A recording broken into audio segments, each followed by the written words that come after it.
The Adding Machine. Other works by William S. Burroughs. Introduction.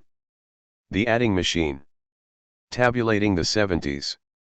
The title was William's idea, off the top of his head, and I frankly did not know what to make of it. The Adding Machine? We were seated at his front room dining table in Lawrence, Kansas, with a stack of typescripts and Zero copies about 3 reams tall on the table in front of us, one afternoon in early 1985. His suggestion obviously referred to the Burroughs adding machine, perfected by his grandfather and namesake in 1894 and already world famous by 1914, when William Seward Burroughs to my William was born. But the adding machine would fit this essays collection. How? And was it really better than the 24 other possible, wild titles we had been considering all afternoon? The time had come for the sprawling essays book that William and I had been assembling for 10 years to be finalized, its contents, its sequence, its title. The book had been under contract for some years to Richard Seaver's Arcade Books in New York and to John Calder Books in London, but was years late in coming, and now our publishers were taking it to press with stern haste. William had moved to a new literary agent, and he was soon to have new publishers in the US and UK. Thus, for Calder and Seaver, this book was the child of an awkward divorce. In the early 1960s those two men, along with Barney Rossett at Grove Press, where Seaver was until about 1970, and Maurice Girodias at the Olympia Press in Paris, were Burroughs's first publishers and literary champions, notably at the Edinburgh Festival in 1962, where Calder set the stage for the author's first critical apotheosis. They had bravely and successfully fought state censorship of the printed word in the 1960s in America and England, with Naked Lunch as one of their battering rams. After leaving Grove in the early 1970s, Dick Seaver published new Burroughs at Viking Penguin, then at Henry Holt, and finally at Arcade Press. John Calder kept pace in the UK. The first novel of Burroughs's late life Red Knight trilogy, Cities of the Red Knight, in 1981 had seen the warmest critical reception of any Burroughs novel since Naked Lunch. In 1984 Burroughs's oldest friend, the poet Allen Ginsberg, had joined Andrew Wiley, already our friend for 10 years, at his new literary agency, and Allen urged William to come over to Wiley with him. That decision was made not lightly but definitely, and I would like to say here that neither William nor I ever regretted it for one moment. But it did result in his moving on from his earliest publishing relationships. His longtime publisher's loyalty was sincere, no doubt, but was predicated perhaps on a man who William no longer was, in his life or as an artist and author. The breakup with Dick and John was as mutually respectful as possible, and William still owed them this collection of short pieces. Now they were in no mood to indulge further editorial dithering. They each already had full copies of the texts that were stacked high on William's table, and it was clear they were going to publish, willy-nilly. All they really wanted now was a book title. We were making the best of a delicate situation and looking for a title to tie all these short pieces together somehow. William must have suspected the book's contents were unified by the accidents of their accretion, but by little else. I remember Shotgun Wedding was one alternative title, which of course we discarded. As the literary impact of 1959's Naked Lunch had spread across Europe and the US throughout the 60s, Burroughs's voice was increasingly relevant and solicited. His publishers remained committed to his next works, Nova Express, with Jonathan Cape in the UK, The Ticket That Exploded, and The Soft Machine. This group, now known as the Cut Up Trilogy, and the larger multimedia experimental project of which it was a part, established that the novel could no longer hold Burroughs. He was, moreover, becoming a public figure, often sought out for interviews by the editors of periodicals both high and low. The judicial retreat of literary censorship in the 60s was paralleled by a remarkable rise in middle-class availability of the means of publication. And thus a piñata of magazines, broadsides, newsletters, and little books poured out its candies upon the readership of the Western world. A certain messianic streak in Burroughs was egged on, and mirrored, by Brian Geeson.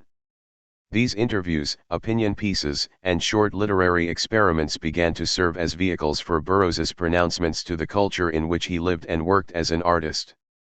The essay form, normally considered marginal to a writer's oeuvre, in this way played an unusually large role in Burroughs's literary career and public persona. William S. Burroughs became a cultural icon by degrees.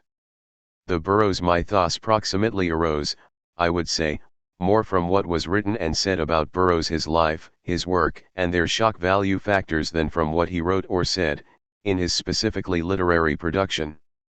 True, in his interviews, in his op-ed statements published by editorial invitation, and eventually in his columns published serially in a few periodicals, Burroughs did also say a great deal about Burroughs. But usually in a style that obscured as much as it revealed. Viewing the entirety of what Burroughs wrote, fiction or non-fiction, his bibliographers can attest that his short, fugitive published texts number into the many hundreds.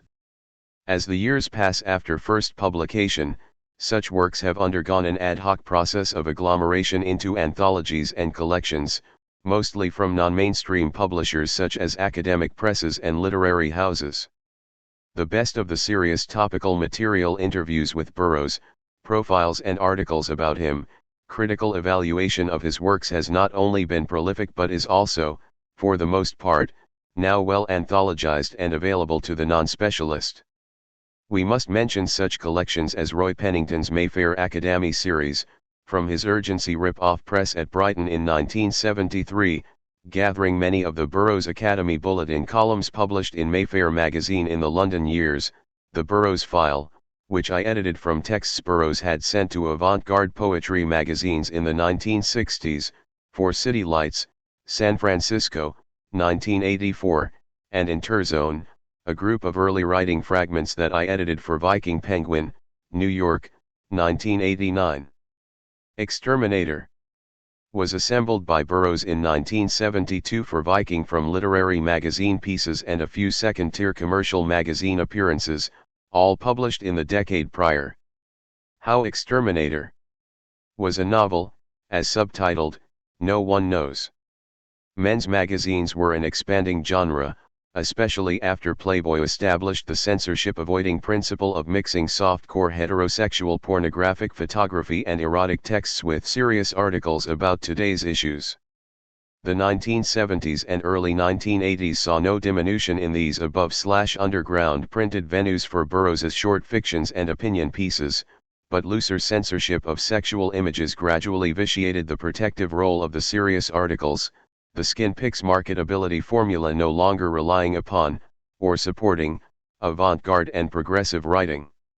Deep underground publishers like Jeff Nuttall in England, who featured Burroughs's work in a series of consecutive issues of his mimeograph DIY periodical, My Own Mag in the 1960s, were unaffected by these economic changes, and Burroughs was not much concerned about being paid for his avant-garde utterances, as befitted a proper messiah. But by 1968 another new periodical genre had stepped into the paid publications gap, pop music magazines, often with an emphasis on the new music scene's underground roots, and filled with print ads placed by newly flush record companies in the heyday of the 60s rock and roll music explosion. These paid much better than the revolutionary mimeozines. Burroughs was based in London through the 1960s, but the rock magazines popping up in America were quick to take his work. Peter Matson became Burroughs's first literary agent in New York, and he placed pieces in such upstart music papers as Crawdaddy. Founded in 1966 at Swarthmore by the late Paul Williams, Crawdaddy in 1970 was based in New York and published by Peter Nobler, with Greg Mitchell as editor. The Burroughs-Crawdaddy relationship began in that year, with 3 pieces, excerpts from The Job, a piece called Cut UPS as Underground Weapons, and Part 1 of The Unspeakable Mr. Hart, a pioneering if unsung art and text collaboration with Malcolm McNeill in Britain. Mr. Hart, with McNeill's art, ran for 2 more episodes in England before evolving into A Book Is Here, a brilliant but unfinished book project with McNeill, whose artwork richly deserves the praise and attention it has recently garnered. Malcolm was ahead of his time. In January 1974, After living abroad for a quarter century, Burroughs arrived in New York for a one-semester residency in creative writing at City College of New York. William and I met a few weeks later, and he soon invited me to join him in his sublet loft at 452 Broadway. There I watched William assemble and type up notes for his class lectures, and I paid attention. Before long, he invited me to do the retyping for him. I also attended a number of his CCNY lectures, which were not exactly crowded. The word that Burroughs was back in New York was slow to get around for the first few months. William's link to Crawdaddy took a year to revive. In spring 1975, Josh Feigenbaum, a young music promoter with ties to Led Zeppelin, brought Nobler a project that Peter greenlighted. Burroughs would be introduced to Jimmy Page for a conversation about music, magic, Aleister Crowley, drugs, and other everyday topics of mutual interest.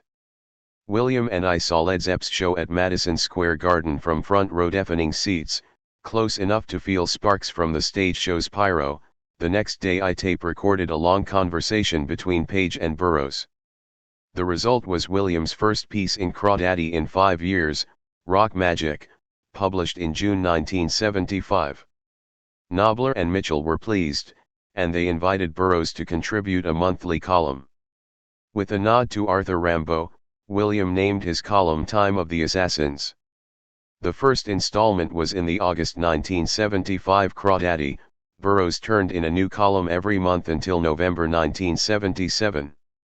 Many of the Crawdaddy columns were also published later in other places. A few were approximate reruns of short pieces already published. Revisiting these essays, I am struck by how busy and prolific with new texts William really was, and by how closely I was already working co-editorially with him. Additionally, I see now why we were so busy then.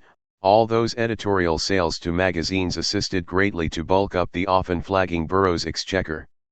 You will hear it said that William's diligent performance touring in the 70s through the 80s at my behest and with my support, the poet John Giorno often accompanying us, was a major source of coin to the Burroughs realm in those years. And that is true. But so were all these magazine sales enriching. The Crawdaddy Time of the Assassins ended, but the magazine sales did not. They continued throughout the 70s. The final years of William's New York chapter were a high-profile time. In December 1978, at the dawn of William's bunker years, John Giorno, Silvera Latringer, and I co-produced the Nova Convention, which attracted much praise and media attention. In the New York Times, the late Robert Palmer summed it up as a sort of coronation for the avant-garde. Many of William's translators, editors, and publishers from Europe were gathered in New York for the convention, and Burroughs's closest friend and collaborator, Brian Geeson, was in from Paris to great acclaim.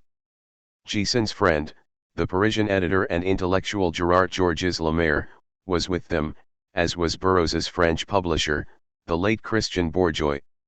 A transatlantic pact was reached. Lemaire would assemble and edit the essays in 2 volumes in France, and I would edit the essays in America. By 1979 I was based in Lawrence, Kansas. William and I often traveled together. We were never apart for more than a few months. He visited me in Kansas in 1980 with Allen Ginsberg and again in summer 1981. We toured constantly for readings even after Bill Burroughs Jr. died in Florida in March 1981. Billy's death was deeply saddening, but so had his whole life been.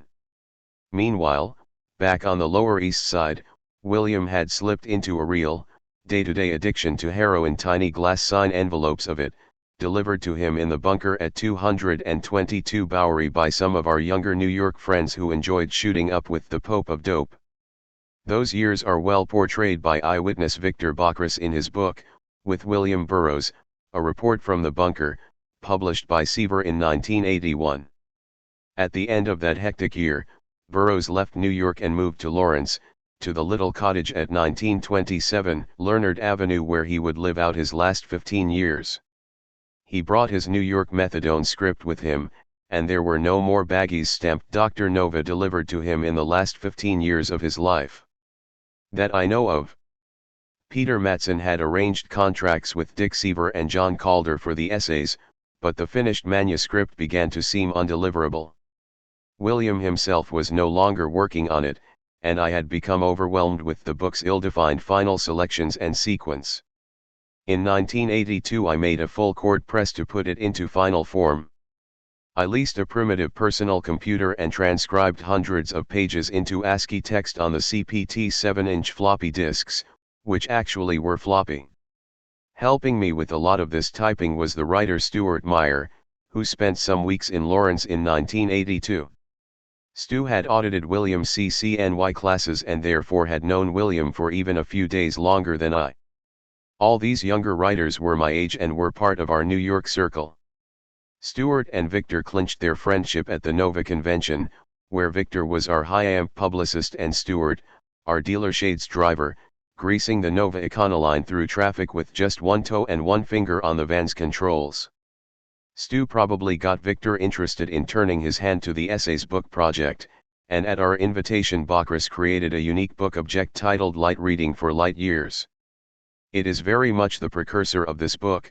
We would present the best of the CCNY lectures, the Crawdaddy columns, the short pieces in other magazines, and the lectures at Naropa Institute, with emphasis on William's ever-evolving reading list, also known as his list of neglected works.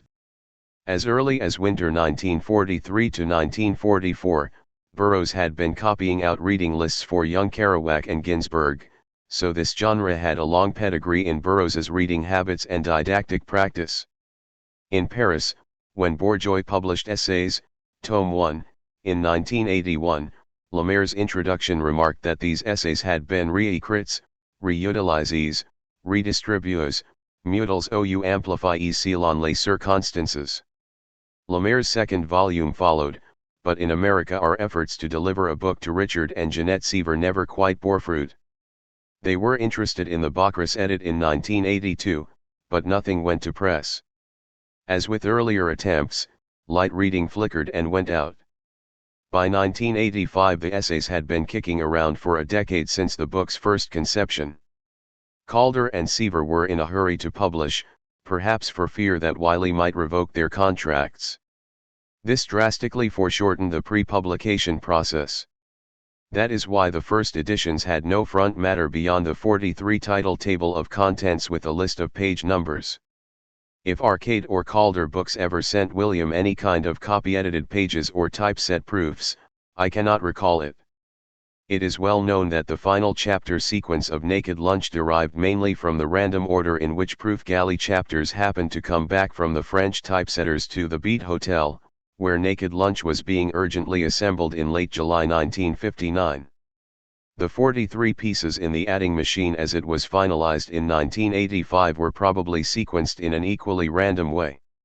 We can further observe that Calder, unlike Seaver, omitted from his edition one essay, Bugger the Queen, for reasons not stated.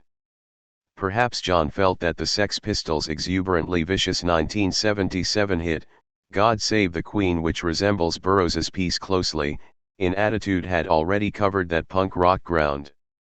But where now, I thought at the time, with the arch severity of youth, is the John Calder who liked to boast that his publication of Burroughs's Dead Fingers Talk in Britain in 1964 so enraged fellow publisher Victor Gollancz, that the latter, in a public place, rushed up to Calder and shrieked, "You should be sent to jail."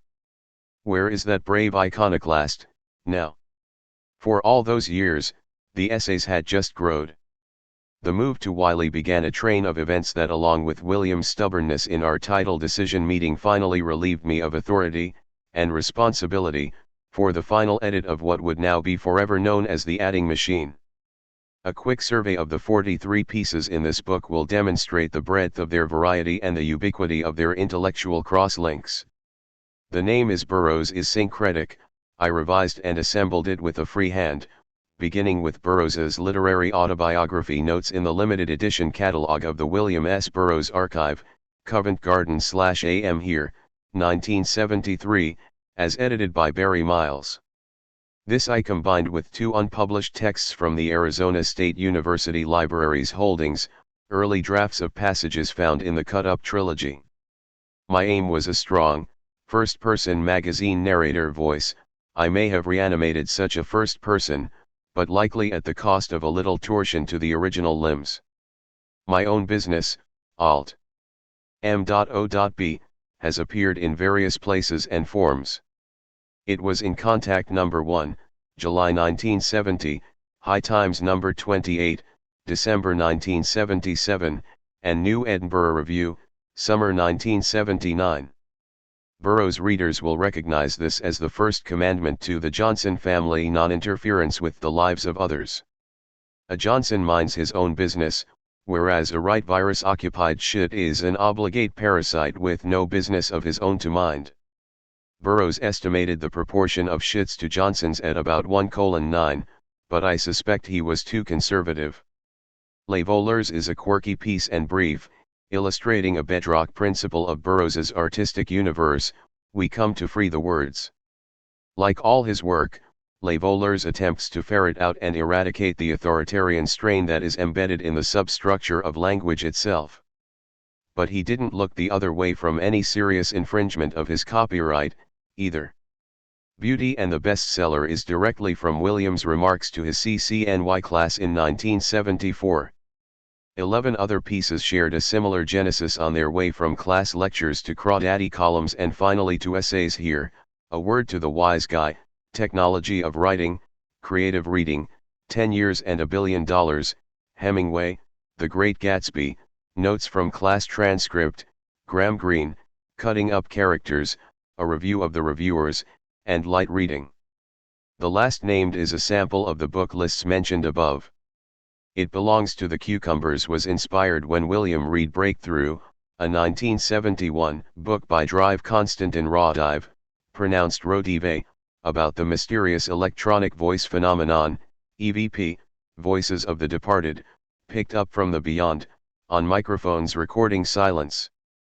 These voices become intelligible when made audible by extreme amplification of the magnetic audio tape medium's noise floor if you want them to. The essay came to life as a lecture for Naropa Institute in the late 1970s. For the following essays there exist pre-1974 drafts, and sometimes published versions, from Burroughs's London years. Bugger the Queen, see Exterminator. For a comparable text, as well as Burroughs's later Fantasia about the Sex Pistols, in the Cherry Valley Press edition, Tornado Alley, 1989. Note also that the Los Angeles-based poetry magazine, Little Caesar, edited by a young Dennis Cooper, in 1979 published Bugger the Queen in its issue number 9. In January 1980 the International Times 5:5 in London also published this piece. It is necessary to travel harkens back to an old saying for which Burroughs offers one explanation, possibly ahistorical and involving Portuguese sailors. He chose the lines as the epigram for the job, his 1970 book of essays engulfing the scattered bits of an extended interview in Letters with the French author Daniel Odier, like a conceptual fruitcake. Odier's questions are smart, Burroughs addressed them at great length. Remembering Jack Kerouac was composed in October 1969 as William's reaction to the news of Kerouac's sudden death in Florida that month at 47. The reminiscence appeared first in a small commemorative edition in France, from literary publisher Les Livres Noirs, in 1971, with writings by other friends of Kerouac. It then was in Soft Need No. 8, edited by Udo Brieger, in September 1973, in High Times No. 43, in March 1979, in the Review of Contemporary Fiction 3:2 in June 1983, and in Kansas Alumni 82:4, from Lawrence, Kansas, in January 1984, accompanied by a classic black and white photographic portrait of Burroughs by the well-known regional photographic artist Tim Forcade. The Limits of Control is a cornerstone work that stands up well under repeated readings and I think should be republished tomorrow on front pages everywhere. It is that relevant today. It appeared in Silvero Latringer's Semiotext, E. 3:2 in 1978, and in Magazine Littéraire No. 157, in February 1980, in Gerard Georges Lemaire's French translation, and it ends with, "There should be no such thing as top-secret research. Now we need only add, nor global, panoptical, covert electronic surveillance, and William Burroughs can shake hands with Edward Snowden. The fall of art has a backstory. The second-generation abstract expressionist painter David Budd was Burroughs's friend since the 1960s. At an art show in Paris in 1964, Budd had emblazoned Burroughs's words on his metal abstract sculptures, and they became lifelong friends. In 1974, David was one of the old friends who welcomed William back to New York. In 1975, David invited us to dinner in Soho with Betsy Baker, editor of the well-funded, establishment magazine of contemporary art theory and criticism, Art in America. David pitched Baker the idea of an article by Burroughs, explaining his take on art and the art world. She was intrigued, and invited William to submit something along those lines. In response, he went back to a text that predated his return to New York, and updated it into The Fall of Art. Burroughs's outlandish suggestions for possible conceptual art projects had an interesting problem. Most, if not all, of them had already been done in the post-war period, as Baker knew. This piece that, had she authored it, would have exposed an embarrassing ignorance of contemporary art history. Instead suggests to me that its author had naively dreamed up the memorable ideas of a number of established contemporary artists. But it was 1975, and Ms. Baker politely rejected William's essay. The Johnson family came back as a preoccupation of Burroughs's when he was living in Boulder with Cabell Hardy in 1977 to 1978, and he reread the 1927 memoirs of the hobo, burglar, and safecracker Jack Black, You Can't Win. The book had impressed him when he read it as a teenager in St. Louis, 50 years before. You Can't Win had a formative effect on young Burroughs's view of society and who the real criminals are. Groundbreaking research into endorphins was done in the 1970s, and Burroughs followed the story as closely as he could.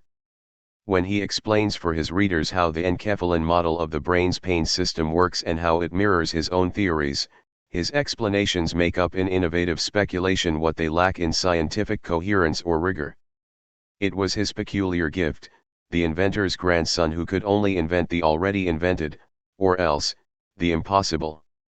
The years of Burroughs' read diction bled into a number of opium world scenarios, which he spun out into The Last Junkie, Paris Please Stay the Same, Pop and the Heroids, and God's Own Medicine, the last being inspired by William's hilarious rereading of the Diaries of De Quincey observing Coleridge, both of them in shameless hypocritical denial of their laudanum habits, with mice and seen by the Three Stooges. The Great Glut, The 100-Year Plan, Immortality, and The Four Horsemen of the Apocalypse issued from Burroughs's characteristic progresses ad absurdum method, multiplying the possible implications of scientific and social developments. Four Horsemen in particular was a longer examination of these themes. He prepared the text for an international conference in Aix-en-Provence in December 1980 under the auspices of the worldwide network of the Ecotechnics Institute. William was an ecologist at heart, a scientist by family tradition, and a misanthrope from life experience. In his early years, he kept a variety of pet animals in his family's forested backyard in the St. Louis suburbs, and then in later years was in growing contact with animals and ever more affectionate with them, and with all of us. I'm reluctant to imply dotage, but he sure did dote on his many, beloved cats. At the same time, he became more militant in support of animal rights. Today he would probably be surveilled as a potential eco-terrorist. The founder of the Ecotechnics Institute, John Allen, and their longtime leader Catalyst, Kath Ellen Gray, became our good friends in fall 1974 when Burroughs and I first went to Santa Fe, New Mexico, to learn about the Institute's research and their many projects. The latter were ambitious and worldwide. Over time, they culminated in Biosphere 2 near Oracle, Arizona, an enormous, glass and steel greenhouse pyramid completely sealed off from Biosphere I, i.e., the Earth's atmosphere and habitats. This was a prototype for the kind of self-sustaining biological environment that might make it possible for humankind to survive off-Earth after the Nova mob and all the Nova criminals of the 1% have completed what is obviously an ongoing anti-human, planetary resource extraction and environmental destruction apocalypse strategy, a global shock doctrine. Man is a bad animal, Geeson had said. William took it further, with a stark, Miltonian view of man as fallen.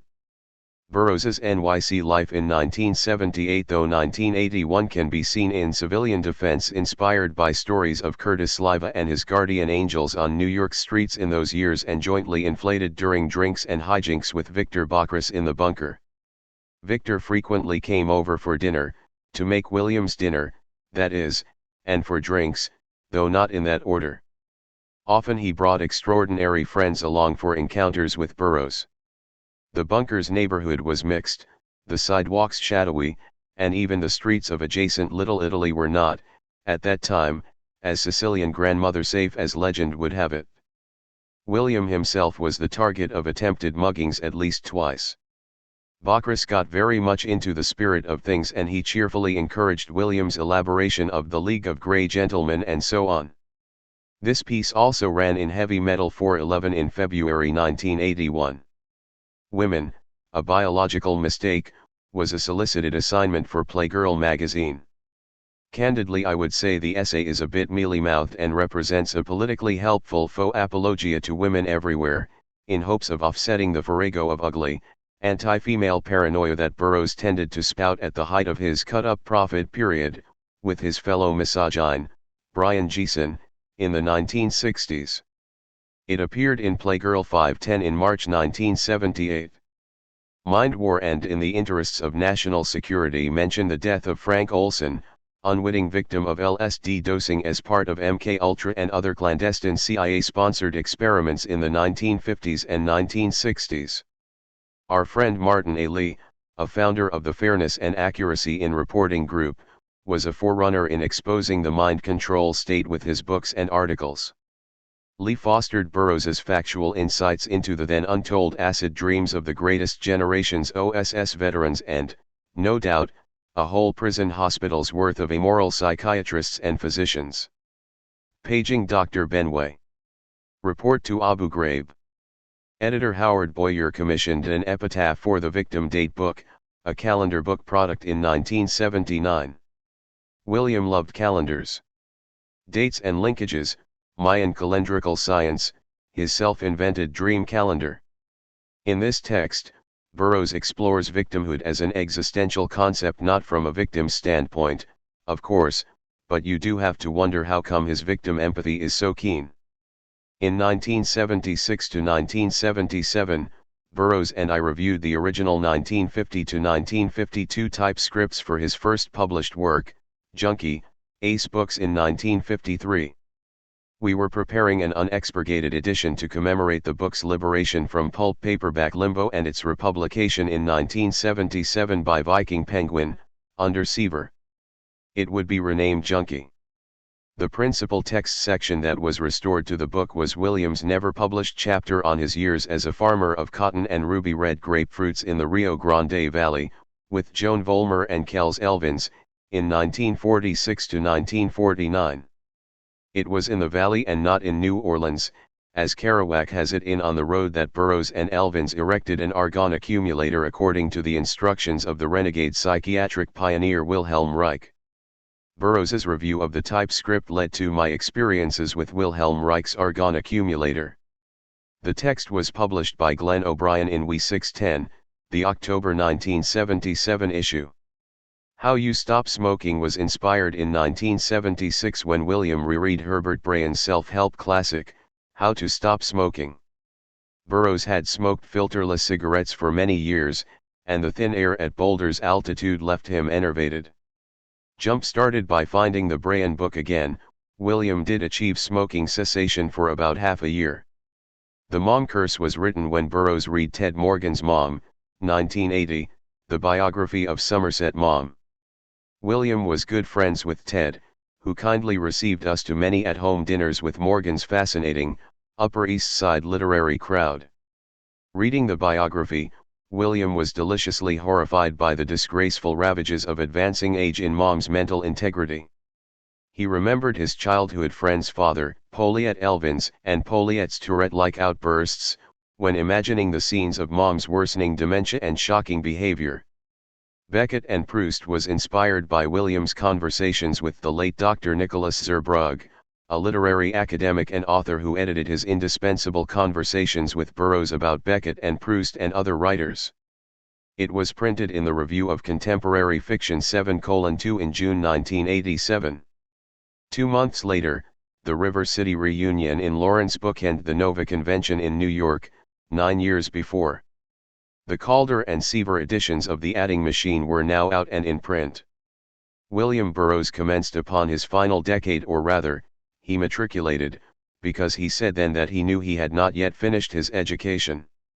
That came in the 1990s, on Learned, or, as he called it, Learn Hard Avenue. My notes here add up to more than an introduction, they are also acknowledgments and dedications in this, Burroughs's 100th year. They are long overdue and, in too many cases, belated. But to everyone who participated in this book I have named many but not all of you, this edition is offered with thanks for all your addition to the sum of its parts, and with my hopes that you will find the whole appropriately greater. My own work on this book across 40 years now, all told, I dedicate to William. This first Grove Atlantic edition comes in time for the centenary of William Burroughs's birth in St. Louis, Missouri, on February 5, 1914. He lived to be 83, and although he very much wanted not to die, he was losing interest in living very much longer, in his condition. This was just one book. And now it is a book again, with the hundreds of voices that we still can hear, from the 70s to the day after tomorrow. And even though I could have changed it, now I went ahead and left the title alone. The Abacus Machine just didn't sound right. James Grower Halts. August 2, 2013. The Adding Machine. The name is Burroughs. The name is Bill Burroughs. I am a writer. Let me tell you a few things about my job, what an assignment is like. You hit enter zone with that gray anonymously ill-intentioned look all writers have.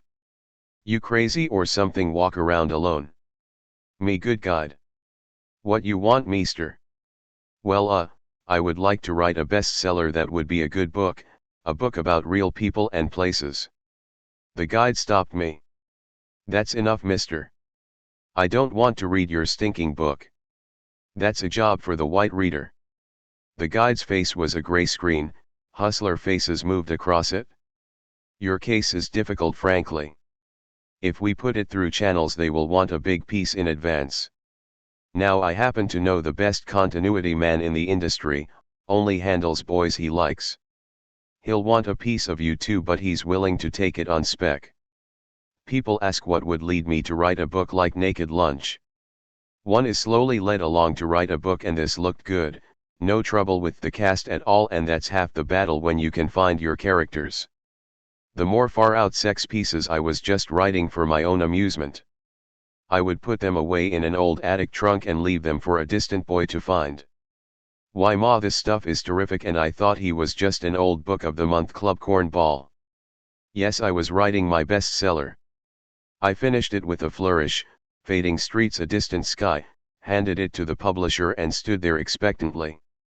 He averted his face. I'll let you know later, come around, in fact. Always like to see a writer's digs. He coughed, as if he found my presence suffocating. A few nights later he visited me in my attic room, leaded glass windows under the slate roof. He did not remove his long black coat or his bowler hat. He dropped my manuscript on a table. What are you, a wise guy? We don't have a license on this. The license alone costs more than we could clear. His eyes darted around the room. What's that over there?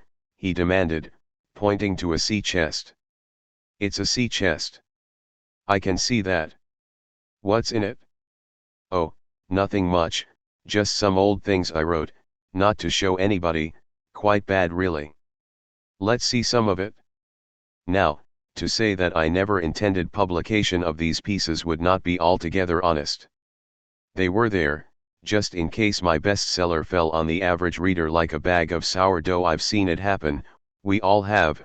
A book's got everything, topical, my God, the scene is present-day Vietnam seen through a rich variety of characters. How can it miss? But it does. People just don't buy it. Some say you can put a curse on a book so the reader hates to touch it, or your book simply vanishes in a little swirl of disinterest.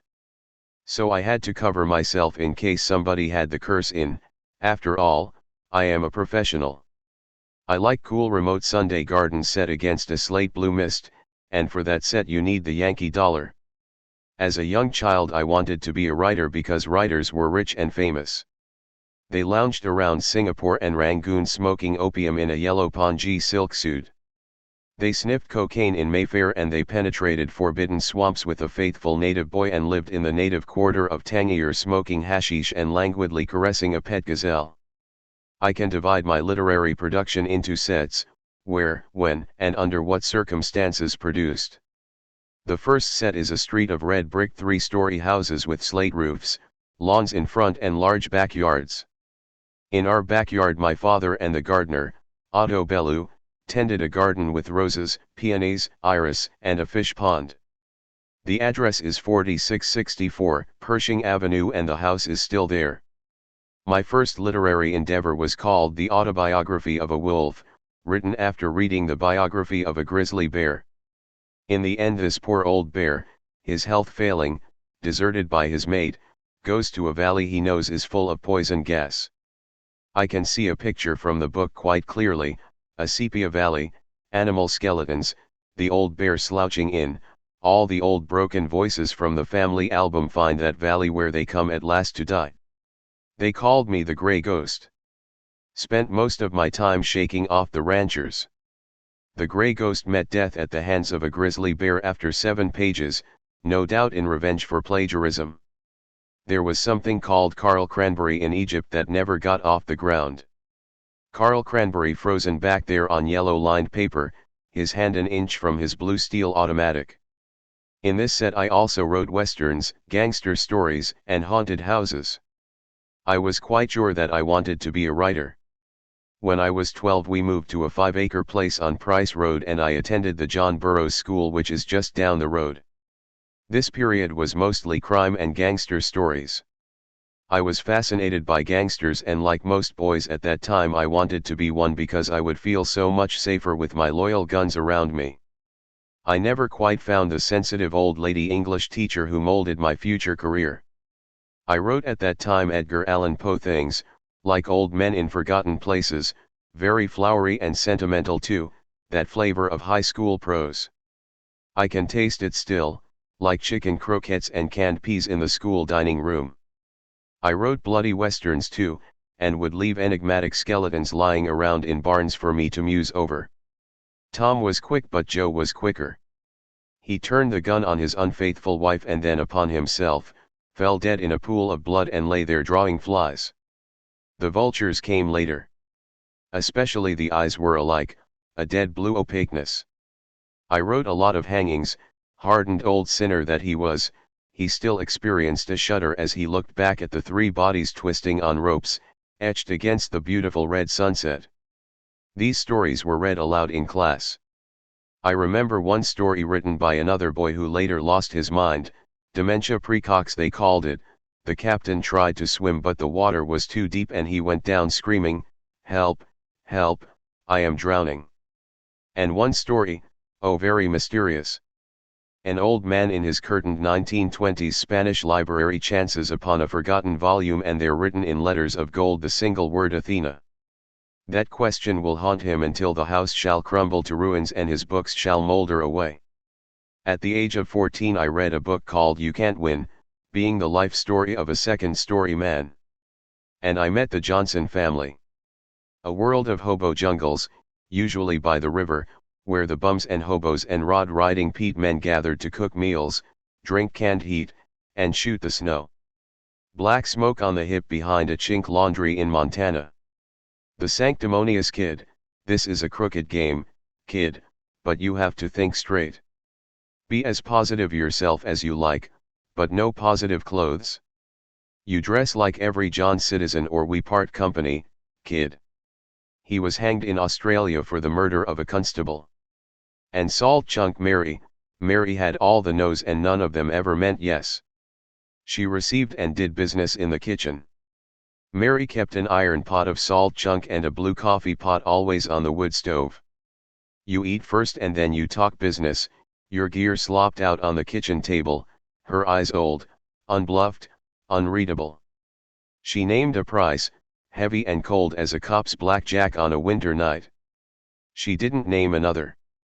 She kept her money in a sugar bowl, but nobody thought about that. Her cold gray eyes would have seen the thought, and maybe something goes wrong on the next day, Johnny Law just happens by, or Johnny Citizen comes up with a load of double-aught buckshot into your soft and tenders. It wouldn't pay to get gay with Mary. She was a saint to the Johnson family, always good for a plate of salt chunk. One time Gimpy Gates, an old rod-riding Pete man, killed a bum in a jungle for calling salt chunk Mary an old fat cow.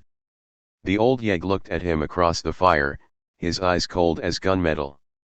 You were a good bum, but you're dog meat now. He fired 3 times. The bum fell forward, his hands clutching coals, and his hair catching fire. Well, the bulls pick up Gates and show him the body, there's the poor devil you killed, and you'll swing for it. The old yegg looked at them coldly. He held out his hand, gnarled from years of safe cracking, 2 fingers blown off by the soup. If I killed him, there's the finger pulled the trigger and there's the tendon pulled the finger. The old yegg had beaten them at their own game. This inspired me to write some crime stories. Here's to crime, he shouted and raised a glass of champagne, but he crumpled like a pricked balloon as the heavy hand of Detective Sergeant Murphy fell on his shoulder. Joe McGuire regarded the flushed face of the dealer with disfavor. A coke bird, he decided. Better cut him off the payroll, get coked up and shoot a good client. I did a short story too, with a trick ending about this gangster who goes to a fortune teller. This man is a criminal, she thought shrewdly, a gangster, perhaps. He must have made enemies. I see danger, she said. The man's face twitched, he needed to know. I see a man approaching. He has a gun. He lifts the gun. With an inarticulate cry the man leapt to his feet and whipped out an automatic, spitting death at the fortune teller. Blood on the crystal ball, and on the table, a severed human hand. After reading Eugene Aram's Dream, which I committed to memory and recited to the class in sepulchral tones, I wrote a series about murderers who all died of brain fever in a screaming delirium of remorse, and one character in the desert who murdered all his companions sitting there looking at the dead bodies and wondering why he did it. When the vultures came and ate them he got so much relief he called them the Vultures of Gold, and that was the title of my story, The Vultures of Gold, which closed this rather nauseous period. At 15 I was sent to the Los Alamos Ranch School for my health, where they later made the first atom bomb. It seemed so right somehow, like the school song. Far away and high on the mesa's crest. Here's the life that all of us love best. Los Alamos. Far away and high on the mesa's crest I was forced to become a Boy Scout, eat everything on my plate, exercise before breakfast, sleep on a porch in 0 weather, stay outside all afternoon, ride a sullen, spiteful, recalcitrant horse twice a week and all day on Saturday. We all had to become Boy Scouts and do 3 hours a week of something called C.W. community work, which was always something vaguely unpleasant and quite useless too, but AJ said it was each boy's cooperative contribution to the welfare and maintenance of the community. We had to stay outdoors, no matter what, all afternoon. They even timed you in the John. I was always cold, and hated my horse, a sulky strawberry roan. And the CW was always hanging over you. There were crew leaders, you understand, many of them drunk with power, who made life hell for the crew. This man AJ had conjured up a whole city there. The school was entirely self-sufficient, raised all the food, etc. There was a store, a post office, and one of the teachers was even a magistrate. I remember once he got a case which involved shooting a deer out of season, and he made the most of it, went on for days. AJ had founded the school after he quit the Forest Service, because some inspirational woman told him, "Young man, there is a great constructive job waiting for you, and if you don't do it now you will only have to do it later under much more difficult circumstances. So he rubbed a magic lamp of contributions. I know what's best for boys, he said, and those Texas oil men kicked in. What I liked to do was get in my room against the radiator and play records and read the little blue books put out by Haldeman Julius, freethinker and benevolent agnostic. Remy de Gourmont, Baudelaire, Guy de Maupassant, Anatole France. And I started writing allegories in a vaguely oriental setting, with dapper jewel thieves over the wine, engaged in philosophical discussions I prefer not to remember. To observe one's actions with detachment while making them as amusing as possible seems to me very interesting, said the imperturbable detective, popping up from behind a potted rubber plant. You are all under arrest. I had a bad rep with the other boys. Burns incense in his room. Reading French books.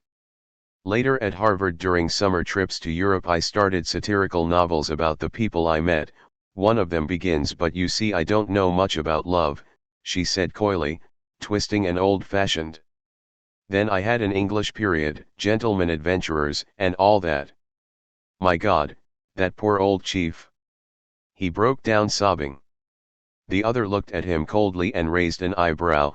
Well, after all, Reggie, you didn't expect him to give us the emeralds, did you? I don't know what I expected, but not that piranha fish.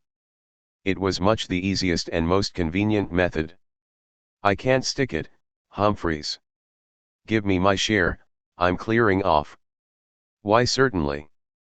He took 7 magnificent emeralds from the side pocket of his yellow silk suit and placed them on the table. With a quiet smile he pushed 4 stones to Reggie. Reggie was touched. I mean, hang it all, it was your idea, Humphreys, and you did most of the work. Yes, Reggie, you funked it? Then why? I am thinking of Jane. Reggie made a hasty exit. I can't thank you enough, over his shoulder. Humphreys leaned forward, looking at the 3 emeralds quizzically. You'll be missing your mates, won't you now? Allie. Yes, master. A white man has just left. He is carrying 4 green stones. I want those stones, do you understand, Allie? Yes, master, I understand. Exit Allie, fingering his kriss. And then I read Oscar Wilde. Dorian Gray and Lord Henry gave birth to Lord Cheshire, one of the most unsavory characters in fiction, a mawkishly sentimental Lord Henry. 7 English gentlemen there in the club, planning an expedition to the pole. But which pole, Bradford? Oh, hang it all, who cares? Why, Reggie, you're as excited as a child. I am, and I glory in it. Let's forget we were ever gentlemen. You seem to have done that already, said Lord Cheshire acidly. But it seems the cynical Lord Cheshire had more kindness in him than all the others put together when the supplies gave out. Poor Reggie there, rotten with scurvy, I can't bear to look at him, and Stanford is cracking, and there have been rumors about Cuthbert. Morgan drinks all day, and James is hitting the pipe. So I leave him there on an ice floe, rotten with scurvy, giving his last lime juice to Reggie and lying bravely about it. Have you had yours? Said the boy softly. Yes, said Lord Cheshire, I've had mine. And I wrote a story for True Confessions, about a decent young man who gets on the dope. He was grieving the loss of a favorite dog, sitting on a park bench looking at the lake. Smell of burning leaves? Hello, kid, mind if I sit down? The man was thin and gray with pinpoint eyes, the prison shadow in them like something dead. If you don't mind my saying so, you look down in the dumps about something. In a burst of confidence the young man told him about the dog. He went back inside the burning house. You see, he thought I was in there. Kid, I got a pinch of something here make you forget about that old dead dog. That's how it started. Then he fell into the hands of a sinister hypnotist who plied him with injections of marijuana. Kill, kill, kill. The words turned relentlessly in his brain, and he walked up to a young cop and said, if you don't lock me up I shall kill you. The cop sapped him without a word. But a wise old detective in the precinct takes a liking to the boy, sets him straight and gets him off the snow. It was a hard fight, but he made it. He now works in a hardware store in Ottawa, Illinois. The porch noise, home from work. And if any kind stranger ever offers me some pills that will drive all my blues away, I will simply call a policeman. A story about 4 jolly murderers was conceived in the Hotel La Fonda on a rare trip to Santa Fe when I was feeling guilty about masturbating twice in one day. A middle-aged couple, very brash and jolly, the man says sure, and I'd kill my own grandmother for just a little kale. We have regular rates, of course, the woman observed tartly. I formed a romantic attachment for one of the boys at Los Alamos and kept a diary of this affair that was to put me off writing for many years. Even now I blush to remember its contents. During the Easter vacation of my second year, I persuaded my family to let me stay in St. Louis, so my things were packed and sent to me from the school, and I used to turn cold thinking maybe the boys are reading it aloud to each other. When the box finally arrived, I pried it open and threw everything out until I found the diary and destroyed it forthwith, without a glance at the appalling pages. This still happens from time to time. I will write something I think is good at the time, and looking at it later I say, my God, tear it into very small pieces and put it into somebody else's garbage can. I wonder how many writers have had similar experiences. An anthology of such writing would be interesting. Fact is, I had gotten a real sickener, as Paul Lund, an English gangster I knew in Tangier, would put it. A young thief thinks he has a license to steal, and then he gets a real sickener, like 5 years maybe. This lasted longer. The act of writing had become embarrassing, disgusting, and above all false. It was not the sex in the diary that embarrassed me, it was the terrible falsity of the emotions expressed. I guess Lord Cheshire and Reggie were too much for me. For years after that, the sight of my words written on a page hit me like the sharp smell of carrion when you turn over a dead dog with a stick, and this continued until 1938. I had written myself an 8-year sentence. Cambridge, Massachusetts, 1938. I was doing graduate work in anthropology at Harvard, and at the same time Kells Elvins, an old school friend from John Burroughs, was doing graduate work in psychology. We shared a small frame house on a quiet tree-lined street beyond the Commodore Hotel. We had many talks about writing and started a detective story in the Dashiell Hammett/Raymond Chandler line. This picture of a ship captain putting on women's clothes and rushing into the first lifeboat was suddenly there for both of us. We read all the material we could find in Widener's library on the Titanic, and a book based on the Morro Castle disaster called The Left-Handed Passenger. On a screened porch we started work on a story called Twilight's Last Gleamings, which was later used almost verbatim in Nova Express. Years later I was trying to contact Kells to see if he had the original manuscript and to tell him that I was using the story under both our names when his mother wrote me that he had died in 1961. I see now that the curse of the diary was broken temporarily by the act of collaboration. We acted out every scene and often got on laughing jags. I hadn't laughed like that since my first tea-high at 18, when I rolled around the floor and pissed all over myself. I remember the rejection note from Esquire, too screwy and not effectively so for us. I liked to feel that manuscript in my hands and read it over with slow, shameless chuckles. The words seemed to come through us, not out of us. I have a recurrent writer's dream of picking up a book and starting to read. I can never bring back more than a few sentences. Still, I know that one day the book itself will hover over the typewriter as I copy the words already written there. After that I lost interest again, and the years from 1938 to 1943 were almost entirely unproductive. In 1943 I met Kerouac and Ginsberg. Kerouac and I collaborated on a novel based on the Carcammerer case, which we decided not to publish, and again I lost interest in writing. I can remember only one attempt between 1943 and 1949. I was living in Algiers, Louisiana, across the river from New Orleans. I was on heroin at the time and went over to New Orleans every day to score. One day I woke up sick and went across the river, and when I got back I tried to recapture the painful oversensitivity of junk sickness, the oil slick on the river, the hastily parked car. Next set is Mexico City 1948 to 1950, where I started writing Junkie. Once again we had trouble with the middle-class Mexican neighbors, who suspected me to be a dope fiend, and the children screamed at me in the street, "Vicioso." We lived in a 2-story house behind Sears Roebuck, off Insurgents. I was attending Mexico City College on the G.I. Bill, studying Mayan and Aztec history and Mayan language. The Mexico City College boys hung out in a bar called The Bounty, where I once shot a mouse with a .22 pistol. In Mexico I always carried some sort of gun. This was during the reign of Presidente Alemán, and the mordida was king. A vast pyramid of bribes reached from the cop on the beat to the Presidente. "Your paper's very bad, meester." And for every real cop there were 2 or 3 professional brothers of cops with huge badges in their pockets and .45s stuck down into the inside holsters, as I have seen only in Mexico. These holsters clip on the belt with the holster part inside the pants, and so were easier to conceal with the coat buttoned. Many times I have been woken up by some friend from Mexico City College at the door with 2 or more cops who have caught him with some weed or a gun. He is taking up a collection to buy them off.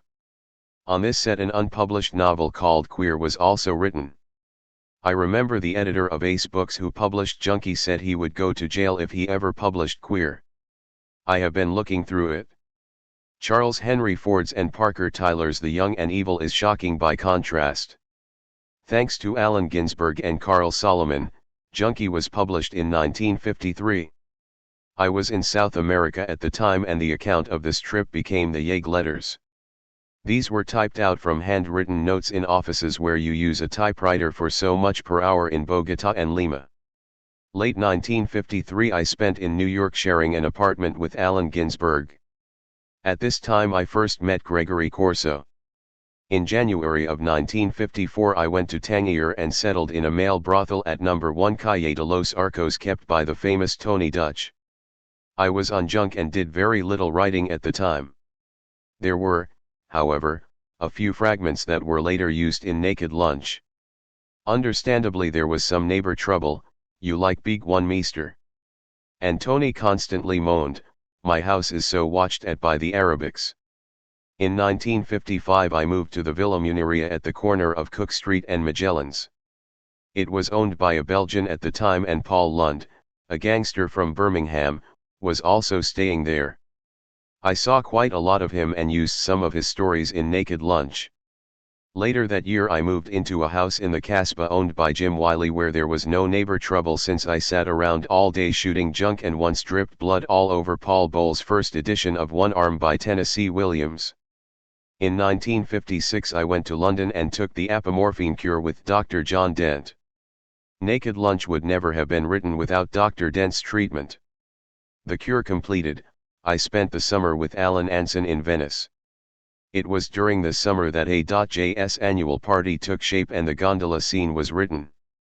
Some of the Border City material was also written at this time, and the concept of Freeland evolved. Here too I disgraced myself by getting drunk at Peggy Guggenheim's palazzo. I left Venice in late August and went to Tripoli, arriving in time for the Suez Crisis and a general strike. The American consulate wasn't at all helpful, and still less so in Algiers, where I got stuck on my way back to Tangier with all planes booked solid for 3 weeks and had to wire home for money and left by train without the necessary permits, against advice of the consulate. I was in Algiers for about a week during the war and used to eat lunch in a milk bar that was later bombed. There are a number of references to this incident in later writings. Back in Tangier in September of 1956, I settled in a room on the garden at the Villa Muneria. For the first time in my life I began writing full-time, and the material from which Naked Lunch was later abstracted, and a good deal of the material that went into the soft machine and the ticket that exploded was produced at this time. Often I would take a notebook to dinner with me and make notes while I ate. During this period I was taking Mahjong every day. Between 1956 and 1958 I saw a number of visitors in Tangier. Jack Kerouac was there in 1957, Allen Ginsberg and Peter Orlovsky in the same year. Alan Anson made several trips to Tangier and helped me type the manuscript. In 1957 I made a trip to Scandinavia and wrote some of the freelance section for Naked Lunch in a cubicle room in Copenhagen. In 1958 I moved to Paris and took up residence at number 9, Rue Git Le Coeur on the recommendation of Allen Ginsberg, who was living there with Peter Orlovsky. I had a suitcase full of manuscripts with me, but Maurice Girodias of Olympia Press had rejected the first version of Naked Lunch. Other rejections from American publishers, including Lawrence Ferlinghetti, followed, and I was again losing interest in writing. It was Allen Ginsberg who insisted that I send some short extracts to the Chicago Review, which was edited by Irving Rosenthal. The big table issue followed. One morning in room 15 at 9, Rue Git Le Coeur, I received a visit from Sinclair Beals, whom I had known previously in Tangier. He was working for Girodias, who, after seeing the big table issue, now wanted to publish Naked Lunch. He wanted a complete manuscript in 2 weeks. With the help of Brian Geeson and Sinclair, the manuscript was finished in 2 weeks, and a month later the book was published. In the summer of 1959 Brian Geeson showed me the use of cut UPS. Minutes to Go and Exterminator followed. Brian Geeson also demonstrated the use of cut UPS on the tape recorder, and my subsequent experiments with tape recorders, carried out in Paris, London, Tangier, and New York, all date from that summer. In the fall of 1959 I moved to London and stayed in the Empress Hotel at 25 Lily Road, which was to be my headquarters for the next year and a half. By the spring and summer of 1961, I was back in Tangier in my old garden room at the Villa Muneria, and it was here that I first started making photo montages. This happened after a bad trip on DMT, which is described in The Night Before Thinking. The sensation of being in a white-hot safe. The following day, a sudden cool gray mist came in from the sea and covered the waterfront, and I spread some photos out on the bed with a gray silk dressing gown from Gibraltar along with several other objects, and I photographed the ensemble. During that summer I made many of these montages in different ways and combinations. Ian Somerville arrived turning the summer and took over the technical aspect of the montages. Also present were Tim Leary, Allen Ginsberg, Alan Anson, Paul Bowles, Michael Portman and Gregory Corso. The Psychedelic Summer. In the fall of 1961 I spent a month in New York, where I started Nova Express. When I returned to England, my work with photo montages and tape recorders continued, and in early 1962 I moved to an apartment sublet from Marion Boyars at 52 Lancaster Terrace in London, which I shared with Michael Portman. In a basement apartment I shared with Ian Somerville I prepared a show with his assistants. I also wrote some poems for David Budd's exhibition of sculpture in Paris. In the summer of 1962, Ian and I went to Tangier, where after some house hunting we unwisely rented an Arab house at 4 Calle Larraca. My son Billy arrived during the summer. Esquire took some photos of the house and of Billy and myself, which were later used as an article. We did not start to have real neighbor trouble until after the Kennedy assassination, but the trouble became acute after New Year's of 1964. I had just returned from a television appearance in London with Alex Strokey, in which we were interviewed by Dan Farsons. Arriving in England for this show, I was stopped and searched by customs. I think the word had been passed along by some snotty vice-consul in the American consulate in Tangier. When I got back to Morocco, we were under continual harassment from the neighbors and I had no money to move. I started keeping a diary and decorating files with photos. Later I started keeping scrapbooks. Early in May my first substantial payment came through from Grove Press and I moved into 16 Rue Delacroix, the Lateria building. The work with scrapbooks continued and Anthony Bayach arrived during the summer to shoot some of the scenes from Cut UPS. In December, I returned to America by boat and arriving at customs got the right this way treatment. 2 narcs and 3 customs agents spent 3 solid hours pawing through my books and papers and photos, reading them and commenting. I stayed in New York from 1964 until September 1965, at the Hotel Chelsea and in a loft at 210 Center Street. There Brian and I assembled the third mind. Anthony Balch came over from London to shoot some scenes for Cut UPS and I did a lot of scrapbook work. Brian frequently remonstrated with me to leave these experiments and write some straight narrative. Returning to England in September 1965, Brian and I were searched at the airport. After going through customs and immigration, an official walked out after us. And once again agents pawed through my papers. "What do you cart these about for?" one said, holding up some magic markers / flash forward to being caught by a black subway guard, writing "Up hook is here on the subway wall." "You a grown man, writing on the wall." New York City, April 30, 1972. We were limited to a stay in England of 1 month. Obviously, the American Narcotics Department had passed the word along. Lord Goodman, Michael Portman's solicitor and chairman of the Arts Council, straightened out this passport difficulty. I settled in at the Hotel Rushmore at 11 Trebover Road, Earl's Court. A number of tape recorder experiments, described in The Invisible Generation, were carried out here with Ian Somerville, who had a sound studio placed at his disposal by Paul McCartney.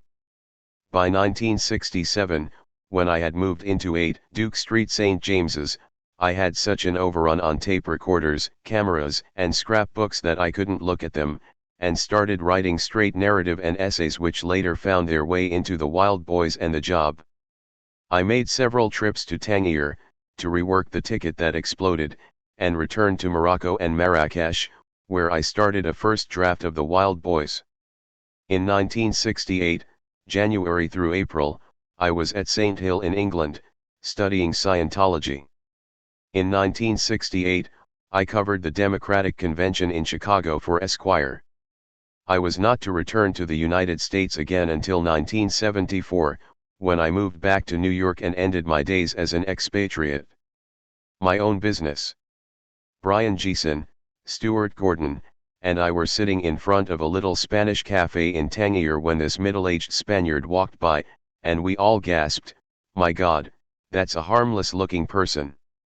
I'd noticed him around town, and spotted him as a real M.O.B.ist, which is nothing special, just minds his own business of staying alive and thinks that what other people do is other people's business.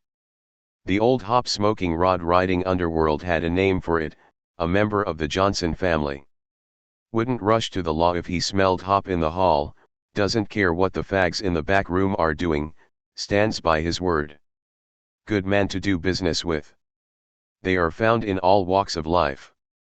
The cop who slipped me a joint in a New Orleans jail, for instance. Or when I was pushing junk in New York back in 1948, the hotel clerk who stopped me in the lobby. One don't know how to say this, but there is something wrong about the people who come to your room. Something wrong is putting it softly, ratty junkies with no socks, dressed in 3 boosted suits puffing out, carrying radios torn from the living car, trailing wires like entrails. This isn't a hawk shop. I scream. Get this shit out of here. Regaining my composure, I say severely, "You are lowering the entire tone of my establishment. So I just wanted to warn you to be careful and tell those people to watch what they say over the phone."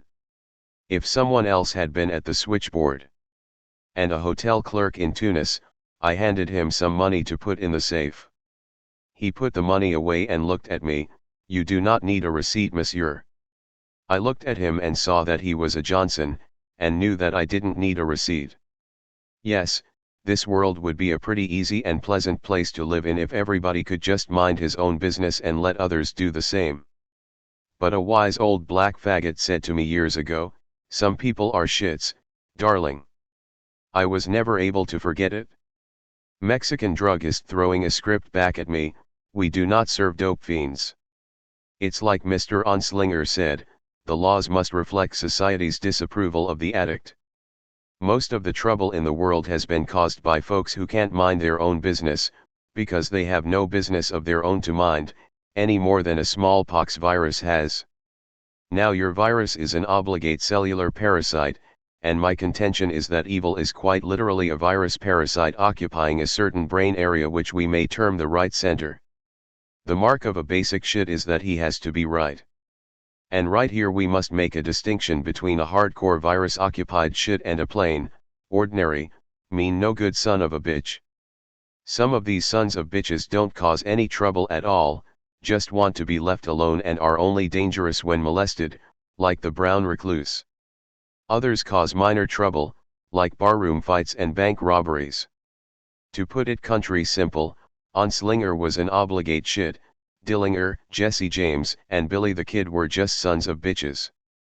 This right virus has been around for a long time, and perhaps its most devoted ally has been the Christian Church, from the Inquisition to the Conquistadores, from the American Indian Wars to Hiroshima. They are right. If the Christian Church has given the virus a nice long home, it has also sustained a number of evictions in the past 40 years. When I was in high school in the 1920s, anybody expressing doubts about our treatment of the Indians, capital punishment, the natural inferiority of blacks, the abomination of being a flit or a dope fiend, would have been shunned by his schoolmates as a dangerous radical or practitioner of the hideous vices he defended.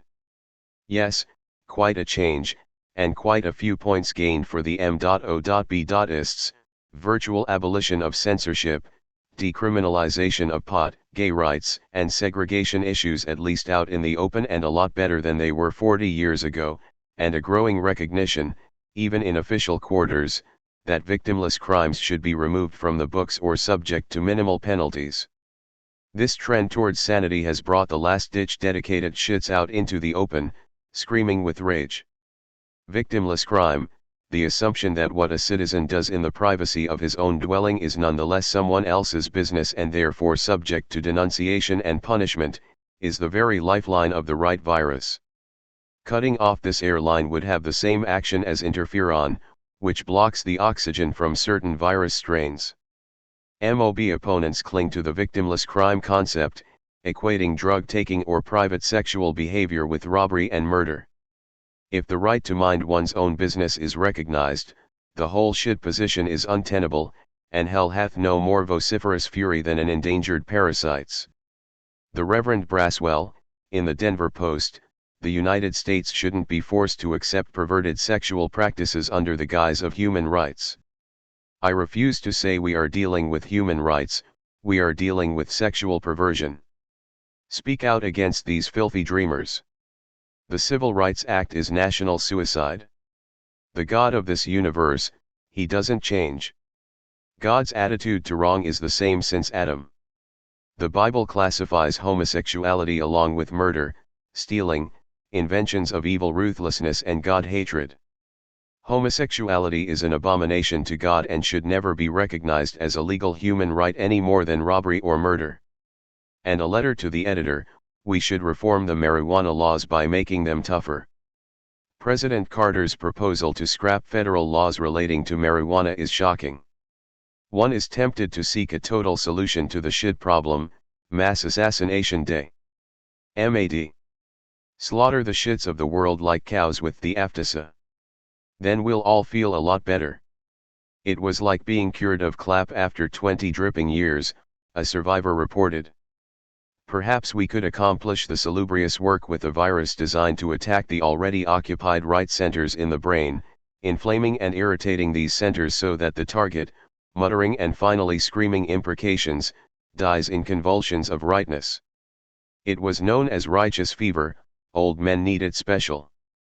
Here's an old fuck in his British club, writing a letter to the Times demanding the restoration of capital punishment and the whipping post and recruitment of all layabouts and hippies into a labor battalion. Suddenly he bares his teeth and shouts at the top of his voice, "Bloody hippies!"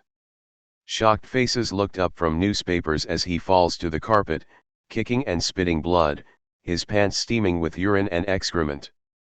Well, now the Reverend he preaches up a pretty strong sermon, and that's all right up to a point, but folks want to go home and eat lunch.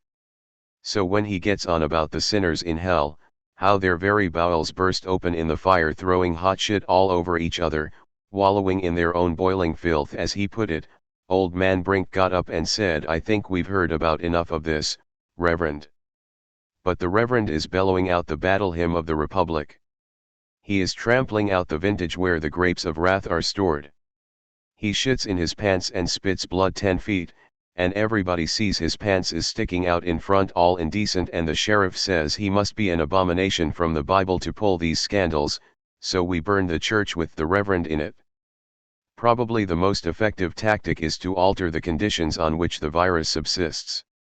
That is the way various manifestations of the right virus have disappeared in the past, as in the Inquisition. Conditions change, and that virus guise is ignored and forgotten.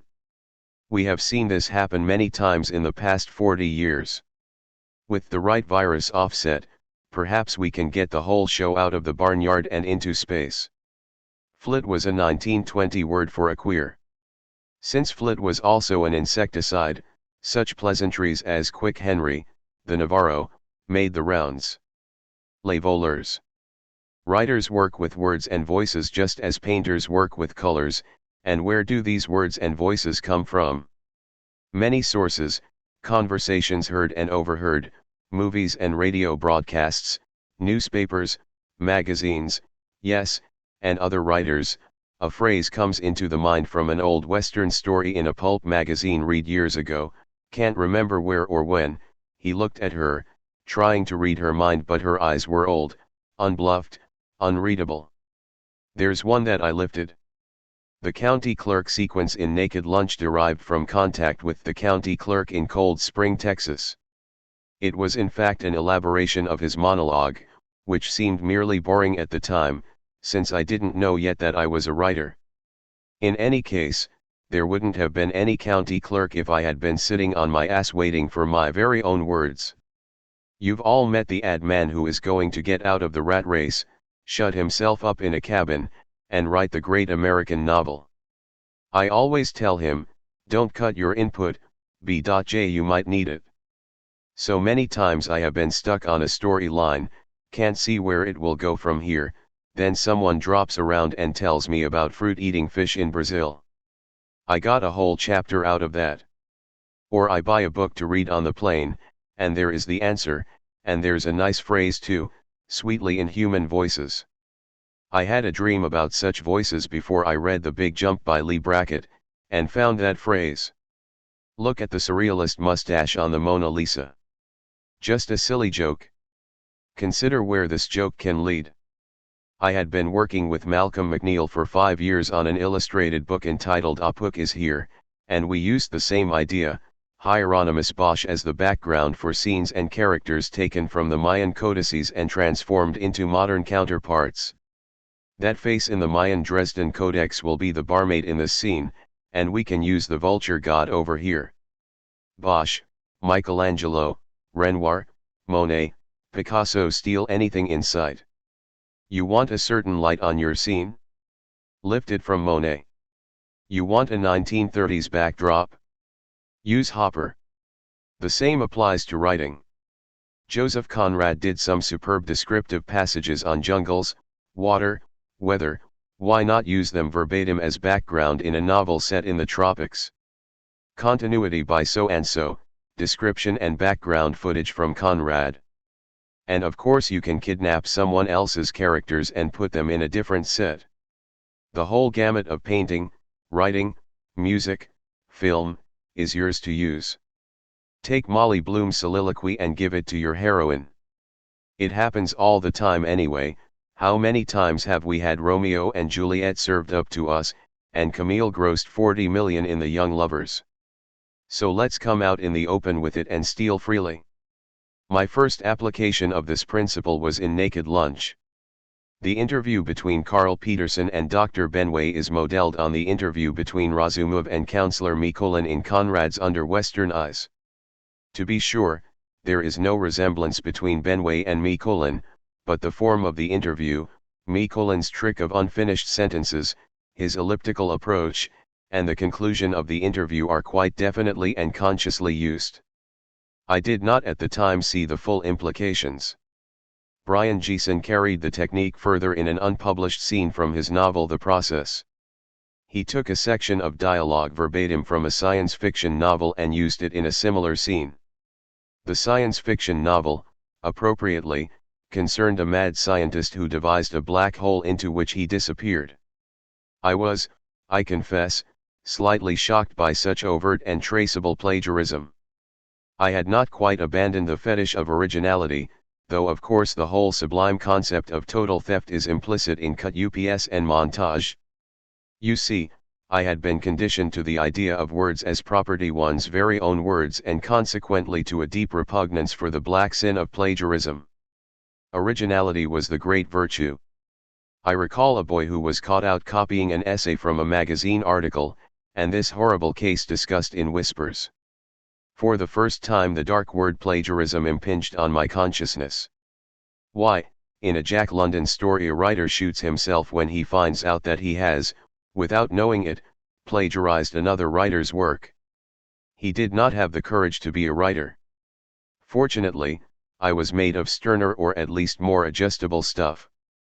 Brian pointed out to me that I had been stealing for years. Where did that come from? Eyes old, unbluffed, unreadable? And that inflexible authority? And that arty type, no principles? And that and that and that? He looked at me sternly. Vous un voleur honteux. A closet thief. So we drew up a manifesto. Les voleurs. Out of the closet and into the museums, libraries, architectural monuments, concert halls, bookstores, recording studios, and film studios of the world. Everything belongs to the inspired and dedicated thief. All the artists of history, from cave painters to Picasso, all the poets and writers, the musicians and architects, offer their wares, importuning him like street vendors. They supplicate him from the bored minds of school children, from the prisons of uncritical veneration, from dead museums and dusty archives. Sculptors stretch forth their limestone arms to receive the life-giving transfusion of flesh as their severed limbs are grafted onto Mr. America. Mais le voleur n'est pas pressé. The thief is in no hurry. He must assure himself of the quality of the merchandise and its suitability for his purpose before he conveys the supreme honor and benediction of his theft. Words, colors, light, sounds, stone, wood, bronze belong to the living artist. They belong to anyone who can use them. Loot the Louvre. A basse l'originalité, the sterile and assertive ego that imprisons as it creates. Vive l'evil pure, shameless, total. We are not responsible. Steal anything in sight. Beauty and the bestseller. If your purpose is to make a lot of money on a book or a film, there are certain rules to observe. You're aiming for the general public, and there are all sorts of things the general public just doesn't want to see or hear. A good rule is never expect a general public to experience anything they don't want to experience. You don't want to scare them to death, knock them out of their seats, and above all you don't want to puzzle them. There are certain bestseller formulas. For example, something that the movie-going or reading public knows something about and about which they want to know more: the mafia, how a hotel is run, what happens in General Motors, in TV, advertising, in Hollywood. Now, if they don't know anything about a subject, no matter how good it looks, it won't look good to them. I had learned this years ago raising winter vegetables in the Rio Grande Valley in Texas. There are three main areas for winter vegetables: California, Florida, and the Rio Grande Valley. If the tomatoes freeze in one area, or better still, in two areas, it boosts the price of tomatoes in another area. There was this one farmer who had practically the only parsnips on the winter vegetable market, and he thought he had a fortune. But it turned out they were so rare that the ordinary housewife didn't want to buy them. She had forgotten what a parsnip looked like and didn't want to contact any such unknown winter vegetable. So there's such a thing as being too rare. The other formula is the menace, the challenge posed by the menace and the final resolution when the menace is fully dissipated. The menace can be an epidemic, an enemy about to spray nerve gas on New York City or poison the water supply, or even a revived prehistoric monster. But here you have to be very careful. The general public won't want to be really frightened or shaken up too much, just a little bit. The horror film formula involves a measure of extortion, You're paying not to see something that's really horrible, you are paying to see Willard's nice rats and not to see rats eating the genitals off a screaming infant. So we combine these two formulas for a surefire hit. The set is a biological warfare center.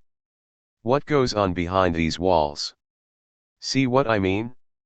We are taking the reader right past the M-piece at the gate, into top-secret classified areas.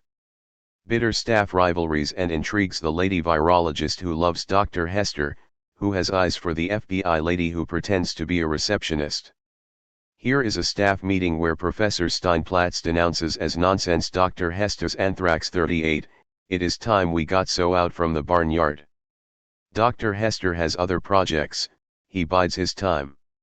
Now here's the beginning. Louis the Light opens his beady black eyes and looks cautiously around the room. He stands up groggily and looks at a door in front of him. He shivers, remembering an occasion when with his sex centers inflamed by electrodes he had started through the door towards a stunning albino with pink eyes. Just as he touched the door, an agonizing shock twisted his lean body and blinding light shone straight into his pleasure-dilated pupils. After that he couldn't see for 5 days, during which he was given no food.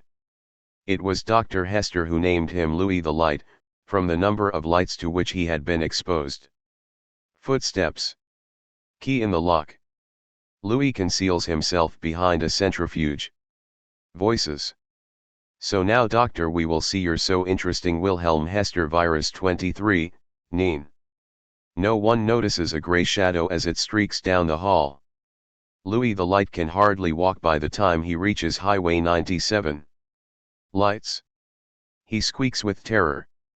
The next second a tire flattens him into a bloody blob, his fear-dilated eyes, long yellow teeth and curled tail looking up at the mud guard. Louis has seen the light. 10 minutes later, the driver, subsequently identified at St. Vincent's Hospital as Walter Winch, traveling X-ray equipment salesman, is in a gas line at Broadway and 23rd Street. Meanwhile, in Dr. Hester's laboratory, Professor Steinplatz points dramatically to an empty cage. Where is this wondrous rat? This Louis the Lighted. Dr. Hester turns pale. He realizes with appalling clarity that he has made one of the great goofs of history, beside which Verdun, the invasions of Russia by Napoleon and Hitler, the Dardanelles, are but grains of sand on a vast radioactive empty beach. Within days virus B23 rages through the cities of the world like a topping forest fire. Newscaster, virus B23 is one of the most contagious diseases ever to appear on this planet, and it shows such an ability to mutate that a physician can never be sure he is dealing with a case of B23 until the hideous terminal symptoms supervene, an accelerated putrefaction accompanied by sexual frenzies, the victim rotting and performing obscene acts before the horrified eyes of his friends and family. In the end the victim disintegrates, giving off sepia puffs of noxious yellow vapors and deadly spores that infect anyone in the vicinity, and the people running from centers of infection spread the plague in concentric circles. At this point we start selling the movie rights. It can be a $20 million spectacular, or it can be a low-budget winner shot right in the germ center. I feel terrible about the whole thing, says Dr. Hester on TV. So finally the virus is brought under control, leaving bizarre mutations in its wake, some quite favorable, so that Dr. Hester becomes a hero of the virus. He gets together with the lady virologist and they realize there is something, well, wrong about what they have been doing. I guess we were just caught up in the rat race like everyone else and lost our moral compasses. Their fingers creep together. Bill and I, well, we're going to devote the rest of our lives to ecology. A naked mutant streaks by at 50 miles an hour, taking 20 feet in a stride. Nice hopeful ending. What's wrong with it, K.E? Just about everything is wrong with it, BJ. You think nice book of the month club ladies on the East Coast want to read about people like their own neighbors falling apart at a cocktail party and exposing themselves right in front of the Bensons, the Bradfields, and the Johnsons. Is that your idea of mass appeal? Well, the kids will dig it. We could angle in some poignant love stories, you know, the scene in the hospital where she is dying of B23. It's more dramatic than leukemia, you see. Such a thing as getting too dramatic B.J. Well, of course we don't bring on these scenes of Terminal B-23 until the last reel. That builds up suspense and everybody wants to see the terminal stages just like they want to see the monster in a horror flick. So we bring on the monster, which of course has given us the mutants, and we end on a quiet nostalgic note. Empty cities, nice gardens, very few people. Plenty of time, plenty of room, and plenty of everything for everybody. It's what everybody wants. Dr. Hester and the lady virologist decided it was all worth it for the fertilizer alone, for the corpses have laid down a vast compost heap from which corn, wheat, potatoes, beans, peppers and broccoli will spring in lush profusion. Back to the Garden of Eden. What's wrong with that? Folks aren't going to like the way you got there, BJ. You think the reader wants to be fertilizer to feed a bunch of freaks?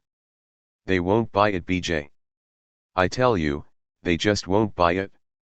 So it should grow from my coffin, snaps the director when we show him the script. Can't we have a decent epidemic? Why, we could end up with an X rating. Putrefaction is enough already and will cost us heavy in special effects. Well, think about the devils.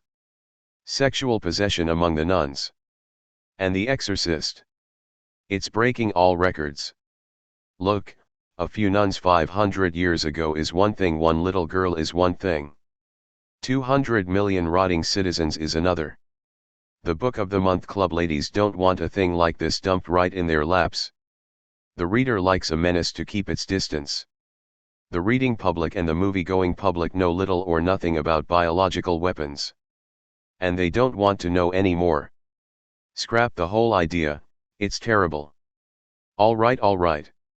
So then how's this for an angle, BJ? The sex life of Siamese twins. So this business of writing bestsellers is not as easy as it seems. Even after you get through all the operators, all the manipulation and intrigue, you still have to be very sure that you've really got something that you can sell. Additional remarks on The Godfather: the writer knows his subject and his characters. The book took 7 years to write. These are real-life characters with real-life counterparts. The singer is Frank Sinatra. The Godfather is Carlo Gambino. The doctor is that lovable drunk who has been written up in an article about Hollywood lushes. Not only is the reader getting inside information, he is getting real people and events. This is fact, fictionalized and presented in a palatable form with suspense and climaxes. You have to know the subject and the people to write it, and there's a lot of hard work involved. Frederick Forsyth conforms even more closely to the formula of fictionalized fact. He was a foreign correspondent, and he knows the subjects and the people he writes about. Information is carefully researched, the characters based on real-life counterparts he has interviewed and known. I recommend his books to anyone interested in writing fiction, whether he is trying to write a bestseller or not. The books are worth reading not just for the inside information on the subject of the book, but also for information on writing commercially, and organizing material. The Day of the Jackal is inside information on the attempts to assassinate de Gaulle. The whole subject of assassination is stated in the most basic terms. Remember, de Gaulle had real pros gunning for him, ex-army officers with money and weapons they knew how to use, an underground army in fact. So the Jackal, a real pro who sets out to assassinate de Gaulle on contract, is also up against real pros. You couldn't have gotten a real pro out of an American president. De Gaulle, like all politicians, becomes his public newspaper image, and so his character is already in the area of journalism. You don't need first-class writing for a stock character. The Jackal is a bit better than good, anonymous handsome golf pro eyes that cloud over just before he kills someone. No one can read his thoughts, not even the writer. In the end we are in doubt as to his existence. The suspense formula is like symbolic logic. So many days to count down. The day when he has to hit the general. What he does every day. What the whole combined police, secret service, and army does to find and terminate him. Non-fiction is easier and more profitable. Of course, writing like alive is even more trouble than well-researched fiction like The Day of the Jackal. The writer has to get down to Uruguay and get the ghouls to talk to him to scoop the whole tasty good thing before someone else does. There is a type of bestseller that requires no research at all if you have the stomach for it. The self-help book will transform your whole life. Your erroneous zones: think and grow rich, winning through intimidation. You just sit down and write it, if you're the kind of person who can write something like that. Your erroneous zones.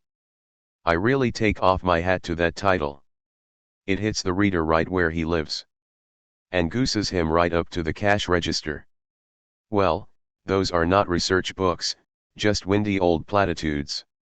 There's one born every minute to buy it. He knows he doesn't know anything, so he makes the wishful assumption that someone else does who is now going to share it with him and 8 million others. Get the title first, then write the book. There is also a class of minimal research. 6 books are out now on the Bermuda Triangle using the same sources. The Secret Life of Plants and Secrets of Plants. A hot subject is prolonging life. Other books out, of course. But a snappy title like Rubber Youth. How to Put Out Bum Youth Checks. Reviewing all the angles on Novocaine in Romania, monkey glands in Mexico in the 30s, aging theories, a month's research, a good pushy agent, a few good breaks, and you have a number one. Best-selling fiction can only be written up to the level of the writer's ability. I don't mean it isn't carefully planned. I mean the writer is not pulling punches and writing down to the public. Peter Benchley knew a lot about sharks. It was his hobby, so he sits down and writes it straight, Jaws. Like I say, up to the level of the writer's ability. You don't sit down and concoct a bestseller. I've tried.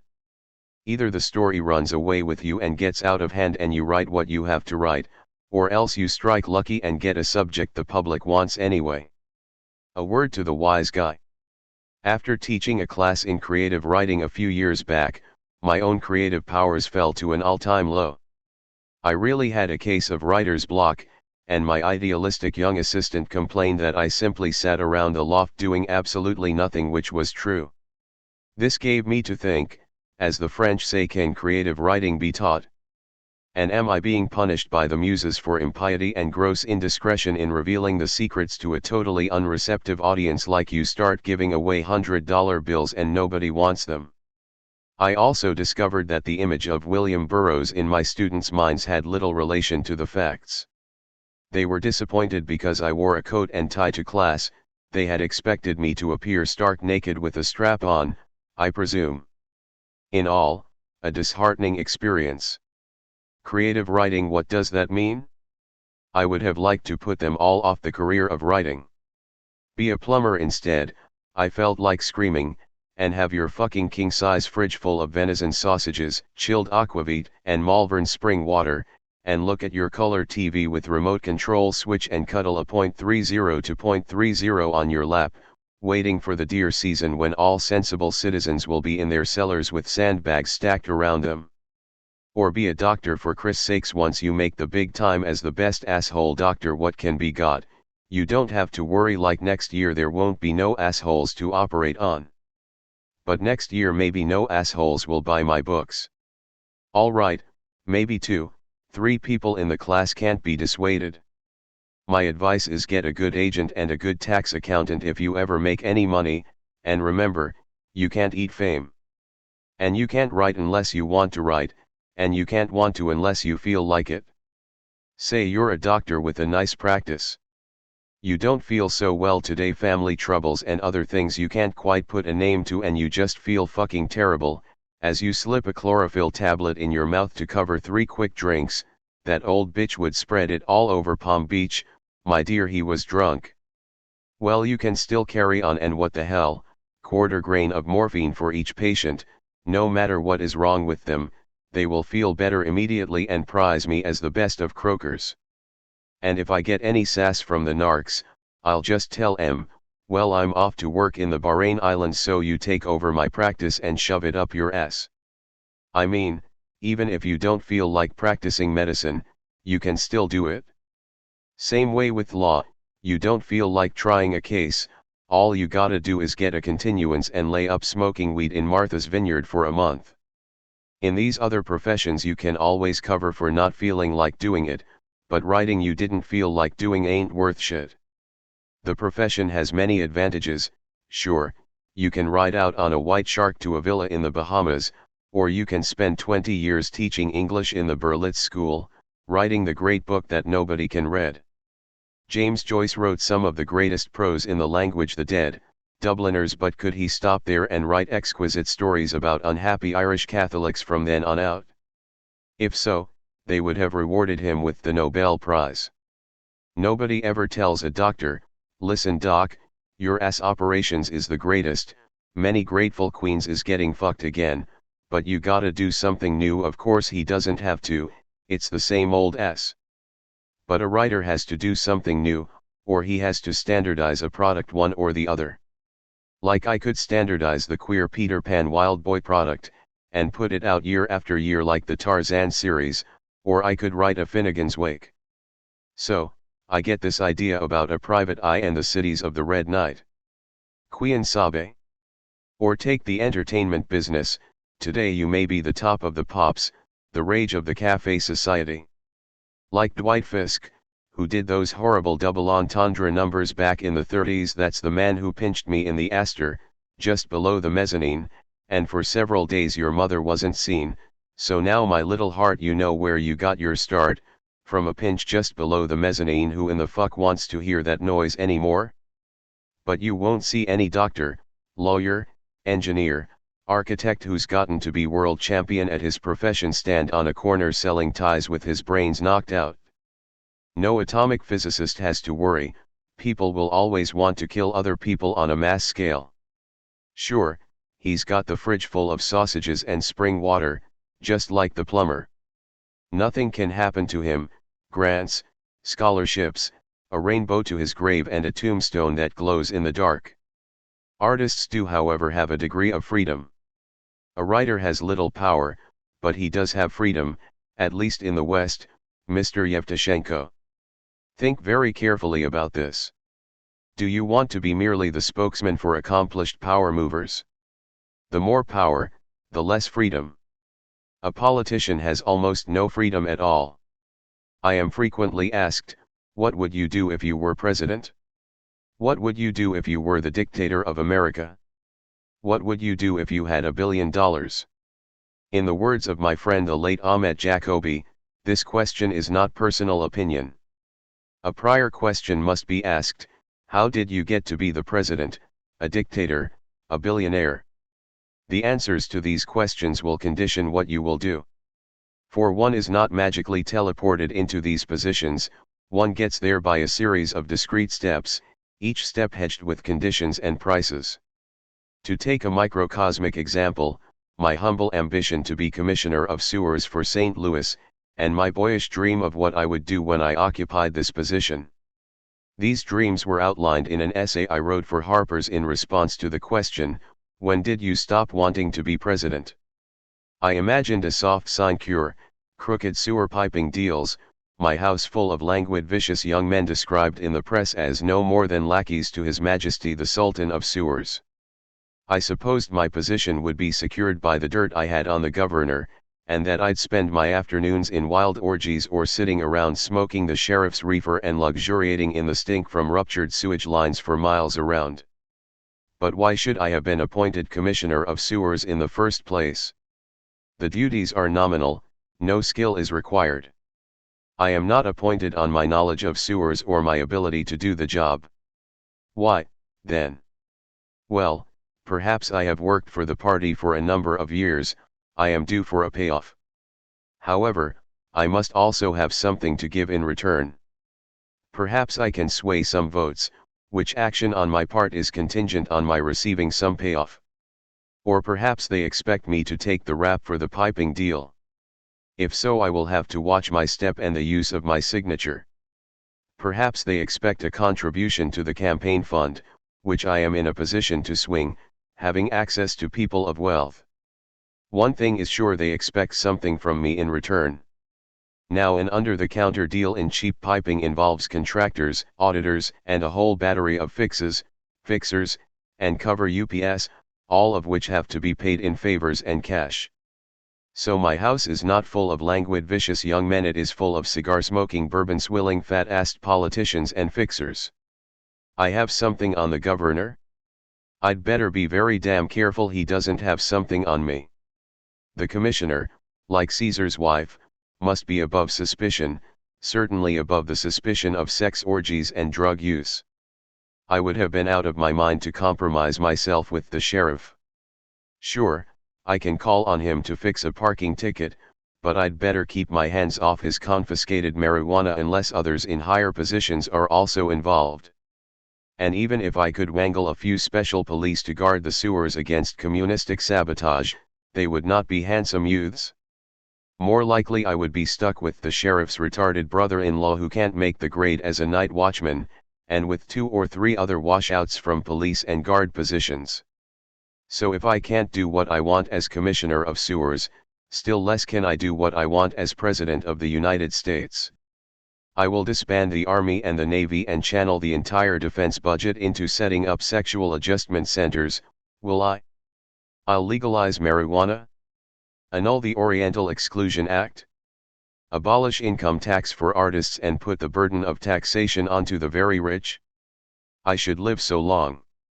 I think that Richard Nixon will go down in history as a true folk hero, who struck a vital blow to the whole diseased concept of the revered presidential image and gave the American virtues of irreverence and skepticism back to the people. Technology of writing. When Anthony Burgess was teaching a course in creative writing, a student asked him, "Why should you be up there teaching writing and not me?" A good question, and I wish I could give as definite an answer as can be given in regard to other subjects where the technology is more clearly defined. No one, unless he is himself an experienced pilot, asks why the pilot of an airliner should be in the cockpit and not he. The answer is that the pilot knows how to fly the plane and you don't. Nor would a student of quantum mechanics, engineering, or mathematics ask such a question. The teacher is there because he knows more about the subject than the student. To say he knows more presupposes that there is something definite to know, that a technology exists and can be taught to qualified students. How many writers have taken courses in creative writing? Some of them certainly. James Jones, for one, took a course with some literary lady who had her students imitate the styles of well-known writers. Write Hemingway for a month, Graham Greene for a month, and so forth. A good exercise, I think. But there are certainly, I think, more writers who have not taken courses in writing than writers who have. How many pilots have taken courses in flying? All of them, we hope. How many physicists have taken courses in physics? All of them.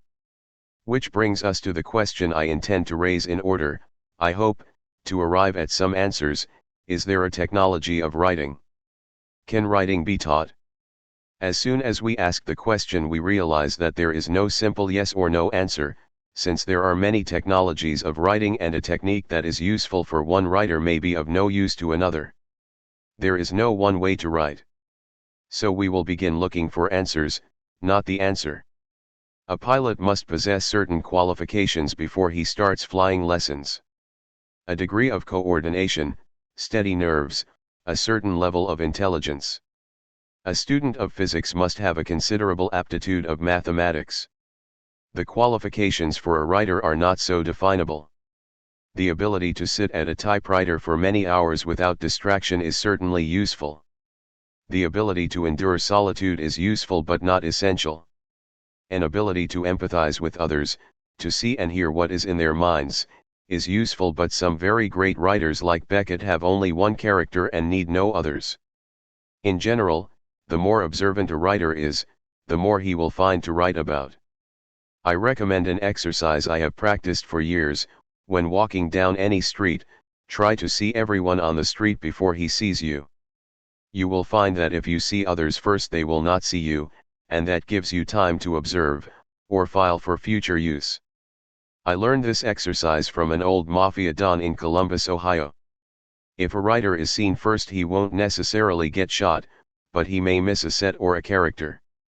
Someone glimpsed in passing may be used as a character years later, some doorway or shop front may serve as a set. An absent-minded writer closes the doors of perception.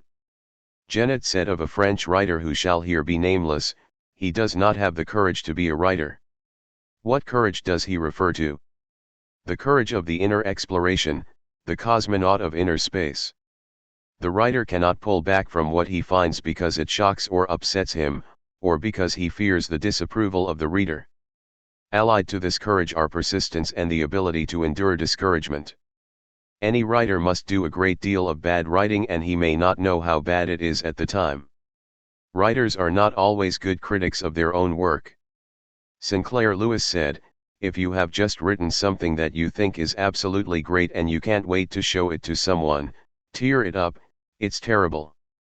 I have certainly had the experience of writing something I thought was the greatest, and reading it over a few days later said, "My God, tear it into very small pieces and put it in someone else's garbage can."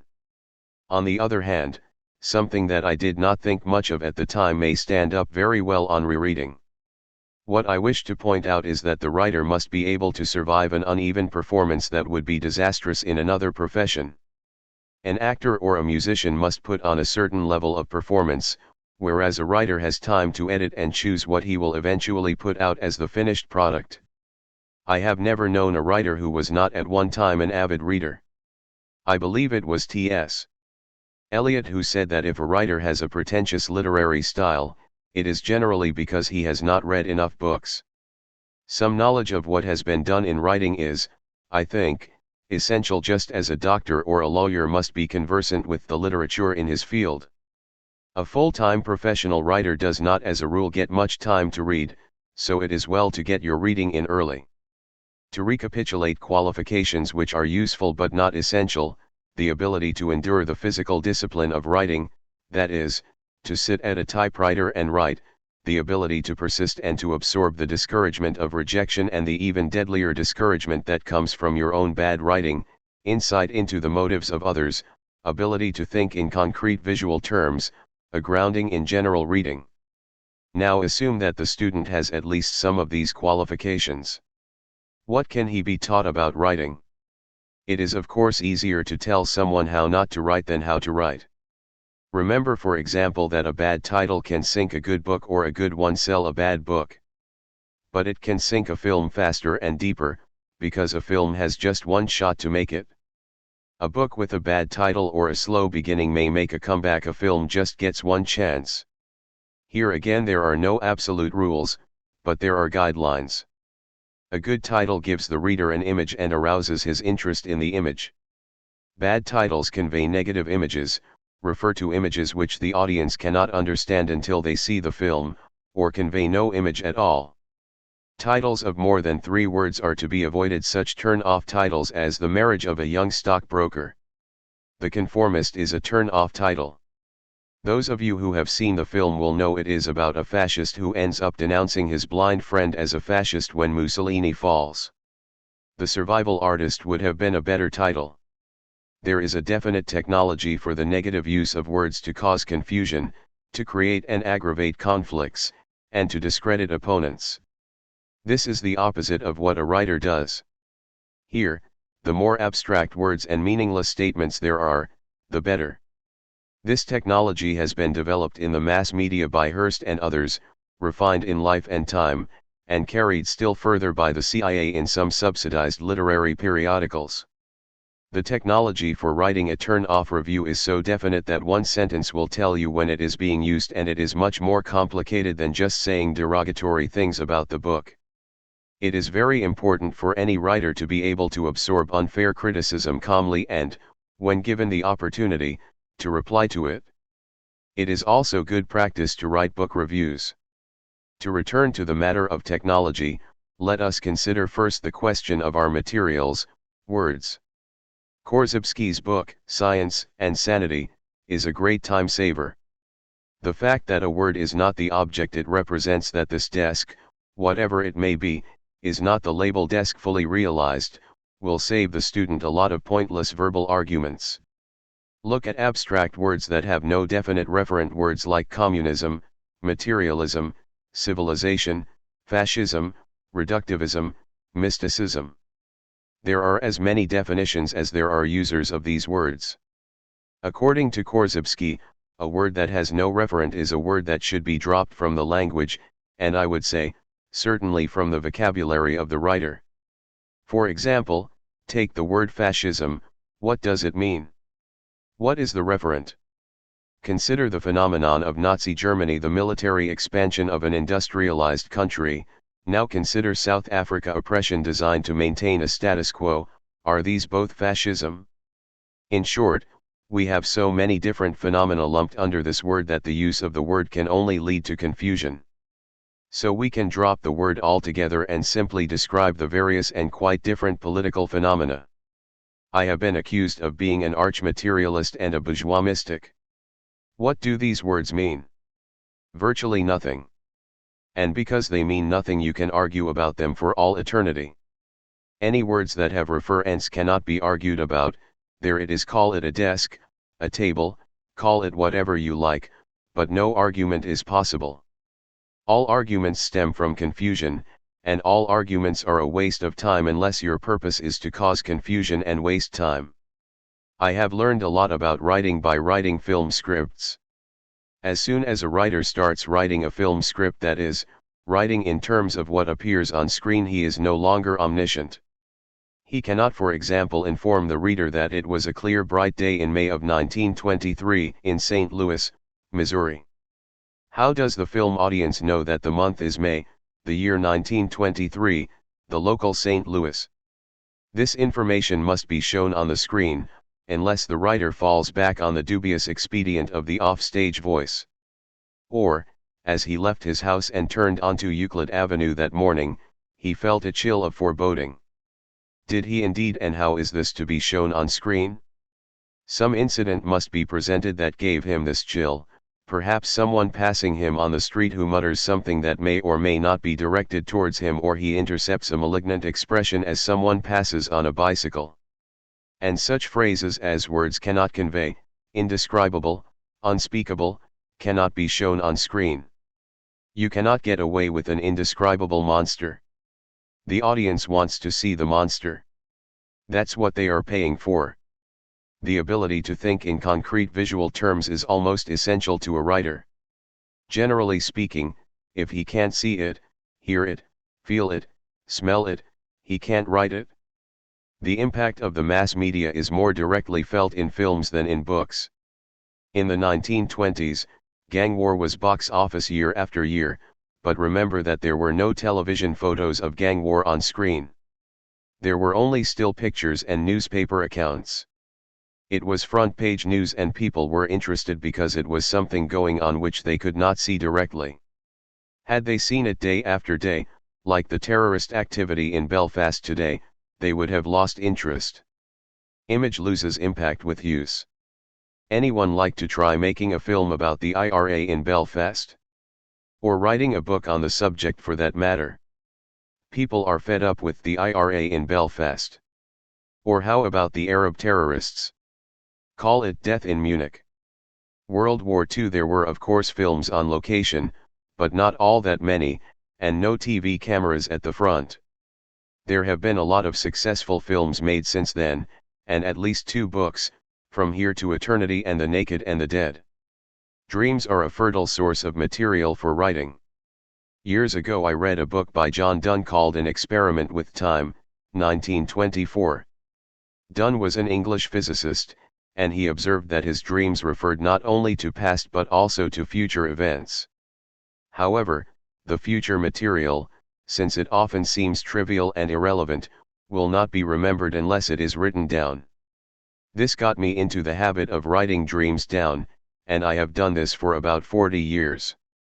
I began writing dreams down long before I started to write. I have, over a period of years, turned up a number of future references, but much more important is the number of characters and sets I have obtained directly from dreams, and at least 40% of my material derives from dreams. When I contact a character, I start building up an identikit picture. For example, I meet a character in a dream, then I may find a photo in a magazine that looks like the character, or I may meet someone who looks like him in some respect. Usually my characters are composites of many people from dreams, photos, people I know, and quite frequently characters in other writings. Over a period of years I have filled a number of scrapbooks with these identikit pictures. Finally, I will examine the connections between so-called occult phenomena and the creative process. Are not all writers, consciously or not, operating in these areas? One more thing, Sinclair Lewis said, if you want to be a writer, learn to type. This advice is scarcely necessary now. So then sit down at your typewriter and write. Creative reading. Having given courses in creative writing, I have come to doubt whether writing can be taught. It is like trying to teach someone how to dream. So I now teach creative reading. A few comments or quotations can turn a receptive student onto a book, and learning to read with discrimination is a crucial step towards learning to write. Creative reading demands the active participation of the reader, and the first step is critical evaluation. Matthew Arnold formulated 3 questions for a book critic to ask and answer. 1. What is the writer trying to do? 2. How well does he succeed in doing it? 3. Is it worth doing? Does the book achieve what he calls high seriousness? So what is the writer trying to do? Many critics disparage a writer because they don't like what he is trying to do, or because he is not trying to do something else. Ask the second question and you are well on the way to creative reading and the useful exercise of putting what the book is about into 1 or 2 sentences. Take Jaws, menace posed by great white shark eating the bathers and endangering the tourist trade. Menace poses challenge. Man meets challenge. Menace is removed by protagonist. What is The Great Gatsby about? Poor boy loves rich girl. He loses rich girl to rich man and meets a violent death trying to turn back the clock and realize the last and greatest of human dreams. What is Lord Jim about? Honor lost. Honor regained. Now the third question poses itself. Is it worth doing? Art makes us aware of what we know and don't know that we know. Our conscious awareness, our ego, has been compared to the tip of the iceberg that appears above water. Fitzgerald shows us more of the iceberg, more of the hidden depths than O'Hara. He is literally a deeper writer. Gatsby touches us in a way that the protagonist of O'Hara's Appointment in Samara does not. Some other questions the creative reader can ask are, does the writer have an ear for dialogue? Many good writers don't. Fitzgerald's characters are delineated more by his descriptive prose than by what they say. His dialogue tends to be wooden, with occasional flashes of brilliant insight, as when Gatsby says about Daisy's voice, "It's full of money." John O'Hara, a much lesser writer, had a superb ear for dialogue. Does the writer have a distinctive style? Style, the manner of writing, the choice of one word rather than another, may be so distinctive that you read one sentence and you know who wrote it. The hole in his forehead where the bullet went in was about the size of a pencil. The hole in the back of his head where the bullet came out was big enough to put your fist in if it was a small fist and you wanted to put it there. Who else but Papa Hemingway could have penned these lines and challenged Dryden's hitherto undisputed title to the most atrocious conceit in the English language for his stunning lines on Lord Hastings' smallpox? Each little pimple had a tear in it / to wail the fault its rising did commit. In his youth he had considered raising alligators in Florida. But there was no security in the alligators. Jane Bowles. Who else?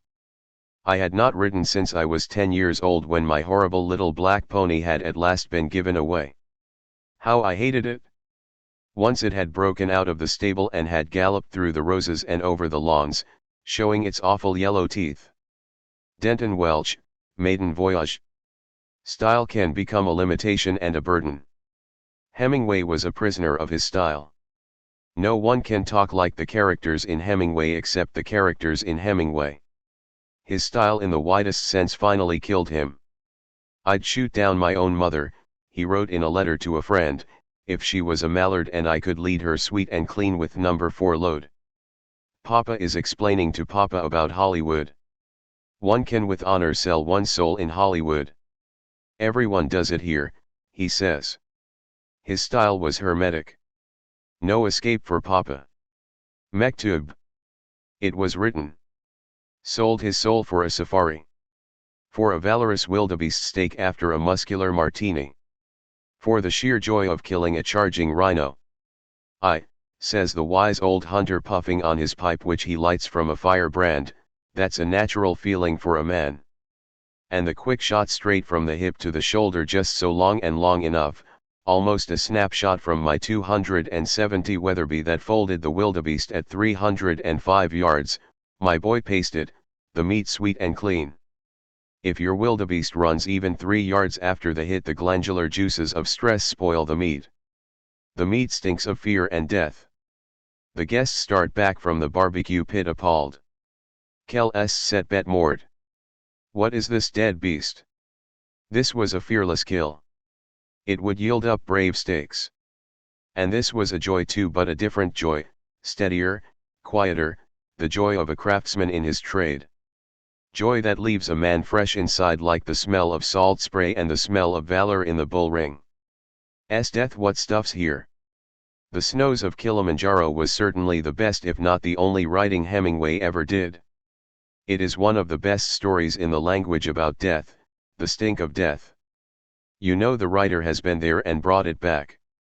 The end deserves a place among the great passages of English prose, with the end of Joyce's The Dead and the end of The Great Gatsby. The pilot was pointing, white as far as the eye could see ahead, the snows of Kilimanjaro. And a blinding flash of white must have been the last thing Papa saw when he put the double-barrel 12-gauge shotgun against his forehead and tripped both triggers. So Papa sold death to Hollywood when he let them tack a happy ending onto their dreadful movie of the snows of Kilimanjaro. Instead of the phantom messenger of death who appears at the end of the story, a real live shitting pilot from Hollywood arrives with penicillin, just the thing for a writer's gangrene. And Papa sat and watched this butchery and signed his name to it. Look, they're gone, says wifey pointing to where the vultures had been roosting.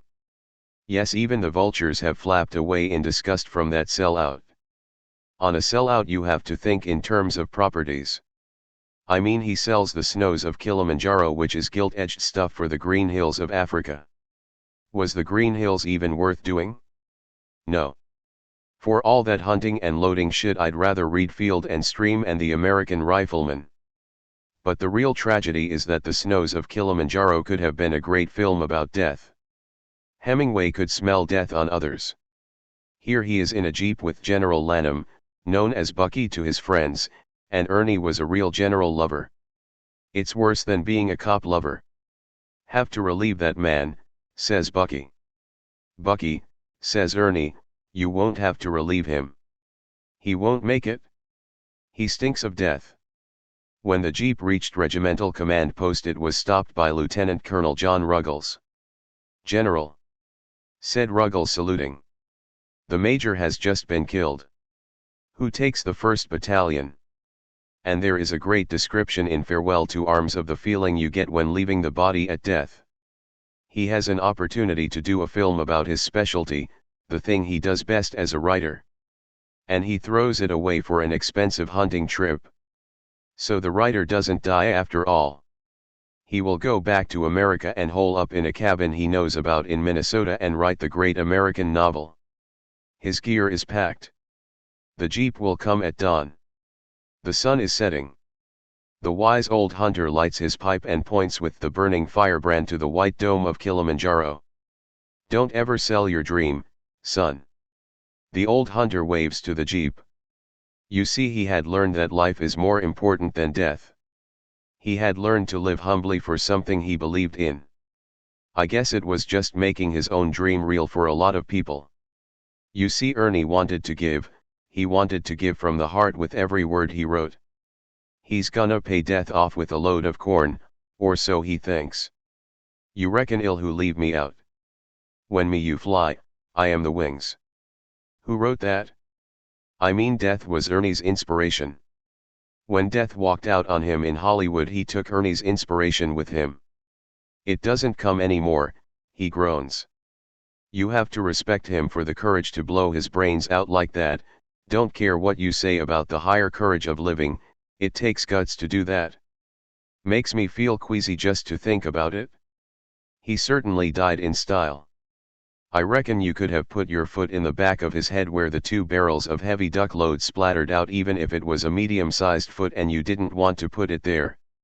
Old lady, it must be very dangerous to be a writer. Papa, it is, madam, and few survive it. Asterisk asterisk asterisk. Does the book contain memorable passages? I first read Denton Welch in 1948. I reread Maiden Voyage 30 years later and found that I had virtually memorized passages from the book. I have already quoted an example concerning his horrible little black pony, its awful yellow teeth. And here is the end of The Great Gatsby. He had come a long way to this blue lawn, and his dream must have seemed so close that he could hardly fail to grasp it. Gatsby believed in the green light, the orgastic future that year by year recedes before us. It eluded us then, but that's no matter. Tomorrow we will run faster, stretch out our arms further, and one fine morning. So we beat on, boats against the current, borne back ceaselessly into the past. This passage stays with the reader and becomes part of his inner landscape, commensurate with his capacity for wonder. And the characters? Can you see them? So long as there are readers, Gatsby will look across his blue lawn to the green light at the end of Daisy's dock. But I can't see the protagonist of Appointment in Samara. I can't remember his name. He is as real and as quickly forgotten as today's newspaper: elderly woman dies in fire. Death was attributed to smoke inhalation. Why should this elderly woman thrust her death upon one? I doubt if she even made a good-looking corpse. Does the writer play fair with the reader? There are rules to this game between reader and writer. 2 books are on the list simply to illustrate the violation of the rules. The Critical Threshold by Brian Stableford. Colonists stranded on a distant planet undergo an alteration through contact with a powerful hallucinogenic substance given off by mating butterflies.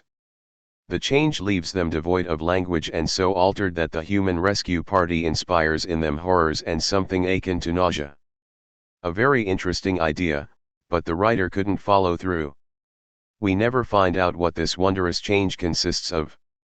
We are led to expect something that is not forthcoming.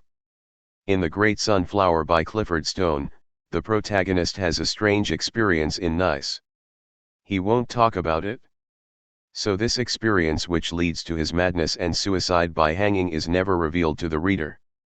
It's like a whodunit where you don't find out who done it, or a monster movie where you never get to see the monster. It's just the old nothing will ever bring me to reveal what I saw in that infamous crypt. Where the inventiveness of the writer lies buried. What about the title? Does it arouse your interest? Does it evoke a picture in your mind? A good title can sell a mediocre book, a bad title can sink a good book. The Biological Time Bomb is a much more informative book than Future Shock. Future Shock became a bestseller on the title, while the Biological Time Bomb sank into oblivion. There were 200 suggested titles for Jaws. Devise alternative endings, happy endings like Papa used to make. Gatsby marries Daisy, and here they are 20 years later living in the south of France, a dreary, empty, snobbish couple. Daisy has become a secret drunk. Looking for this, Daisy. He holds up a bottle of gin. Quarreling, angling for invitations to the Duchess's party. Lord Jim lives on to become a living legend written up in all the Sunday supplements, living in a 19th century set that could fold tomorrow. Jim points sadly to graffiti scrawled on the wall of his compound: honky honk home. He should be gone with the wild geese in the sick smell of morning. Often an early death is the kindest gift a writer can bestow on a beloved character, and Gatsby and Lord Jim both shimmer and glow from the love bestowed upon them by their creators. You can move character and story to another time and place, always looking for the right slot where it can fit. Conrad's Heart of Darkness becomes Apocalypse Now. In the early days of the Vietnam conflict, CIA agents set up their ops in remote outposts, requisitioned private armies, overawed the superstitious natives and achieved the status of white gods. So the context of 19th century colonialism was briefly duplicated. That is what writing is about, time travel. So I drafted Denton Welch to be the protagonist of a 19th century western on which I was then working. In this novel, Kim Carson is hiding out in a remote mountain valley with nothing to occupy his mind except an anthology of poetry, leather-bound with gilt edges, and this leads us to an exercise I call intersection reading. Just where and under what circumstances did you read? What were you reading when the phone rang or some other interruption occurred? Note the exact place in your reading where this occurred in your stream of consciousness, and when you read, of course, you are simply borrowing the writer's stream of it, being bored by your own, if indeed you have one. Isn't it all just bits and pieces, shreds and patches? Constantly being cut by seemingly random factors which on examination turn out to be highly significant and appropriate. For example, I am walking down a New York street, Elizabeth Street come to think of it, just turned off Houston past the Volunteers of America. I am thinking about New Mexico and I look up and there is a New Mexico license plate. Land of enchantment. So note and write down in the margin actual interruptions, which may be frequent if you are riding on a subway. I admire the intrepid breed of subway readers, perhaps they are quite literally escaping into their books. I have never heard of a reader being attacked. Why, only yesterday a black youth was occupying a double seat with such truculent insolence that no one, myself included, dared to demand our squatters' rights, but a young man with a large book on mathematics, he was very technical, made the sullen youth move his briefcase and set right to work on his formulae. So choose the subway for really adventurous intersections, but waiting rooms and airports are also rich motherlodes. You can just sit there and attract incidents like a blue serge suit attracts lint. And trains are the best because you're perfectly safe and some oaf won't suddenly confront you with a bestial snarl, "Who are you reading at?" I just tried an interesting experiment. I turn on the TV, open an anthology of poetry and read a few lines, noting action and words on screen. I throw away some duds but the hits are impressive. Just try it. A violet by a mossy stone half hidden from the eye. Wordsworth/Lucy poems. There's a flower on screen right now. How dull it is to make an end/to rust unburnished not to shine in use. Tennyson/Ulysses. On screen a cowhand is explaining to the girl he doesn't want to be tied down. He wants to keep moving like a tumbleweed. And never lifted up a single stone. Wordsworth/Michael. On screen some woman is rubbing on her hand cream. No stone lifting for her. For sweetest things turn sour by their deeds/and lilies that fester smell far worse than weeds. Shakespeare. On screen a personable model extols some kinda toothpaste called Pole makes your breath soul kissing sweet. The same bourgeois magic wherever the mail train sets you down. Rambo/Historic Evening. A documentary on screen shows computerized travel at Kennedy Airport. And the dream fades. Rambo/Vigils. On screen the lights in the Empire State Building go out. The clouds gathered over the seas formed of an eternity of hot tears. Rambo/Childhood. On screen Arthur Miller is relating the death of this magnificent old salesman who died while trying to sell some shit or other over the phone. Death will come when thou art dead. Soon. Shelley/Tonight. News story about some psycho tried to strangle a black man in a hospital. Seems this same perp had shot 2 other black victims and cut their hearts out and taken their hearts away with him. What do we conclude from this exercise? It seems like our entire sensory input is pre-programmed. Mektub. It is written. Snip. Snip. Cut it up. You can imagine a context. Say you are reading this in some 19th century jungle outpost. Your traitorous boys slink away into the night. Ali. Mustafa. Where are you? You ready your submachine gun and settle down to read to the pulsing signal drums. How sleep the brave/redrum the drums pulse. Sounds like they got red and a rottener bastard never drew a breath. By Allah, their country's wish is blessed. Just doing our job is all. Recollect, in the Congo they have a bounty on niggers you turn in a pair of ears and collect. But it turns out some do-gooder bleeding heart bounty hunters was just cutting off the ears and letting the nigger go to undermine the whole purpose of the program. So after that you had to turn in his plumbing, cock, and balls. And Red used to sit there counting the pricks and handing out the gold. But who am I to be critical with a fishing creel full waiting on the line? Fire arrows rain on the roof. Or maybe you are a 16-year-old prep schoolboy on vacation with the Tosnich edition of Pension in Con. There's not a joy in the world can give like that it takes away. When bloom of early thought declines in feelings dull decay. Byron. The world-weary burnt outlook is irresistibly attractive to the young and innocent. Shredded incense in a cloud. From closet long to quiet vowed. Mouldering her lute and books among. As when a queen long dead was young. Browning. The boy thinks this is funny and camps around with a skull mask he will wear tonight at the costume party at the Villa Moresque where the big writer lives, and isn't he lucky to have wangled an invitation through his uncle in the State Department. How he will astonish them. He has the poem printed on a t-shirt with skeleton ribs and he will act it all out like a charade.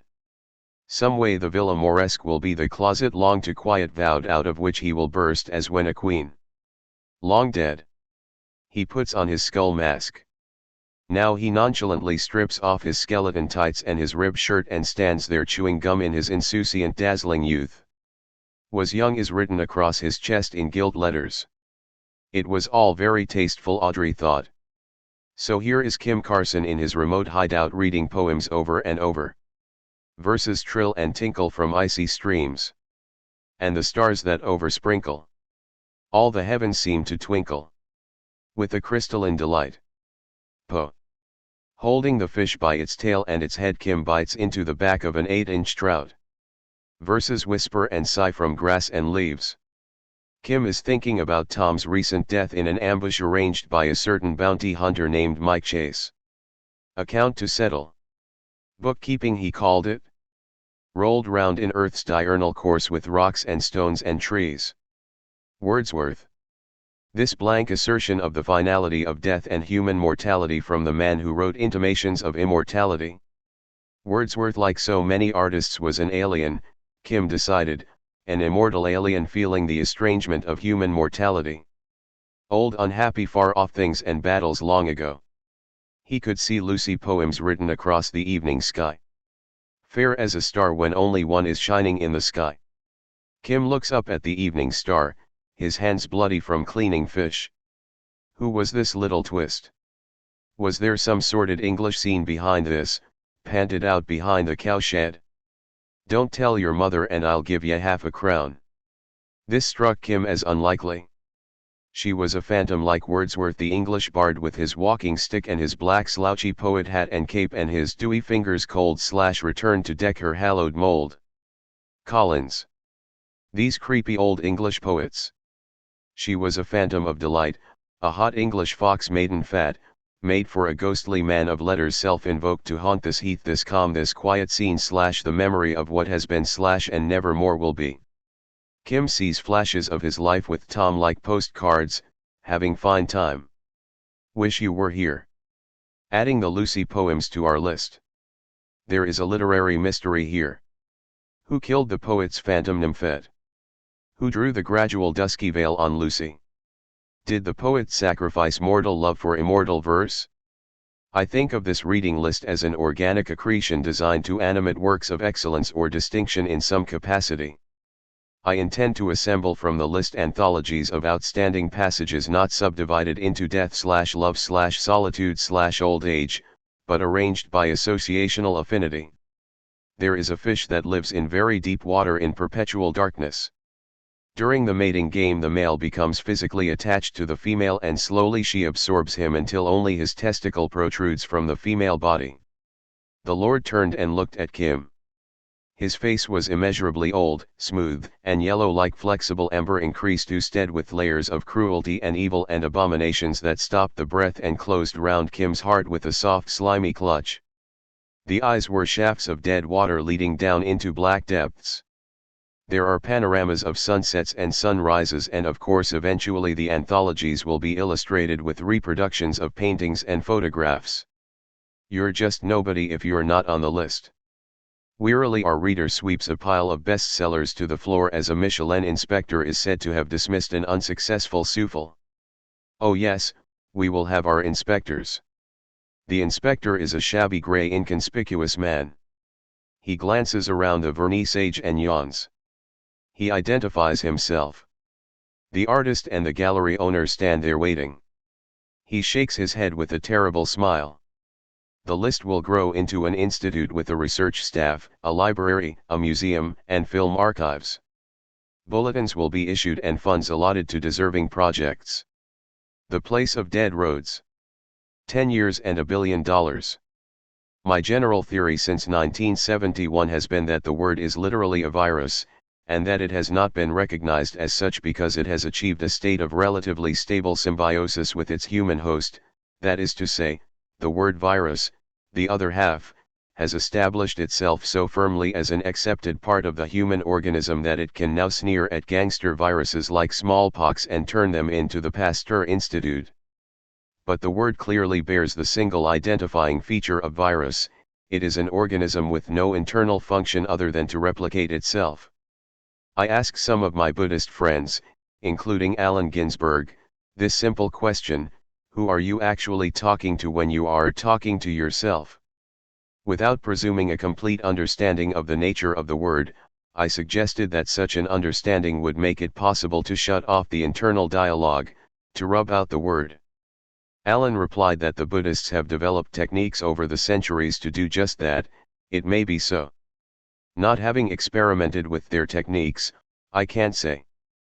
But I wanted some answers, and it seems to me that in the 3,000 years the Buddhists have had to toss this around, they have not come up with any. I offered this challenge then and I repeat it now: give me 10 years and $1 billion for research, and I'll get some answers to the question of word. But I do not have $1 billion, and I may or may not have 10 years, so in the meantime I have developed certain techniques of my own. First of all, I recognized writing as a magical operation, and since such operations are designed to produce specific results, this leads us to an inquiry as to the purposes of writing. Remember that the written word is an image, that the first writing was pictorial, and so painting and writing were at one time a single operation. Historically, they do not separate until we have a highly stylized pictorial writing, as in Egyptian, which of course developed much later. The original invention from which writing developed was quite simply to create on a cave wall images and scenes, hunting, and often so-called pornographic drawings. The purpose was originally ceremonial or magical, and when the work is separated from its magical function, it loses vitality. That is, when some tribe starts making dolls for the tourists, it's gone. And that is what bestsellers are doing: whole valleys of dolls and shark teeth for the tourists. It may make money, but it isn't magical. I know Dolly says the measure of genius is gold, and I agree that artists should be at least as well paid as plumbers. Journalism is closer to the magical origins of writing than most fiction. That is, at least a few operators in this area, people like the late Hearst and Henry Luce, certainly quite clearly and consciously saw journalism as a magical operation designed to bring about certain effects. And the technology is the technology of magic, in the case of newspapers and magazines, mostly black magic. They stick pins in someone's image and then show that image to millions of people. You can see how easy it is, if you own a newspaper, to start slipping in non-existent events. This has been and is being done all the time by Time especially, in fact. Starting with being a week ahead, they literally write the news before it happens, which is why they print so many false statements that they have to retract. And so you get a retraction from them. How many people read the retraction compared to the number who have read the falsified story? You have all heard this one. A story went out that some hippies tripping on LSD stared at the sun and went blind. Later there was a retraction: the story was a hoax. But more people saw the story than saw the retraction, so the story is still circulating and still believed. William Randolph Hearst had two house rules at San Simeon: 1. Everybody staying in Mr. Hearst's house must appear at dinner no matter what condition he or she is in. That's very understandable, otherwise people would be goofing off in their rooms, imitating his mannerisms, and he would lose control of the situation. It's the old army game of roll call. And rule number 2, nobody may mention the word death in Mr. Hearst's presence. There is a very good magical reason for that rule. Mr. Hearst was playing death. Playing death means you must always be able to affect others, but they may never be allowed to affect you. Someone comes down to dinner in a skeleton suit, the old man could lose his position. So what is the difference between Hearst and a writer of fiction? I mean a real writer, like Beckett, Jennett, Joyce, Hemingway, Conrad, Fitzgerald, Kafka. Right away we have a distinction. Can you image a writer or an artist who would be afraid to hear the word death? I sure can't. Any writer who cannot hear that word is not a writer. It can only mean one thing: he is trying to play death and is not sure of his credentials, like a fake cop doesn't want to see a real one. Another distinction is responsibility. Jennett says that a writer assumes the terrible burden of responsibility for the characters he creates. They are his creations and he is responsible for them. Journalists, on the other hand, have no responsibility whatever for the characters they create. Let them go and hijack a plane, kill 5 women in Arizona, assassinate the president, and what happens to them after that? Who cares? A basic difference in attitude. I have given my students several exercises to sharpen their perception as writers and to help them make their own inquiries into the nature of word and image as they manifest themselves along association lines. The exercise that has elicited the greatest response and produced the most interesting results has been the walk exercise. Basically, it consists in taking a walk with the continuity and perceptions you encounter. The original version of this exercise was taught me by an old mafia don in Columbus, Ohio, seeing everyone on the street before he sees you. Do this for a while in any neighborhood, and you will soon meet other players who are doing the same thing. Generally speaking, if you see other people before they see you, they won't see you. I have even managed to get past a whole block of guides and shoeshine boys in Tangier this way, thus earning my Moroccan moniker, El Hombre Invisible. Another version of this exercise is simply to give no one a reason to look at you. Sooner or later, however, someone will see you. Try to guess why he saw you. What were you thinking when he saw your face? Another exercise that is very effective is walking on colors. Pick out all the reds on a street, focusing only on red objects: brick, lights, sweaters, signs. Shift to green, blue, orange, yellow. Notice how the colors begin to stand out more sharply of their own accord. I was walking on yellow when I saw a yellow amphibious Jeep near the corner of 94th Street and Central Park West. It was called The Thing. This reminded me of The Thing I knew in Mexico. He was nearly 7 feet tall and had played The Thing in a horror movie of the same name, and everybody called him The Thing, though his name was James Arness. I hadn't thought about The Thing in 20 years, and would not have thought about him except walking on yellow at that particular moment. Immediately the story of a horrible Mexican weekend came back to me, as related by Kells Elvins. Kells, his wife, and The Thing had been invited to the country house of a rich Mexican, and looking forward to swimming pools, luxury, good food, and drinks, they inadvisedly accepted. They arrived at a barren stone castle with hardly a stick of furniture, where drunken machos muy macho much man, also much son of bitch, were blasting at terrified cats with pearl-handled .45s while the cats ran around and around trying to escape, which they couldn't do because the doors were locked, bullets ricocheting all over the castle. Much more dangerous to the human spectators than to the cats, who were smaller and moving much faster. That .45 is one of the most inaccurate handguns in circulation, and the machos were crazy drunk, so of course Kells and his wife and The Thing were in favor of an immediate withdrawal, but found they were locked in like the cats. The machos 5'6" in elevator shoes hated The Thing because he was taller. So they held him at gunpoint and took turns spitting drinks in his face. This scene and many others from Mexico 1950 Mexico City College flashed through my mind like a film, some pictures dim and grainy, others in technicolor, all triggered by the amphibious yellow Jeep. And I was reminded of a description I read of the old Tong Wars in New York's Chinatown, where the Chinese gunmen would squat down in the bloody angle of Doyle Street in front of the Chinese Light Lutheran Church with their Colt .45 revolvers, shut both eyes tight, and blast away until the gun was empty. So those old bullets were whistling all up and down the street. Light Lutherans. For an instant I'm at the door of the Baptist Church on St. John's Island in the West Indies. White paint buckles and peels from the walls. I smell the fruit and the sugar and the heat, then a long tight funnel of New York wind sucks me back to today. This is a quote from a student in my 1974 writing class at CCNY. When you take these walks you are literally traveling in time along association lines. So late the next afternoon I took a walk in Chinatown, and here is what I saw. A whitish wash of winter sunlight, afternoon pale through a slot in the building's blood splotched on his white shirt and overalls. He appears not to connect with the ground or anything else. He shifts his eyes right and then left, and suspicious yellow rays emanate from his too old interior. Cold and windy outside. As I enter through the turnstile another guy exits, his hair and jowly face a medium gray. La via del tren subterraneo esta peligrosa. Obey the police. I haven't been in New York long. Don't touch that cat, you'll catch something. Hey honey, want to ditch your wife? Guess Chinese do like pork. Look at feet, only a good way to travel. He holds the images of sterility and puts himself outside of what he wants with a sharp knowing glance and surreptitious eyeballs I can push him onto.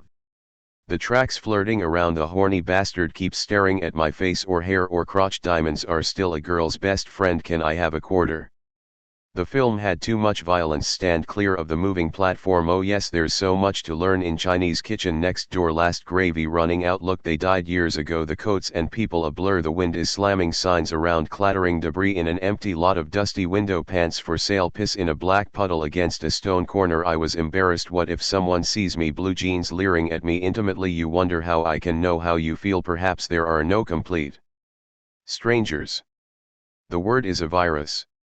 It belongs to the cucumbers. It seems that tape recordings made with no apparent input have turned up unexplained voices on the tape.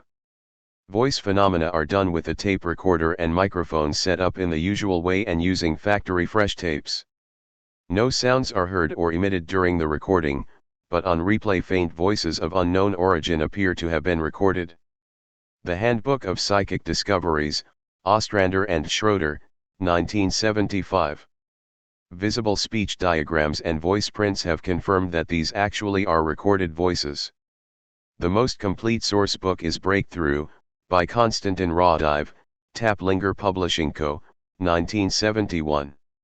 These voices seem an appropriate topic to take up at the Kerouac School of Disembodied Poetics.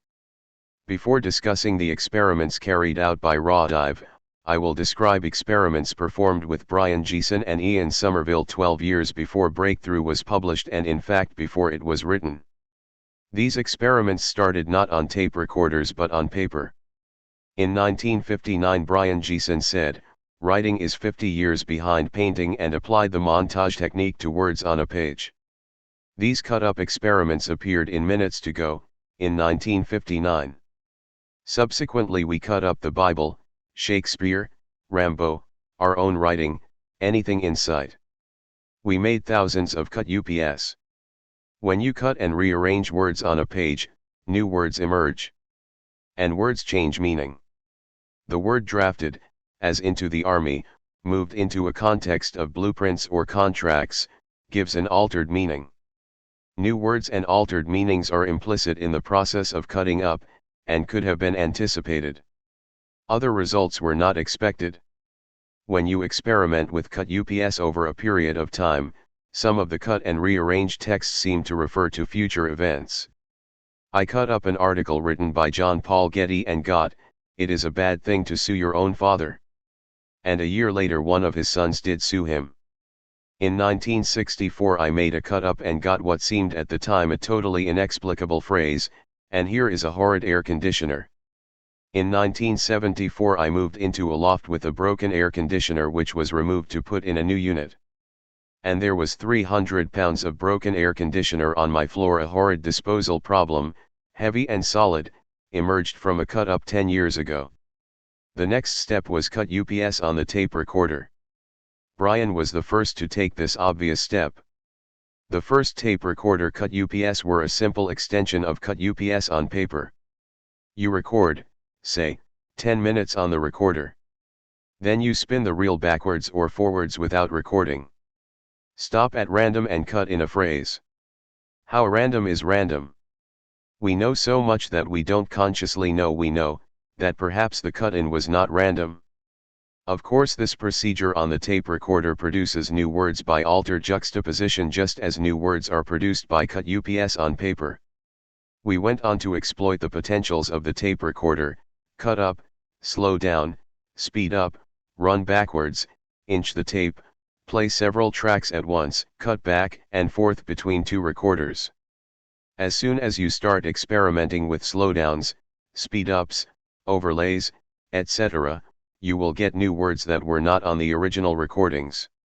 There are then many ways of producing words and voices on tape that did not get there by the usual recording procedure, words and voices that are quite definitely and clearly recognizable by a consensus of listeners. I have gotten words and voices from barking dogs. No doubt one could do much better with dolphins. And words will emerge from recordings of dripping faucets.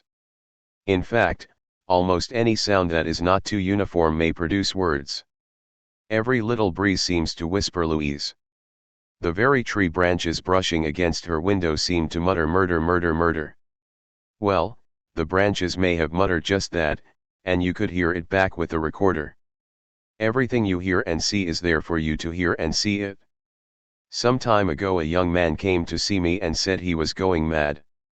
Street signs, overheard conversations, radio broadcasts, seemed to refer to him in some way. I told him of course they refer to you. You see and hear them. Years ago, Ian Somerville, Stuart Gordon, and your reporter had turned into the Rue de Vignes, just off the Place de France in Tangier. Walking ahead of us was a middle-aged Arab couple, obviously poor country people down from the mountains.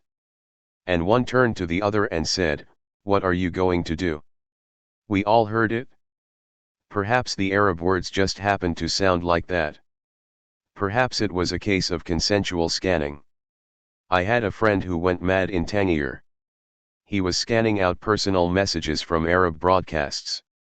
This is the more subjective phenomenon of personal scanning patterns. I say more rather than pose the either/or subjective/objective alternative, since all phenomena are both subjective and objective. He was, after all, listening to radio broadcasts. Now to consider Raudive's experimental procedure. The experiments were carried out in a soundproof studio. A new blank tape was turned on and allowed to record. Then the tape was played back, the experimenter listening through headphones, and quite recognizable voices and words were found to be recorded on the tape. Raudive has recorded 100,000 phrases of these voices. The speech is almost double the usual speed, and the sound is pulsed in rhythms like poetry or chanting. These voices are in a number of accents and languages, often quite ungrammatical. "UI friends. Where stay," sounds like a Tangier hustler. Reading through the sample voices in Breakthrough, I was struck by many instances of a distinctive style reminiscent of schizophrenic speech, certain dream utterances, some of the cut UPS and delirium voices like the last words of Dutch Schultz. Many of the voices allegedly come from the dead. Hitler, Nietzsche, Goethe, Jesus Christ, anybody who is anybody is there, many of them having undergone a marked deterioration of their mental and artistic faculties. Goethe isn't what he used to be. Hitler had a bigger and better mouth when he was alive. On one level, the recorded voices procedure is a form of sophisticated electronic table tapping, and table tapping is one aspect of the cut-up experiments I have described. What better way to contact someone than to cut and rearrange his actual words? Certainly an improvement on the usual scene where Shakespeare is announced, to be followed by some excruciatingly bad poetry. Whether there is actual contact with the dead is an academic question as long as there is no way to prove or disprove it. I have pointed out a stylistic similarity between the voices recorded by raw dive, dream speech, schizophrenic speech, words spoken in delirium, and cut UPS. This does not apply to all the material in these categories, much of which may be quite banal and undistinguished. For example, a frequently recurring phrase in Raw Dive's book is "heat the bathroom, company is coming." This is no esoteric code, but simply refers to a Latvian custom. When they are expecting guests, someone goes into the bathroom and lights the stove. It is a question of selecting material which is stylistically interesting, or which may contain references of personal or prophetic significance. Here are some examples of dream speech from my own dream diaries. We can come out when shadows cover the cracks. You need black money here. We still don't have the nouns. Do you like to get lost or patrol cars? The symbol of the skull and the symbol of soap turn on the same axis. Can't you keep any ice? The Inspectorate of Canada is banging on the door. I suppose you think Missouri is a lump. You have an Air Force appetite. The lair of the bear is in Chicago. The unconscious imitated by cheesecake. A tin of tomato soup in Arizona. Where naked troubadours shoot snotty baboons. Green is a man to Phil is a boy. I can take the hut set anywhere. A book called Advanced Outrage. An astronaut named Platt. First American shot on Mars. Life is a flickering shadow with violence before and after it. A good loser always gives up control for what the situation would be if control wasn't there to look around in it. And here are two examples of dream slang. An ounce of heroin is a beach. To camel is dream slang for fuck. Unfortunately, I do not have at hand any examples of schizophrenic speech. I remember only two. Doctor Hood is being made with me. Stylistically similar to the Inspectorate of Canada. And, radius radius. It is enough. Here are some phrases from Raw Dive's book. I have taken these phrases out of what might be called minimal context for purposes of illustration. Cheers, here are the non-dead. Here are the cunning ones. We are here because of you. We are all longing to go home. Politics, here is death. Take the grave with you. It snows horribly. We see Tibet with the binoculars of the people. Give reinforcement. Diminish the stopper. Sometimes only the native country loves. I am expensive. We are coordinated, the guard is manifold. You belong probably to the cucumbers. Telephone with restraint, comrade. It is difficult in train A covering fire. Send orders. Are you without jewelry? A lecture is taking place here. We have become accustomed to our sick ones. Get out of the defensive position. Speed is required.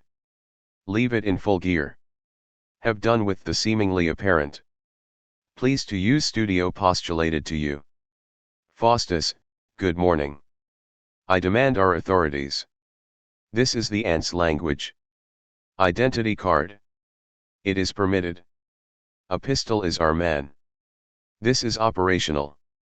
Even the wolves do not stay here. Into battle. The long life flees. We ignite. It is bad here. Here the birds burn. It smells of the operational death. Knowledgeable Goth, the deed of the future. Believe. Separated. Here is eternity. The far away exists. You are the contract. Are you in salt? We have been looking all over the place for human beings. Ah, good the sea. Professor of non-existence, the body is evidence of the spirit. The natural key. We are the language here. The doctor is on the market. Good evening, our chap, are you making mummies to standard? It is enough. Reason submitted. Called at a bad time. This is operational even in the middle. With binoculars at the border, you have nevertheless to fetch our clothes. Prepare trousers in the bathroom. Why are you a German? Clean out the earth. The new Germany. Hitler is a good animal infesting louse. Have you stolen horses with him? Yo siento. Man pricks. Buena cosa man. Draw the spirit to the plata. Hurry to make the flutes. Fax see us. I am practically here. A good crossing. The earth disintegrated. Commentary, we see Tibet with the binoculars of the people. In 1970, about the time that these recordings were made, I wrote a story about a Chinese patrol which finds a Tibetan monastery taken over by the CIA to test a radioactive virus. Yen Li studied the village through his field glasses. You belong probably to the cucumbers. I don't know how many of you are familiar with the term used to designate the CIA, the pickle factory. He works for the pickle factory means he is a CIA man. I think this designation was mentioned in Time or Newsweek. Well, pickles are made from cucumbers, so it doesn't seem too far-fetched to postulate that cucumbers refers to the CIA. Telephone with restraint, comrade. Watch what you say over the phone, the cucumbers are listening in. Are you without jewelry? May refer to lasers, which are made with jewels. Bind death, obey death. Compare to Dutch Schultz's last words, I don't want harmony. I want harmony. Are you in salt? We have been looking all over the place for human beings. Salt could refer to any basic commodity. In this case, since the voices are discarnate, the reference is probably to human bodies. Your blood, as you know, has the saline content of sea water, good the sea. Now, to say are you in blood, would blow the vampiric cover. Have you stolen horses with him? Is a German proverb meaning can you trust him? Draw the spirit to the plata. Raw Dive considers this utterance inexplicable. Apparently he did not know that plata is a general Spanish slang term for money. A good crossing. The earth disintegrated. Some years ago scientists drew up a plan for a spaceship to be propelled by atomic blasts behind it. Well, that would be a motive for blowing up the earth, propulsion to healthier areas. The publication of Breakthrough in England caused quite a stir. One of the editors, Peter Bander, later published a book entitled Voices from the Tapes, describing the reactions in England. There were articles in the press, radio, and television programs, much discussion pro and con. Some people protested that if these are voices from the dead, they seem to be living not in celestial realms but in a cosmic hell. In consequence, the voices may be misleading, interested, even downright ill-intentioned. Well, what did they expect? A chorus of angels with tips on the stock market? Others protested that contact with these voices is dangerous, citing the use of black magic and the invocation of lower astral entities by Nazi leaders. An article written by a psychic researcher, Gordon Turner, typifies the dangerous for the uninitiated line.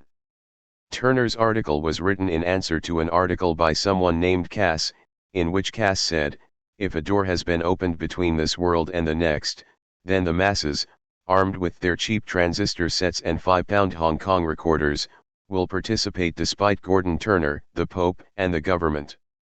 Here is Turner, I believe Breakthrough should not have been published. Does, Cass, think it is safe for anyone and everyone to open themselves to this kind of influence? Has he the slightest conception of how dangerous this might be? Dangerous to whom exactly? When people start talking about the danger posed by making psychic knowledge available to the masses, they are generally trying to monopolize this knowledge for themselves. In my opinion, the best safeguard against the abuse of such knowledge is widespread dissemination. The more people that know about it, the better. Raw Dive considers 3 theories to account for the voices. 1. They are somehow imprinted on the tape by electromagnetic energy generated by the unconscious minds of the researchers or people connected with them. 2. The voices are of extraterrestrial origin. 3. The voices come from the dead. He then crosses out number 1, the imprint theory, because it is technically impossible. It seems to me that we are operating in an area where technical impossibilities, in terms of what we know about magnetic tape and the way in which sounds and voices are imprinted by the usual means, no longer apply. Remember that your memory bank contains tapes of everything you have ever heard, including of course your own words. Press a certain button, and a news broadcast you heard 10 years ago plays back. Under hypnosis, people have remembered in detail conversations and events that took place many years ago, and this has been confirmed by witnesses. Hypnotic subjects have been able to recall exactly what doctors and nurses said during an operation, and such recall, particularly if it has a menacing or derogatory content, can be extremely disturbing. One thing is sure, he don't look good. A filthy mess. Sew her up, it's inoperable. Clamps, nurse, he's bleeding like a pig. Prepare the patient for a heart shot. A round of drinks, he dies on the table. These irresponsible observations are recorded and stored in the patient's memory bank, enough so to convey a permanent patient status. In Esquire's 1971 Christmas issue, there was an article called Future Shock. Dr. Cheek, who carried out hypnotic experiments on post-operative subjects and found they were recording every word and sound in the operating room, recommended that silence be observed during an operation. Because what the patient hears during an operation is filed with all his tapes of pain, fear, helplessness, and hostility, all the horrible, frightening, disgusting things he has ever known awake or asleep, conscious or unconscious, from his conception. Everyone you have ever known, however briefly, is there on film and tape. Take a look at these talking films and you will begin to notice that certain words and characters tend to recur. The rude clerk in Hong Kong bore a strong resemblance to the rude clerk in New York, and both used the same words to indicate they did not have what you asked for. I never heard of it. The more you look at it, the more it looks like a tired old film, nice voices, nasty voices, good guys and bad guys, the old game of war from the Stone Age to eternity. Are we men or toothless crones? How long will we allow the filthy Zambesi to plunder our fishing territories? As free men we cannot stand idly by. Time to get yourself hit good, and the deeper the better. And I say to Russia, beware the fury of a patient man. A good crossing. The earth disintegrated. Old war tapes. We all have millions of hours of it, even if we never fired a gun. War tapes, hate tapes, fear tapes, pain tapes, happy tapes, sad tapes, funny tapes, all stirring around in a cement mixer of voices. Raw Dive dismisses the second alternative explanation for the origin of the voices, that they are extraterrestrial, because they are too banal. Well, no reason to think we have a monopoly on banality. His reasoning exemplifies the error of either or thinking. Having categorically crossed out 1 and 2, he is stuck with number 3, the voices come from the dead. I could suggest other possible explanations. The voices are a backplay of recordings stored in the memory banks of the experimenters. Now the psychiatrists tell us that any voices anyone hears in his head originate there, and that they do not and cannot have an extraneous origin. The whole psychiatric dogma that voices are the imaginings of a sick mind has been called into question by voices which are of extraneous origin and are objectively and demonstrably there on tape. So the psychotic patients may be tuning into a global and intergalactic network of voices, some using quite sophisticated electronic equipment. It belongs probably to the cucumbers. 15 years ago in Norway, experiments indicated that voices could be projected directly into the brain of the subject by an electromagnetic field around the head. The experiments were in a formative stage at that time. So maybe we are all walking around under a magnetic dome of pre-recorded word and image, and Raw Dive and the other experimenters are simply plugging into the pre-recording. Could you, by your cutting up, overlaying, scrambling, cut and nullify the pre-recordings of your own future? Could the whole pre-recorded future of the human race be nullified or altered? I don't know, let's see. And don't let any smooth old voices ease you out of it. There are certain things, my son, that human beings are not permitted to know, like what we are doing, son. You'd fall dead from one whiff of the pickle factory and other similar factories in other countries. Scramble him like an egg before he hatches. What is this? His hand is one of the unbearable mysteries, and the other players can't see his cards, as he rakes in the chips and then says the chips are his cards, a billion on the board. The fall of art. Some years ago in London, I asked Jasper Johns what painting was all about. What are painters really doing? He countered with another question, what is writing about? I did not have an answer then, I have an answer now. The purpose of writing is to make it happen. What we call art, painting, sculpture, writing, dance, music is magical in origin. That is, it was originally employed for ceremonial purposes to produce very definite effects. In the world of magic, nothing happens unless someone wants it to happen, wills it to happen, and there are certain magical formulae to channel and direct the will.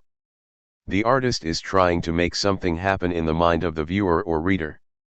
In the days of cows in the grass painting, the answer to what is the purpose of such painting was very simple: to make what is depicted happen in the mind of the viewer, to make him smell the cows and the grass, hear the whistling rustic. The influence of art is no less potent for being indirect. We can leave riots, fires, and wrecks to the journalists. The influence of art has a long-range cultural effect. Jack Kerouac, Allen Ginsberg, Gregory Corso the Beats wrote a worldwide cultural revolution.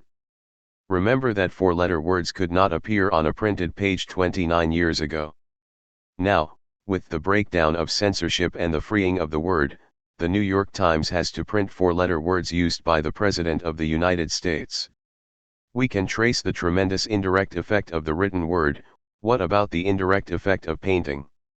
I have explained how in 1959 Brian Geeson said that writing is 50 years behind painting and applied the montage technique to writing, a technique which had been used in painting for 50 years.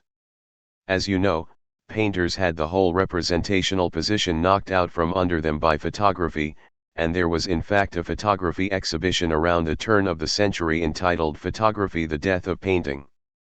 Premature, but painting did have to get a new look. So painters turned first to montage. Now montage is actually much closer to the facts of perception than representational painting. Take a walk down a city street and put what you have just seen down on canvas. You have seen half a person cut in two by a car, bits and pieces of street signs and advertisements, reflections from shop windows, a montage of fragments. And the same thing happens with words. Remember that the written word is an image. Brian Geeson's cut-up method consists of cutting up pages of text and rearranging them in montage combinations. Representational painting is dead, unless perhaps the new photorealism takes hold. Nobody paints cows in the grass anymore. Montage is an old device in painting. But if you apply the montage method to writing, you are accused by the critics of promulgating a cult of unintelligibility. Writing is still confined in the sequential representational straitjacket of the novel, a form as arbitrary as the sonnet and as far removed from the actual facts of human perception and consciousness as that 15th-century poetical form. Consciousness is a cut-up, life is a cut-up. Every time you walk down the street or look out the window, your stream of consciousness is cut by random factors. Painting in the past 100 years has come from an exclusively representational position, where any number of artists could cover the same material to such a state of fragmentation that every artist must now have his own special point on which there is only room for one artist. Any number of artists can paint country landscapes, but there is only room for one Warhol soup can. It's every artist his own movement now. Here is a question for all schools: if art has undergone such drastic alteration in the past 100 years, what do you think artists will be doing in 50 or 100 years from now? Of course we can foresee expansion into the realm of exploding art. A self-destroying TV set, refrigerator, washing machine, and electric stove going off, leaving a shambles of a gleaming modern apartment. The housewife's dream goes up behind a barrier of shatterproof glass to shield the spectators. Now here's another angle for you young art hustlers: there is an explosive known as ammonium iodide made by pouring ammonia over iodide crystals or mixing it with tincture for brush work. This compound when it dries is so sensitive that a fly will explode it. I remember how I used to while away the long 1920s afternoons with sugar sprinkled around little heaps of ammonium iodide waiting for the flies to explode in little puffs of purple vapor. So you paint your canvas with ammonium iodide and syrup and release a swarm of flies in the gallery. Or the people walking around set it off with their vibrations. Or a team of choir boys touches it off with pop guns. And metal sodium explodes violently on contact with water, so you paint in sodium, which has a beautiful sheen like the side of a silver fish in clear water, and stand well back, and shoot it with a water rifle, or induce a spitting cobra to spit on it and get blown apart. Can sacrificial art be far behind? Cut a chicken's head off and paint with the gushing blood. Disembowel a sheep and paint with its intestines. Or you can do a combo with the sodium number. Then there will be the famous Mad Bear Floyd, a billionaire painter who covered a 20-foot montage of porno pictures with $1,000 bills soaked in ammonium iodide. The montage was laid in the middle of the gallery, then a hamper of $1,000 bills rained down and set off the charge, burning $1 million out of circulation while his agent sold the burnt canvas for $10 million on the spot. Could this proliferation of competitive angles precipitate a revival of old-time potlatches? The potlatch was a competitive destruction of property carried out until one contestant was ruined and frequently died of shame on the spot. It is interesting to consider American tycoons sitting on this game, blowing up their factories and mines and oil wells, burning their crops and sloshing oil on their beaches, irradiating their land, irrigating with salt water, letting the frozen food rot, burning Rolls-Royces and Bentleys, original Rembrandts, destroying Greek statues with air hammers. The American team drops atom bombs on America while China and Russia match us bomb for bomb on their own ground. The potlatch was invented by the Northwest Coast Indians in the area that is now British Columbia, and it occupied most of their time. Objects destroyed at these uncomfortable occasions included salmon oil, blankets, and coppers. Salmon oil poured on an open fire at the center of the room frequently singed honored guests in the front row, who were obliged by protocol to evince no signs of displeasure. The coppers were engraved shields of thin copper about 3 feet by 2 feet, and are now highly valued as curios. A copper receives its value from the number of potlatches it has weathered. This is the great copper before which other coppers piss themselves like bitch dogs. And cowardly coppers shrink back, losing value. You see, a potent copper like this represents so many value units, just as modern art objects may derive value from a series of competitive manipulations. This soup can represents 50 burnt kitchen chairs, 20 urinals, and a Wyeth pig. Competitive overinflation of values could lead to lawsuit de l'art, a total collapse of the art market. Imagine the artist bourse where all the painters stand by their pictures, frenzied phone calls from broker to collector. Your margins wiped out, BJ. You gotta cover with the gilt-edged stuff, you know what I mean, Monets, Renoirs, Rembrandts, Picassos. And then, Picasso slumps sharply as his entire output is dumped on the market by frantic dealers. As an artist falls off the board, he is obligated by the Board of Health to surrender his pictures to the public incinerator. What art and what artists would survive the Holocaust? And how's this for an angle, BJ? Now this art grabs you by the balls, see? It hits you in the stomach and dampens your eyes. So the artist gets behind his picture like Punch and Judy and reaches right out through it and grabs a critic by his lapels or slugs him in the guts and sprays him with tear gas. Lots of ways you can slant this. Dead cows in the grass. Dogs leap out of a picture. Vernissage guests savagely clubbed by picture cops. It finally gets so that pictures of dangerous animals, electric chairs, riots, fires, and explosions have the gallery to themselves. Will cows in the grass make a comeback? A critic was gored yesterday. Another drowned in a Monet river, and a Bacon exhibition has given rise to unfavorable mutations. What has happened here? Art has become literal and returned to its magical function of making it happen, after a long exile in the realms of imagination where its appetite for happenings has become inordinate. Now suddenly art makes its lethal eruption into the so-called real world.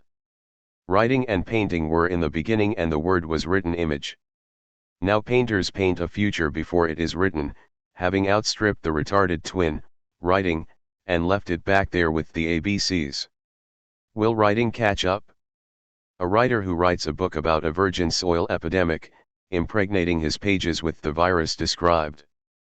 This book about Poland in a typhus epidemic has typhus lice concealed in the bindings, to be released as Book of the Month. Club ladies turn the pages. Mektub. It is written. Others have radioactive pages dusted lightly with botulism. The reader is no longer safely reading about sharks while she belches out chocolate fumes. On the page is a powerful shark attractant. Others scorn such crude tricks and rely on the powers of magic. Potent spells and curses, often firmed by human sacrifice, flutter from these pestilent pages. Beauty kills. Beauty is the murderer, in the words of Gregory Corso, and painting is reunited with its stupid brother, writing, in books done entirely in pictographs. And by now all books are scented with the appropriate odors and readers are provided with scent bottles for renewal. Musky ozone, rain on horseflesh, empty locker rooms. Finally comes the master of the empty page, which can only be read by initiates. La chute du mot. What survives the literalization of art is the timeless ever-changing world of magic caught in the painter's brush, or the writer's words, bits of vivid and vanishing detail. In space any number of painters can dance on the end of a brush, and the writer makes a soundless bow and disappears into the alphabet. Hemingway. In writing the old-style novel, there was a more or less clear-cut technology and aim. It had a beginning, a middle, and an end. It had plot, it had chapters that maintained suspense, one chapter ending with a suspense situation which led to another chapter on a different character, then back to the suspense situation, building to a climax. The aim was basically to entertain the readers and to sell books.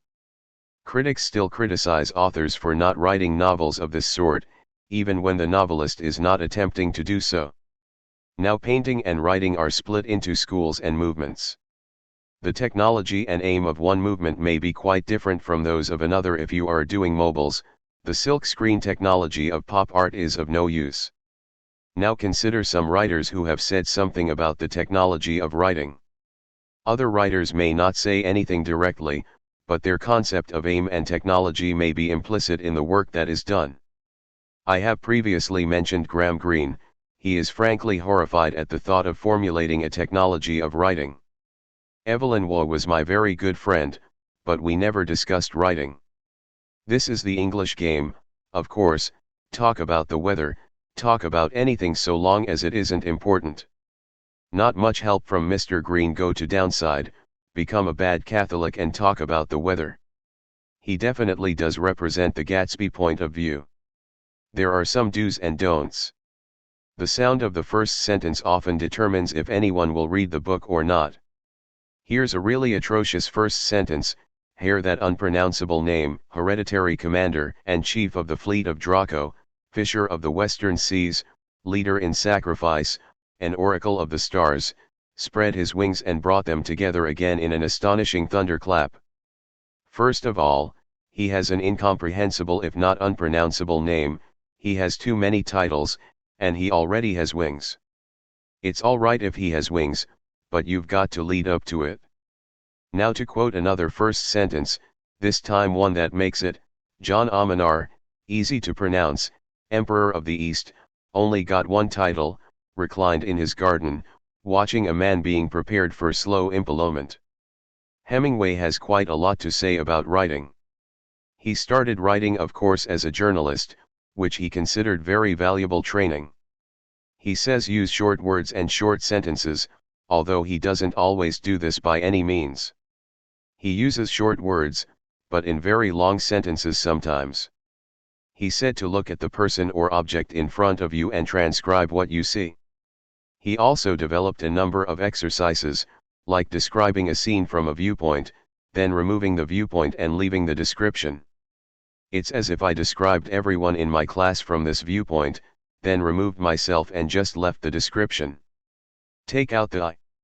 What his technology boils down to, however, is how to write Hemingway. The same thing is true of Kerouac and Woolf. Kerouac had the idea that the first draft was always the best. You should just let the mind flow and type away, and never change it. Well, that's all right for him, but it's not my way of writing. I told him that. I revise. It's how to write Kerouac. And Woolf is much the same. Hemingway has been admired and praised by critics for things that he did not do. The Sun Also Rises has been acclaimed as the definitive statement of the lost generation. It wasn't. There's more of the 1920s in one page of Fitzgerald than in the whole of Hemingway. That wasn't what Hemingway was doing, and he can't be criticized for that. He wasn't evoking a period the way Fitzgerald was. Hemingway has been described as a master of dialogue. He isn't. No one talks like people talk in Hemingway's novels except people in Hemingway's novels. John O'Hara, not nearly as good a writer, is much more a master of dialogue than Hemingway. You know when you read John O'Hara that that's something he actually heard someone say. Perhaps it's unfair to say that there's nothing in Hemingway except Hemingway, but that's really the way I feel about it. It's not exactly a criticism, because that's what Hemingway was doing. Hemingway had such a distinctive style that he was trapped in it forever. Nevertheless, I think Hemingway came closer to writing himself in present time, closer to writing his life and death, than any other writer. Of course Mishima wrote about harakiri and then later committed it. A French writer of detective stories wrote then he walked across the room, opened the window, and jumped out. After typing these lines, he walked across the room, opened the window, and jumped out. Well, that's cheating. I mean, Hemingway wrote his death as a character, not as an actor. The difference being, anybody can write and then he shot himself and then shoot himself, if he is prepared to do this. I'm talking about someone who writes and then he was shot and is himself shot by someone else. That's the trick. All his life Hemingway was plagued by strange incidents. A skylight fell on him in Paris, he broke his toe kicking a gate in, he gaffed a shark and while shooting it in the head with his Colt Woodsman .22, with which he could unerringly shatter wine bottles at 100 feet, the gaff broke and he shot himself in both legs. A lady hunter nearly blew his head off with a shotgun. Several auto accidents, concussion after concussion. The picadors are at work. Hemingway could smell death. He suddenly left a chateau which he said had the stink of death about it, and after he left, the chateau was bombed and several people killed. And he could smell death on others. I have already related incidents. Hemingway wrote himself as a character. He wrote his life and death so closely that he had to be stopped before he found out what he was doing and wrote about that. There is the moment when the bull looks speculatively from the Cape to the matador. The bull is learning. The matador must kill him quick. 2 plane crashes in a row, both near Kilimanjaro. The matador has to smash his head against the window of a burning plane. Otherwise he would have found out why 2 planes crashed near Kilimanjaro. He wrote it. He wrote it in the snows of Kilimanjaro, where death is the pilot. He was pointing now, white white white as far as the eye can see ahead, the snows of Kilimanjaro. That's the last line. He who writes death as the pilot of a small plane in Africa should beware of small planes in Africa, especially in the vicinity of Kilimanjaro. But it was written, and he stepped right into his own writing. The brain damage he sustained butting his way out of the burning plane led to a hopeless depression and eventually to his suicide. He put both barrels of a 12-gauge shotgun, number 6 heavy duck load, against his forehead and tripped both triggers. Fix yourself on that, white white white as far as the eye can see ahead. The snows of Kilimanjaro. And unlike the French detective writer, Hemingway wasn't cheating by the act of suicide. He was dead already. Now suppose you had all the works of a particular writer and could only take some with you, which would be the first you'd throw away? I would get rid of No Man is an Island, for whom the bell tolls, Across the River and Into the Trees, The Green Hills of Africa, and Death in the Afternoon. In Across the River etc. he was writing himself close, but it was not good at all. It is just about the worst of Hemingway's books. But I would certainly keep The Snows of Kilimanjaro, which remains one of the greatest stories about death ever written, because he wrote his own death in that story. Perhaps he was too much of an egoist to write anything else. Hemingway talks about looking at what is in front of you. Well, a young man who wanted to learn how to write went fishing with Papa Hemingway and asked him about writing. Papa replied, "Try to figure out why I cussed you out 10 minutes ago and how the sun looked on the side of that marlin I just caught." But between Hemingway's eyes and the object falls the shadow of Hemingway. Korzybski says the creative process takes place when you look at an object or a process in silence. And this I think is especially true of dialogue. If you can look at a character without talking, from inner silence, then your character will talk, and you get realistic dialogue. Take something that you actually heard someone say, then let him say that and look at him, pretty soon he'll say some more in the same lines. I remember this amazing used car salesman, from Houston. He was the one who told me, "You know, all a Jew wants to do is doodle a Christian girl, you know that yourself." Well, I didn't say anything, but if I sat him down right here, he could say a lot more along the same lines, I'm sure. But Hemingway didn't give his characters a chance to talk. He always talked for them, and they all talk Hemingway. Take The Killers, it reads well, a good story, and very carefully assembled. The dialogue sounds good, but how good is it? Here are the two killers waiting around for the Swede, gassing meantime with the counterman in this diner. What do they do in this town? They eat the dinner. They all come here and eat the big dinner. That's right, says the counterman. He says that's right. And then they're leaving, they're deciding whether they're going to kill the counterman or not. What about Sonny Boy? He's all right. You've got a lot of luck. You should play the races. Of course, these last lines are purely Hemingway. And someone, maybe the counterman, says about the Swede, he's cowering in his room. Also, I can't bear to think of him just laying there, knowing he's going to get it. Well, you'd better not think of it then. It's stylized. The killers never really get off the page, you can't really see them. They don't come across with any real menace to the reader. The Great Gatsby. I would never think seriously about making a film on The Great Gatsby, but it would be an interesting exercise since the film has been made, to decide how one would make it, how it could be made, and if it could be made. And I think the answer is probably not. The picture can be made, but I don't think it would be any good. You learn more by considering a difficult book to film, looking at what can and cannot be adapted to the film media, rather than a book written as a film script like Jaws by Peter Benchley, about the great white shark. Now look at Gatsby, you take the prose away and what is left? Wooden dialogue, creepy action, and as for the reconstruction of the 1920s, you can do that better with a selection of old stock footage. It would be a much better reconstruction of the 1920s than in the present film, in all probability. The point is, that just asking yourself, how could this book be filmed, will lead you to take a closer look at the book and a closer look at Gatsby. As Wolfshine says, I saw right away, he was a fine-appearing gentlemanly young man. And when he told me he was Oxford, I knew I could use him good.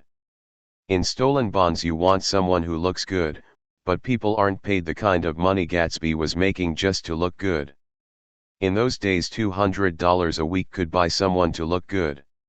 Young Oxfords like Gatsby, of course this is on the level old sport. Or old dignified good lookers to sit around the front office. Meyer Wolfshine was not a man to put out money for nothing, nor to put out any more money than he had to for anything. The answer is then, not only was Gatsby in shady and illegal business, he was also very good at covering it up. Stupid people can get rich in a legitimate business just by being there at the right time. I've seen this happen. But no dummy splits the take with Meyer Wolfshine, the man who fixed the World Series. And yet, There is scarcely any indication of intelligence in anything that Gatsby says in this book. Occasionally, an indescribable but familiar look on his face indicates that the Gatsby playing in Wolfshine's league is there. But this whole side of Gatsby is not even hinted at. Something reasonably acute is when Carraway says about Daisy, her voice is full of money. Right on. Don't take the boy for dumber than he is. He couldn't have been dumb at all, so why does he act so dumb? All this old sport and Oxford routine and lies about his past, tiger hunting, and all that bullshit. Buying a big house and filling it with mooching drunks to impress Daisy. Did he have other more accessible girls? Well, we never see them. And why Daisy? Plenty of nice girls falling all over themselves to marry that kind of bread. In fact, the more closely you look at Gatsby, the more mysterious he becomes. Was he actually psychotic, a split personality, one hand not knowing what the other hand was doing? It doesn't seem likely. You need both hands to function in Wolfshine's area. Were these emotions and this improbable dream skillfully grafted onto him by the author? Is that the real secret? That he was a hybrid, a synthetic being, literally created by Fitzgerald's prose, who could not possibly have existed in any other medium. Every now and then that indescribable but familiar look comes over his face and he says, "Pardon me, old sport," and nips into his palatial bathroom, sunken bathtub in pink marble, gold faucets, and all the trimmings. And there on the mirror written in silver letters is a passage of what he needs, pure F. Scott prose. He's thin, he can't see his face in the mirror at this point. He reaches under the washstand for his work's antique silver tablespoons, syringe, and spike, and the prose drains into the spoon. He draws up a horse syringe full and shoots it in the main line. Now he can see himself. He smooths his hair and straightens his exclusive silken tie and comes out old sporty, a fine-appearing Oxford. Well, the wind-up is of course that he runs out of prose, shoots the whole book up, and that look is getting more and more familiar. Very much the Jekyll and Hyde theme, I think.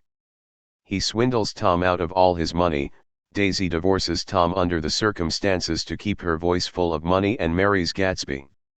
Now we're 5 years later. She's taken to drink, always nipping at a bottle around the house. Gatsby isn't such a gentleman anymore.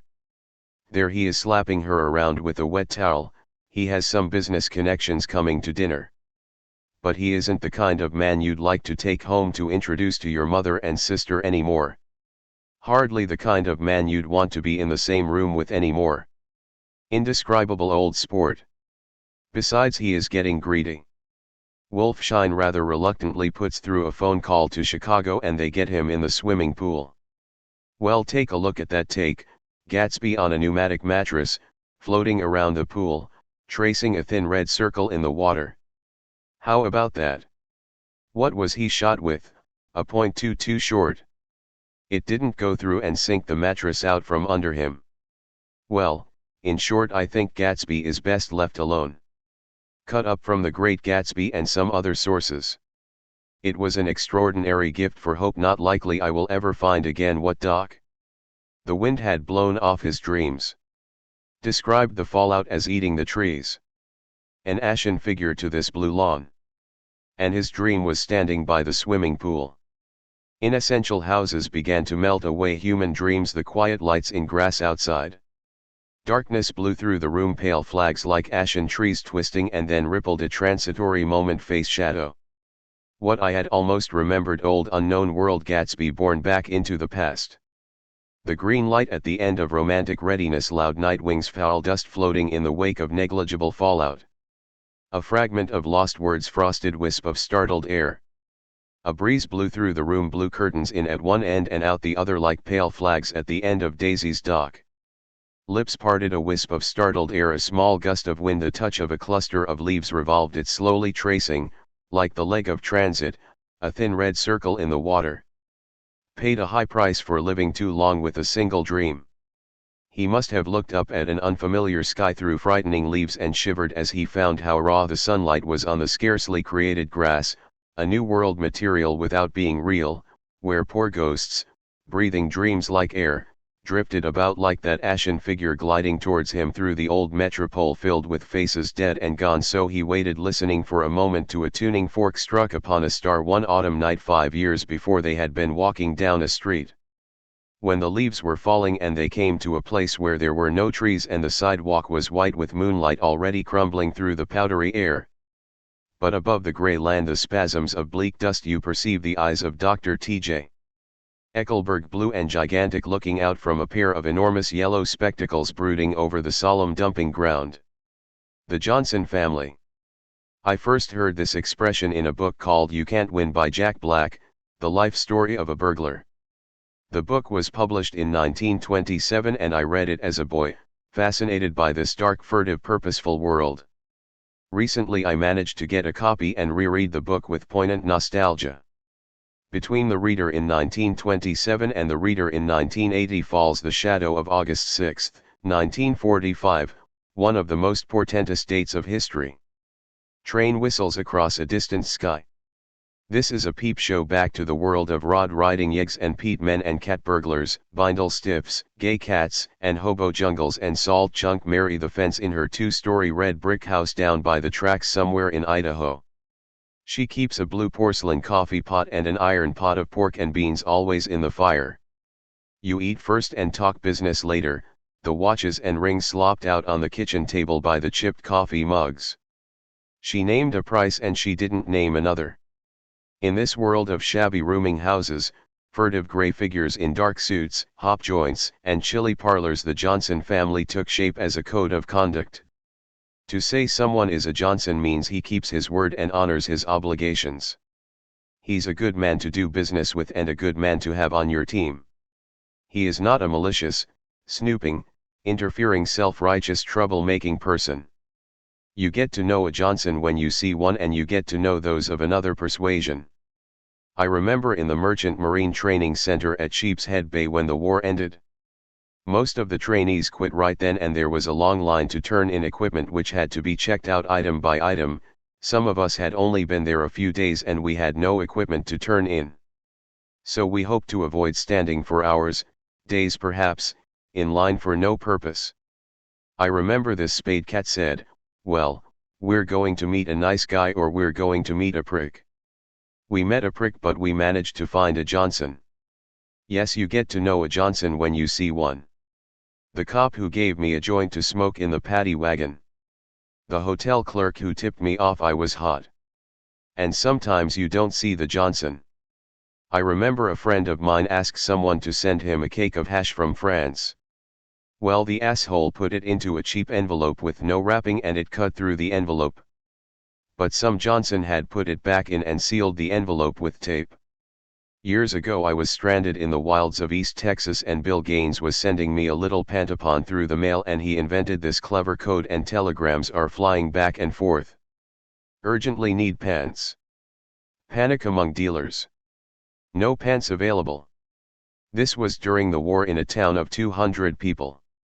By rights we should have had the FBI swarming all over us. I remember the telegraph operator in his office in the railroad station. He had a kind, unhappy face. I suspect he was having trouble with his wife. Never a question or comment. He just didn't care what pants stood for. He was a Johnson. A Johnson minds his own business. But he will help when help is needed. He doesn't stand by while someone is drowning or trapped in a wrecked car.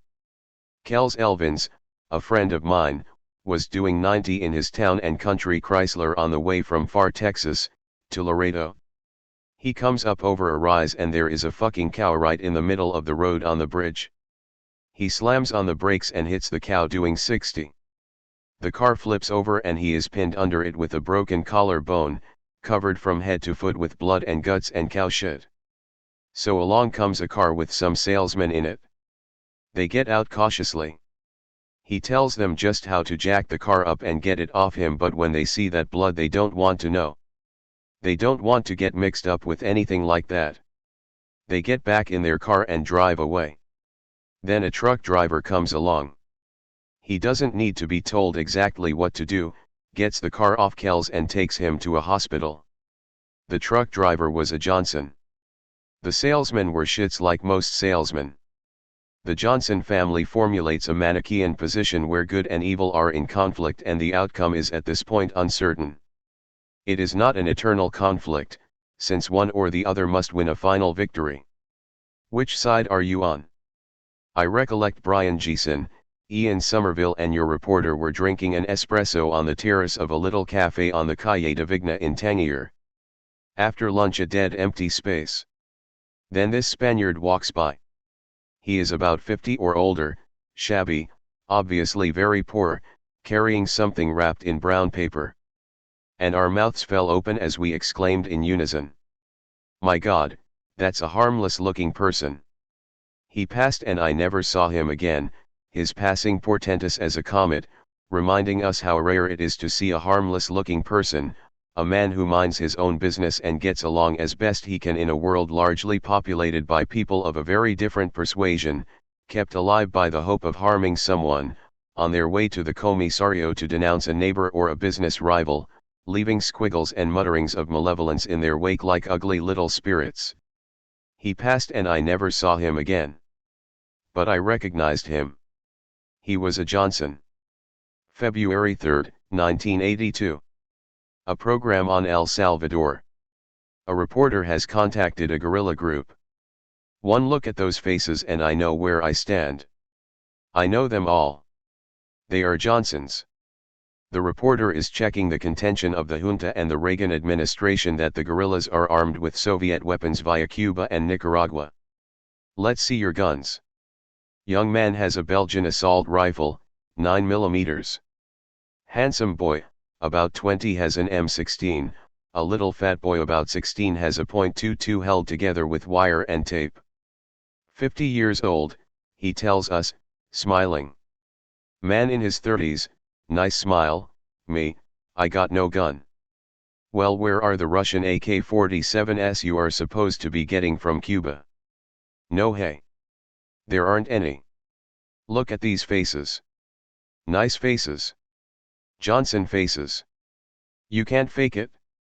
That old Spaniard couldn't have been a KGB colonel, or a cousin, or M15. No agent could have that cover, because it isn't a cover. It's the real thing. 3 guns for 20 men. Shy handsome boy of 15 has been with the guerrillas since he was 14. Why? No ideology, no rubbish. Self-defense. Once you take up arms against a bunch of shits, there is no way back. Lay down your arms and they will kill you. I've seen the Policia Nacional in action in Colombia during the Civil War. Vicious thugs. No Johnson faces there. That's all the orientation I need to make up my mind about El Salvador. Don't want to bear Secretary Haig's lies or any other lies. Haig is no Johnson. He's got one of the most basically dishonest faces I ever saw. And the same look on his face when he lies as General Westmoreland's. Lie written all over it. Bugger the Queen. I guess you all read about the trouble the Sex Pistols had in England over their song God Save the Queen, it's a fascist regime, ... Johnny Rotten got hit with an iron bar wielded by her loyal subjects. It's almost treason in England to say anything against what they call our Queen. I don't think of Reagan as our president, do you? He's just the one we happen to be stuck with at the moment. So in memory of the years I spent in England and in this connection I am reminded of a silly old Dwight Fisk song, Thank You a Lot, Mrs. Louseberry Goodberry, for an infinite weekend with you. 5 years that weekend lasted. For your cocktails that were hot and your baths that were not. So in fond memory of those 5 years I have composed this lyric which I hope someday someone will sing in England. It's entitled, Bugger the Queen. My husband and I, the Queen always starts her spiel that way.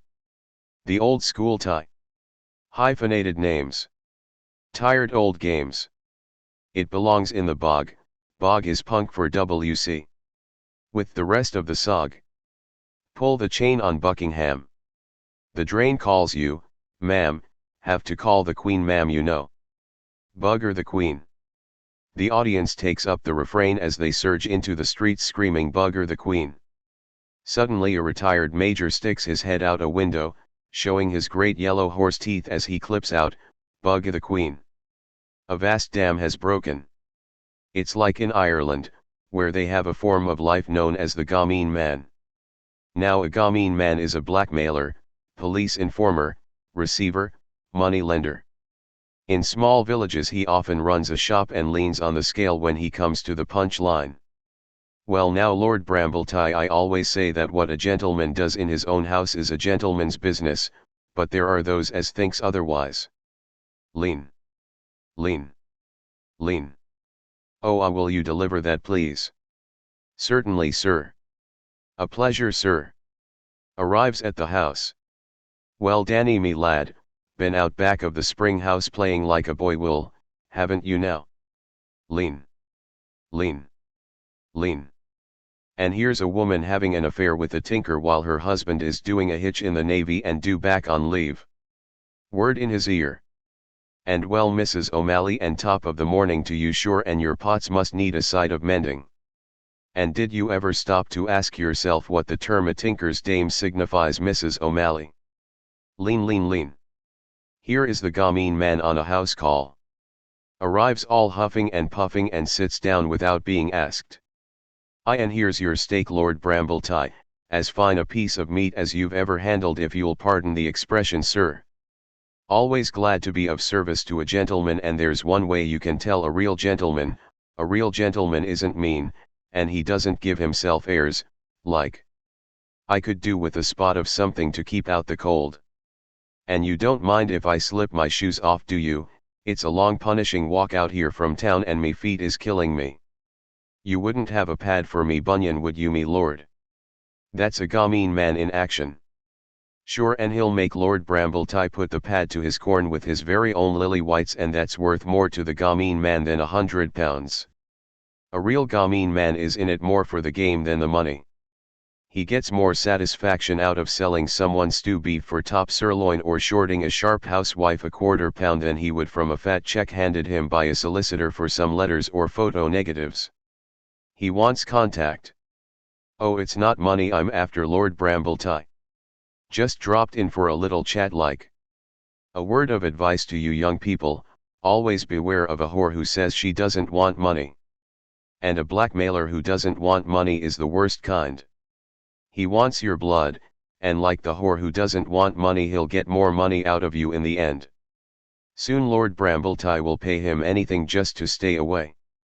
A real gameen man blackmails his victims by his very presence, his slimy, evil, insinuating presence. They don't watch him when he weighs a purchase because they don't want to be in contact with him. Now English children are taught never to do anything you would be ashamed to do in front of the Queen, and that makes the Queen's picture blackmail right there. You see what we owe to George Washington and the Valley Forge boys for getting us out from under that blood-sucking picture. Imagine anyone telling his kids don't do anything you'd be ashamed to do in front of President Reagan. But for an Englishman, making it in front of the Queen's picture is like trying to have it off with a gameen man at the foot of your bed. Don't mind me, like a spot of fun myself, you know. And of course there are those as has a kinky thing with the Queen's picture. Either way, the Queen gets her tie the flesh. Now to come right out and say someone is a gameen man is admitting you have something to hide, some reason you can be blackmailed, and so a good gameen man may string it out for years before the moment of truth, when everybody looks into his neighbor's eyes and says, "Did he lean on you?" So then they all rise up and drive out the gameen man. Just as Pavlov's dog salivated at the bell, that happy breed grovel in front of the Queen, indulging in that debased, degraded, and downright disgusting English custom of knowing one's place, a custom enforced by an army of shopkeepers, waiters, hotel clerks and doormen. Here's a young American with longish hair and some sort of musical instrument in a case, arriving in front of Brown's Hotel with his luggage and getting the old English treatment from the doorman. Doorman, looking at the man's hair and the instrument case, "Sorry, sir, we're completely full, sir. But I called from the airport and made a reservation." "A mistake, sir. Shall I call a cab, sir?" "I'd suggest one of the larger places, sir." More turnover, you know. If he's got good sense, he'll take the cab right back to the airport. The Queen is the fountainhead and motherlode of a snobbery that poisons the dank air of England with the smell of Brussels sprouts cooking in a soggy green paste. And what Englishman worthy of the name has not dreamed of being invited to Buckingham and having tea with the Queen? Oh, quite at ease, you know. The Queen is leaning on every man, woman, and child in England. She's naught but a gamine woman. A vast crowd marches on Buckingham Palace screaming "Bugger the Queen." Prince Philip comes out to say that after years of being the royal consort like a bloody stud horse, all he has to say is "Bugger the Queen." It's like a remake of the Magna Carta. Owing to a power shortage, the Queen signs her abdication by flickering torchlight. And good riddance to the gamine woman. Civilian defense. CD. Civilian defense started with names on cards. These ID cards identify the bearer photo and fingerprints, description, and address as a civil defense agent. Each card has a number. I think it was no accident that one of the original 13 early card holders was a computer programmer. The idea behind the CD card was and is very simple: we will follow the example set by the guardian angels. We will patrol the subways, acting to stop crime, to aid and protect victims of crimes in accordance with our plain duty as citizens and fellow humans. We hope that our example will inspire other citizens to help themselves and each other.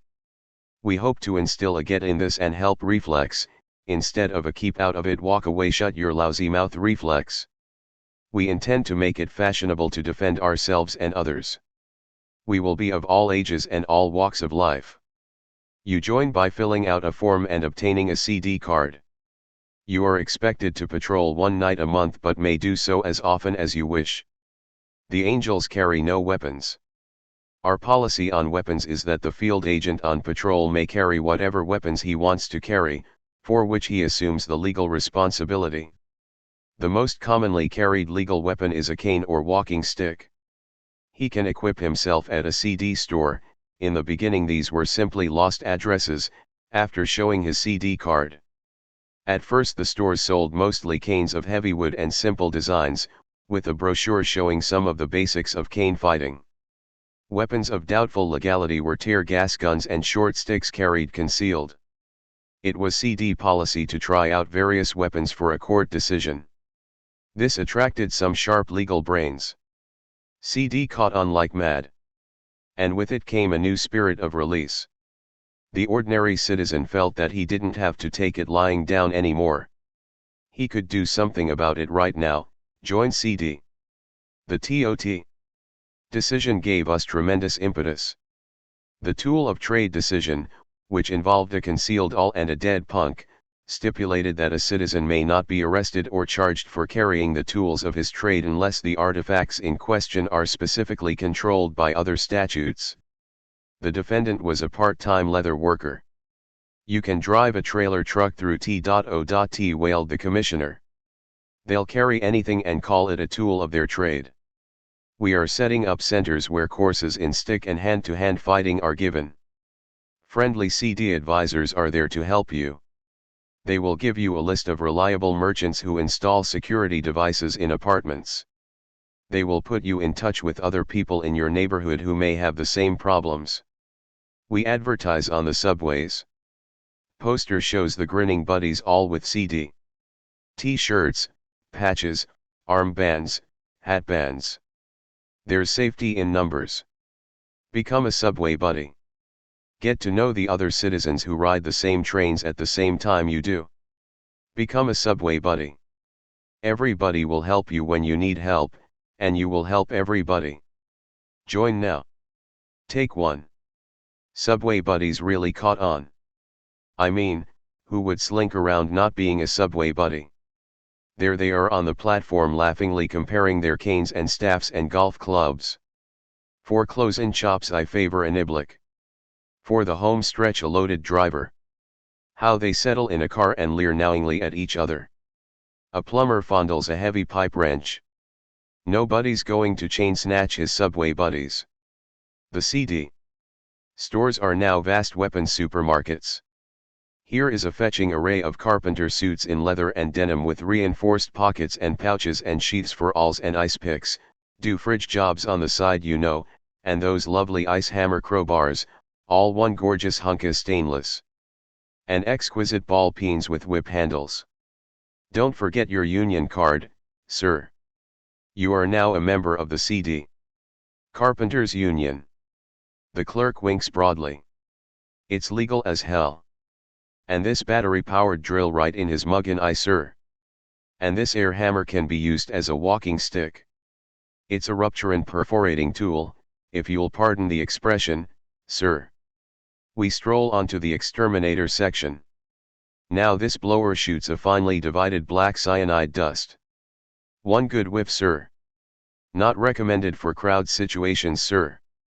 The farmer's market gets a big play. Window box farmers fancy themselves as death with a scythe, and one old joker incinerated two rowdies with a flamethrower. Farmer, you know. We use them for killing weeds. Never without it? Ha ha. Some of these devices were shot down in the courts. Flamethrowers and all incendiary devices, for example, were outlawed by fire department regulations, but new ones kept popping up until the courts were jammed with weapons cases. Darling, I've been doing a lot of research and there is absolutely no license required to buy a flintlock or percussion gun, or to carry one. Or a sword for that matter, carried openly. My God, screamed the old transit cop. 50 of them with cavalry sabers and Civil War revolvers. And the golfers with their loaded drivers and their charge cry, for. The baseball players, brutal burly men, beat your muggin' brains out. The polo boys, lithe aloof young men faultlessly attired in riding clothes. They are adept at tripping with their mallets, or they may prefer to disembowel a mugger with a back kick of razor-sharp spurs, bare their teeth and roll their eyes like a horse as they emit their terrible whinny of triumph. CD becomes obligatory like jury duty. We computerize our records.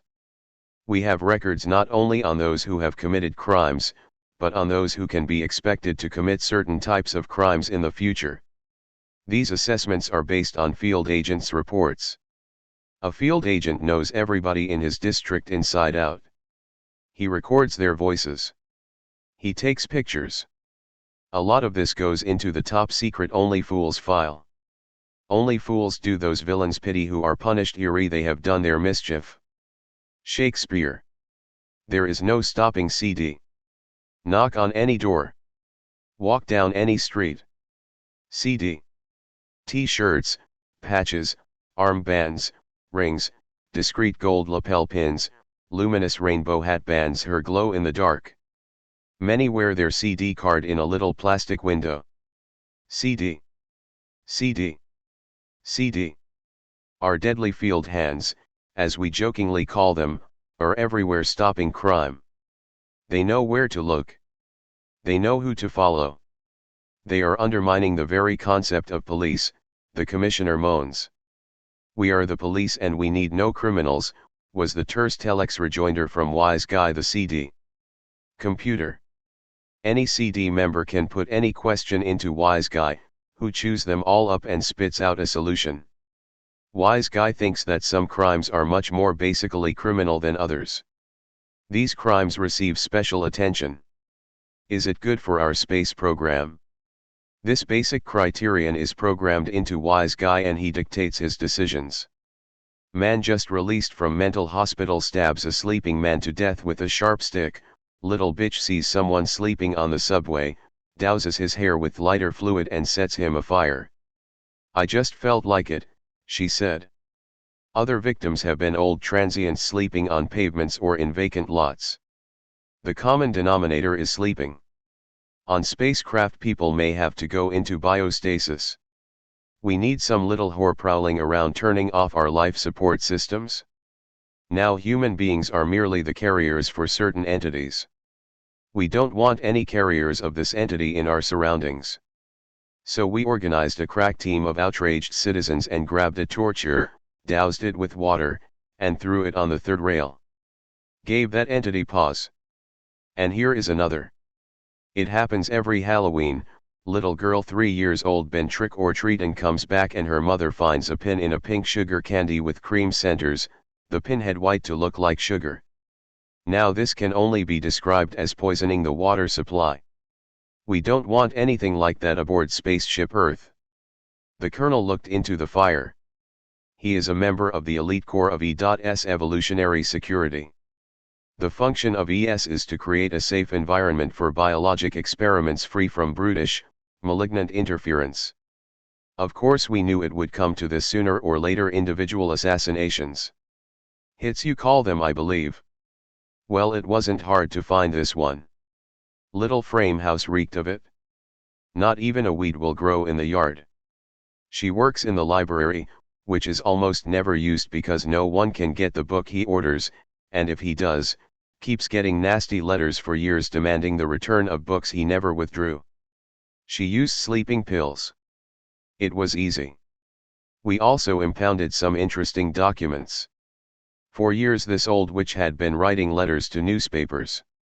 Some, dating back to the days of capital punishment, were abusive anonymous letters sent to the parents of those executed, timed to arrive on the day of execution.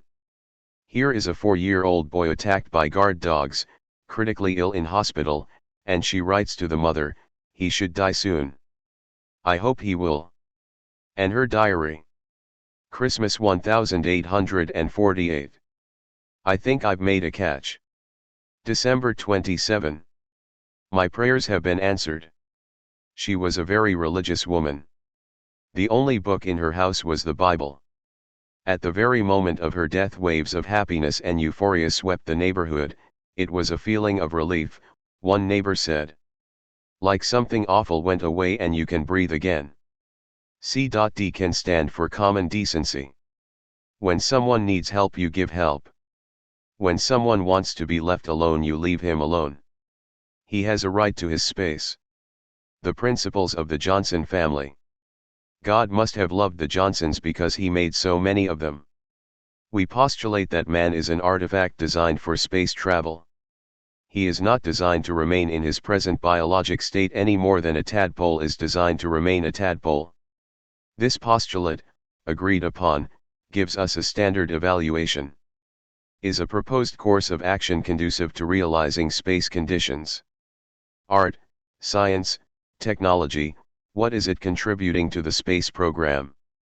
As for individuals, ask yourself, would I like to be in space with that person? Postulate that there is no privacy and no deceit possible in space. Your innermost thoughts, feelings, and intentions are immediately apparent to those around you. So you want to be careful who is around you. And what has prevented the Johnsons from realizing their potential for space travel? Who is keeping us from realizing our biological and spiritual destiny? These people are known as shits. They can't mind their own business, because they have no business of their own to mind any more than a smallpox virus. The mark of a basic shit is that he has to be right. And in order to be right, he has to make someone else wrong. We know that the shits will take action against us since they are artifacts specifically designed to keep us out of space. Our research is directed towards affecting biologic alternations in the human artifact. The human body is much too dense for space conditions. However, we have a model to hand that is much less dense, in fact almost weightless, the astral or dream body. This lighter body, a body of light, as Crowley called it, is much more suited to space conditions. Recent experiments have shown that dreaming is a biological necessity like sleep. The dream serves as a link to our destiny in space. Deprived of that airline, we die. And when we see the Rev. Jerry Falwell and his moral majority cutting our airlines, we classify such behavior as criminal interference. The step into space is a step into the unknown, a change as drastic as the transition from water to land. Those who now attempt to impose by sheer force a rigid dogma can only be seen as the mortal enemies of CD. They threaten the life and the space destiny of every decent, well-intentioned Johnson. It is the role of CD to protect new life forms in the vulnerable stages of mutation. Perhaps many times before, beautiful new life forms with great potentials were brutishly stamped out by those who could not tolerate anything different from their stupid, bigoted, hideous selves. This is a Manichaean conflict. The outcome is in doubt. Capital punishment fell into disuse in the US for some years, but has been restored by the judiciary under President Reagan. Sexual conditioning. The whole area of sex is still shrouded in mystery and ignorance. Any attempt to apply objective experimental methods to the study of sexual phenomena has been firmly discouraged. People who do not think of themselves as religious doctors, sociologists, psychiatrists are still thinking in terms laid down by the Christian Church. The Church assumes that any sexual activity except intercourse with a legal spouse is absolutely wrong because the Bible says so. They condemn so-called deviant behavior in the strongest terms. Psychiatrists, substituting the word sick for wrong, follow the old Christian line. Recent experiments with electric brain stimulation, however, have provided a much more precise means of conditioning than psychoanalysis and psychotherapy. Admittedly, a homosexual can be conditioned to react sexually to a woman, or to an old boot for that matter. In fact, both homo and heterosexual experimental subjects have been conditioned to react sexually to an old boot, and you can save a lot of money that way. In the same way, heterosexual males can be conditioned to react sexually to other men. Who is to say that one is more desirable than the other? Who is competent to lay down sexual dogmas and impose them on others? The latter-day apologists of St. Paul who call themselves psychiatrists have little to recommend them but their bad statistics. They couldn't get away with statistics like that in any other line of business. Suppose you run a business and the traffic department isn't getting the consignments out. They say they need more money and more personnel, and the situation gets worse. Consignments stack up like patients in a state hospital. They say they need yet more money and more personnel to cope with the ever-growing traffic problem. How long before you fire the entire traffic department and get someone in there who can do the job? Psychiatrists say they need more money and personnel to deal with the ever-growing problem of mental illness, and the more money and personnel that is channeled into this bottomless pit, the higher the statistics on mental illness climb. On December 3, 1973, the American Psychiatric Association decided that homosexuality would no longer be considered a mental deviation. Well, if they have more mental patients now than they can handle, it would seem to be a step in the right direction to remove homosexuals from this category. But the decision has caused a storm of protest. One psychiatrist compared the decision to a psychiatric Watergate, which we hope won't be our Waterloo. They just don't like to see any prospective patients escaping. It could start a mass walkout.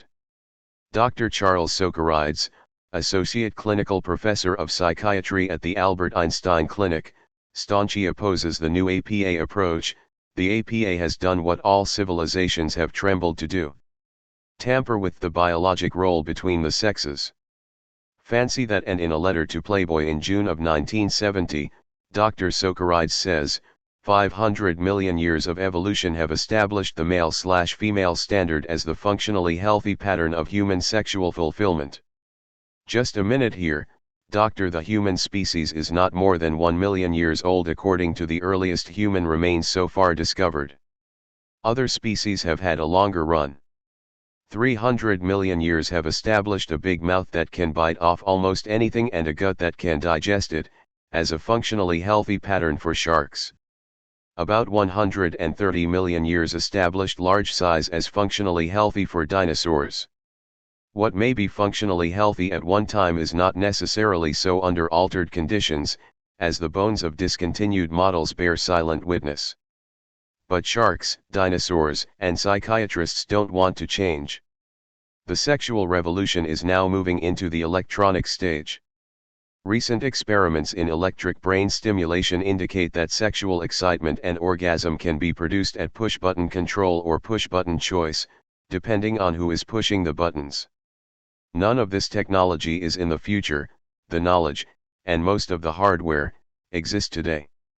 For example, there already exists a device that can be used in conjunction with biofeedback and electric brain stimulation.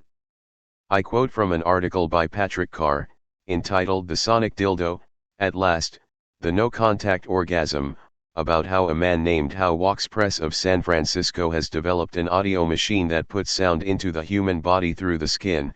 He begins to play with the controls of his synthesizer, programming a series of sonic patterns for sensual effect, and this feeling begins to spread down from my stomach toward my crotch, most certainly turning me on and relaxing me at the same time. My instant desire is for the same, only louder. Lovely sensations spread over my hips, crotch, stomach, and spine, and I am beginning to sense surprisingly precise nuances of tone and pattern as Hao performs frequency sweeps, a sharp attack with a long decay, a long rise with a sharp decay. Oh, yes. Very Indian, huh, says Hao. You know, I'm certain that ragas would be great for the body. Afterward, disconnected from the unit, I experienced a wonderful body buzzing calm. In terms of human sexuality, what could it mean? Apparently there is no limit. A partner evoked by sophisticated electric brain stimulation could be as real and much more satisfying than the boy or girl next door. The machine can provide you with anything or anybody you want. All the stars in Hollywood, living or dead, are there for your pleasure. Sated with superstars, you can lay Cleopatra, Helen of Troy, Isis, Madame Pompadour, or Aphrodite. You can get fucked by Pan, Jesus Christ, Apollo, or the devil himself. Anything you like likes you, when you press the buttons. Boys, girls, gods, angels, devils. The appropriate sets can also be plugged in. Sex in an Egyptian palace. A Greek glade. A 1910 outhouse. Roman baths. Space capsule. 1920 rumble seat. Pirate ship. Log cabin. Mongol tent. And none of the sweat that goes with log cabins, tents, and pirate ships. It's ready built, waiting for you, and you can leave any time you want. Could real partners compete? Well, maybe. Experiments in autonomic shaping have demonstrated that subjects can learn to control these responses and reproduce them at will once they learn where the neutral buttons are located. Just decide what you want, and your local sex adjustment center will match your brain waves and provide you with a suitable mate of whatever sex, real or imaginary, while you wait. It is now possible to provide every man and woman with the best sex kicks he or she can tolerate without blowing a fuse. And any candidate running on that ticket should poll a lot of votes and bring a lot of issues right out into the open.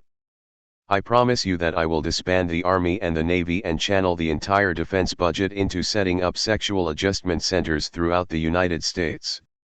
And I promise you further that the psychic energy generated in these centers will turn any and all prospective enemies into friends, into intimate friends, as other nations follow our shining example. Control buttons to the people. On Freud and the unconscious. Freud, who was one of the early researchers to point out the heavy toll in mental illness exacted by the 19th century's materialistic capitalism, never questioned the underlying ethic. He felt that we have paid a high price for what he calls civilization, and the price has been worth it. It did not occur to him to ask if the price was necessary. There is no reason why we cannot enjoy the advantages of so-called civilization without crippling conflicts. Freud uncovered the extent of marginal, unconscious thinking, but failed to realize that such thinking may be highly useful and advantageous. Where ID and superego were, there shall ego be, is certainly an outmoded objective. In fact, the conscious ego is in many activities a liability, as anyone knows who has set out to master a physical skill like shooting, fencing, boxing, driving, flying. Only when your responses become automatic and operate without conscious volition can you perform effectively. The Buddhists have always regarded the ego as a spiritual hindrance. I recall a heckler who asked Chogyam Trungpa Rinpoche why people stand up when he comes into the room. Trungpa replied, from respect. Respect for what? The heckler demanded. Egolessness, His Holiness replied. Buddhism, and a number of other spiritual disciplines, are precisely designed to break down the ego. and I can testify from my own experience that the ego is an artistic liability. The best writing and painting are only accomplished when the ego is superseded or refuted. An artist is in fact transcribing from the unconscious. Freud's concept of the unconscious derived from his clinical experience. He observed a number of crippling symptoms that he traced to unconscious conflicts. So he tended to regard the unconscious as destructive, or at least as a repository of irrational and atavistic urges. How then can a disadvantageous factor existing in the human psyche be explained biologically? Freud says that restraints on unconscious urges are necessary to hold a civilization together, but this explanation is altogether too rational, presupposing a consciously agreed upon social contract to suppress the irrational. He must have seen the flaws in this argument and went on to develop his highly dubious concept of a death instinct and a life instinct in eternal conflict. Here he is getting close to the Manichaean position of postulating a battle between the forces of good and evil. Though Freud criticized Jung for aspiring to be a philosopher and prophet rather than a simple clinician, he is certainly open to the same criticism. Ego, superego, and ID, floating about in a vacuum without any reference to the human nervous system, strike me as highly dubious metaphysical concepts. In his later years Freud grudgingly accepted telepathy, since he had encountered so many instances of telepathic exchange in his clinical practice. I recall when I was in analysis with Dr. Federn, a number of telepathic exchanges turned up. For example, I saw him in a dream giving out candy to children and told him to be careful or he would get a reputation as a child molester. When I related this dream, he told me that he had actually given out candy on a vacation at Cape Cod and then realized, in his own words, that people might think it is a sexy old man. And he told me of an analyst of his acquaintance who had collected 1,200 instances of telepathy from his practice. But Dr. Federn refused to admit implications of telepathy. When I suggested that the curse of a malignant person might be effective, he categorically denied that such a thing was possible. Witches, he said, are hysterics and their victims are paranoid. However, if we admit telepathic contact, we must logically admit that such contact can be as damaging as face-to-face contact. Freud, while admitting the occurrence of telepathy, thought of it as an atavistic and undesirable vestige going back to protoplasmic antiquity. It did not occur to him that this faculty could be useful or that it is used every day by ordinary people. The most hard-bitten police officer plays his hunches. He knows when a suspect is lying. Observe two horse traders and you will see telepathy in action. This one won't go above a certain figure. The other won't come down below a certain figure. You can see the closing figure taking shape in their minds. I will return later to the practical uses of ESP abilities. It is to be remembered that the unconscious was much more unconscious in Freud's day than in ours. Sexual taboos were much more rigid and sexual behavior was literally unmentionable. Four-letter words could not appear on a printed page, and the softcore porn sold now at any newsstand would have been unthinkable in the 19th century. Hysteria, the classical example of unconsciously motivated symptoms, was quite common in clinical practice and is, I understand, quite rare at this present time. So the unconscious is not a stable factor, but varies greatly from one individual to another and from one culture to another. I recall an analyst practicing in Morocco who told me that the superego seemed to be lacking or at least different in his Arab patients. In the West we seem to be at a stage which could be called the semi or marginally conscious. And perhaps we can look forward to a time when the unconscious will merge with the conscious. Freud thought that the ego, superego, and ID must eventually be placed on a physiological basis and modern brain area. Research is coming close to accomplishing this. Professor Delgado, author of a book entitled Physical Control of the Mind, has demonstrated that irrational fear, aggression, anxiety, can be produced by the electrical stimulation of certain brain areas. All the symptoms of unconscious conflict can be turned off and on by the flick of a switch. Biofeedback has demonstrated that such autonomic reactions as sweating, increased heartbeat rate and blood pressure, which are symptoms of unconscious conflict, can be brought under conscious control. I do not think of myself as a materialist, but I do insist that anything that affects the human nervous system must have a point of reference that is a definite location in the human nervous system. Julian Jaynes, in his book The Origin of Consciousness in the Breakdown of the Bicameral Mind, puts forward a thesis that would tend to locate the unconscious in the non-dominant brain hemisphere. His theory postulates that the unconscious ego, the ID, is a comparatively recent development that occurred in the period from about 1000 to 800 BC. Before that, man obeyed the voice of God, which emanated from the non-dominant brain hemisphere, without question. There was no questioning entity. They literally had no ego but were governed by what Freud calls the superego and their instinctual drives, the ID. He bolsters his thesis with ample clinical evidence gleaned from accident cases where part of the brain has been damaged or destroyed, and by experiments involving electrical stimulation of the non-dominant brain hemisphere, which causes normal subjects to hear voices. However, the non-dominant hemisphere is not simply a source of irrational symptoms but performs a number of useful and in fact essential services. For example, the simplest spatial problems become extremely difficult to solve if the non-dominant brain hemisphere is damaged. So Freud's objective, where ID and superego were, there shall ego be, would be highly damaging if it were achieved. A more viable goal would be to bring about a harmonious coexistence of the two brain hemispheres rather than attempting to gain a precarious territorial advantage for the so-called rational hemisphere. As soon as Jaynes puts forward his thesis that consciousness as we know it did not exist prior to 1000 BC, the question of defining consciousness arises.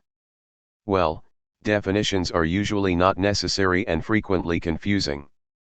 We do not need to define electricity, to arrive at any formulation as to what electricity essentially is, to know how electricity operates and to use it effectively. I don't have to define something in order to use it or describe its properties. Common sense formulations will suffice. We don't need to define consciousness in order to map the areas of consciousness and to locate it tentatively in the cerebral cortex, the verbal centers and the dominant brain hemisphere. We can say further that consciousness is that instance that would attempt to define consciousness, presenting the paradox of a ruler measuring itself. And we can tentatively locate the unconscious in the back brain and the non-dominant brain hemisphere. And however we derive consciousness, it is obvious that certain activities require more of it than others. We need more consciousness crossing a city street than walking down a country lane. Bicameral man didn't need much consciousness. His environment was vastly more uniform and predictable, and he was, according to Jaynes's thesis, getting his orders straight from the voice of God in the non-dominant brain hemisphere. He was all ID and superego with little or no ego. Introspection was simply impossible. According to Jaynes, the awe in which the priest-king was held derived from his ability to produce his voice in the brains of his loyal subjects. To hear on this level is to obey, and there is no room for argument or alternative courses of action. So consciousness, which decides between one course of action and another, had no function. The bicameral mind broke down in a period of social unrest, war, natural disasters, and migrations. This period of chaos led to conflicting voices and eventually to the conscious ego as we know it today. A symptom of the bicameral breakdown was the use of oracles and divination. Divination, which puts the seeker in touch with his own consciousness, had no place in the bicameral mind since man was already merged with his unconsciousness. Now he had to go to oracles for the voice of God, and the ego, in eternal conflict with itself and with other egos, slowly emerged. But the voice of God was not dead.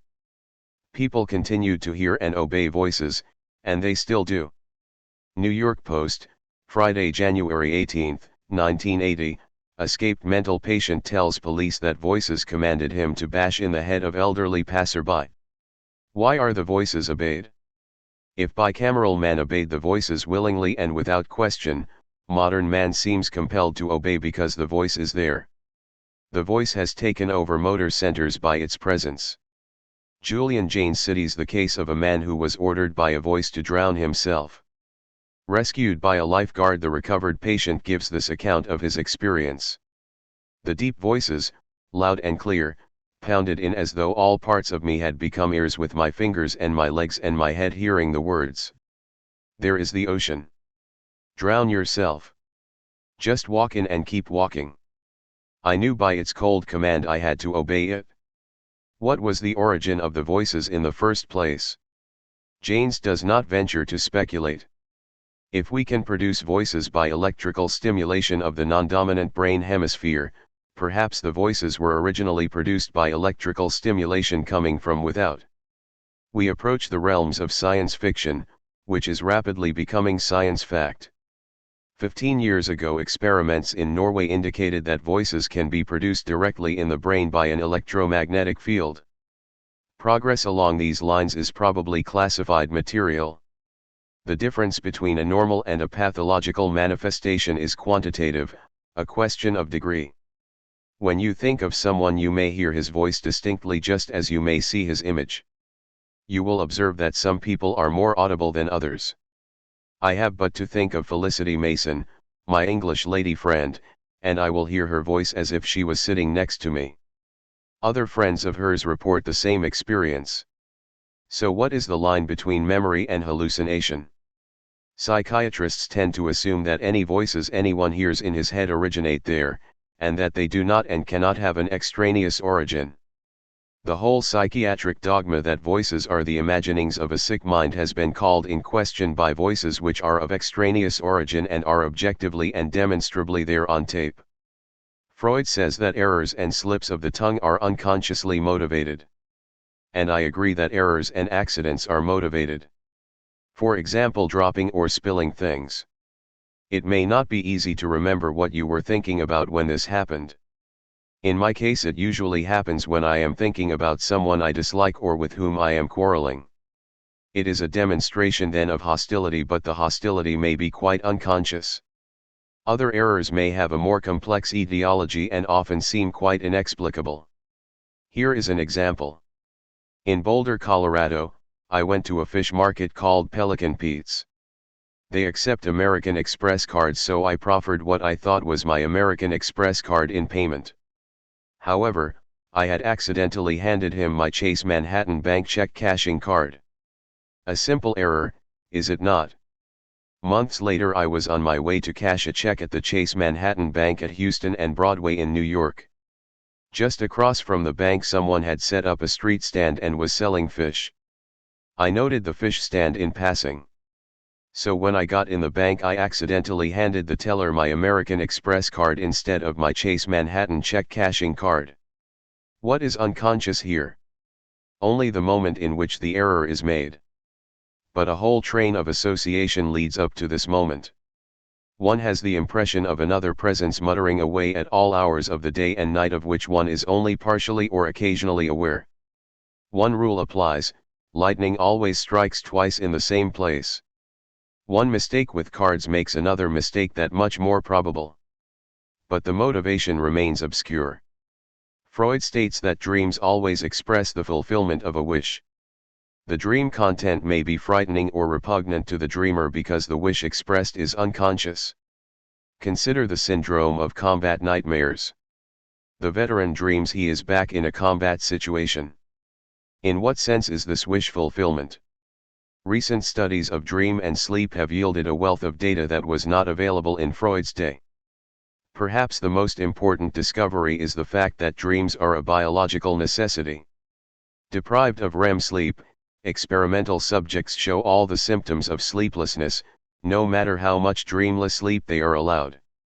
They become irritable and restless and experience hallucinations.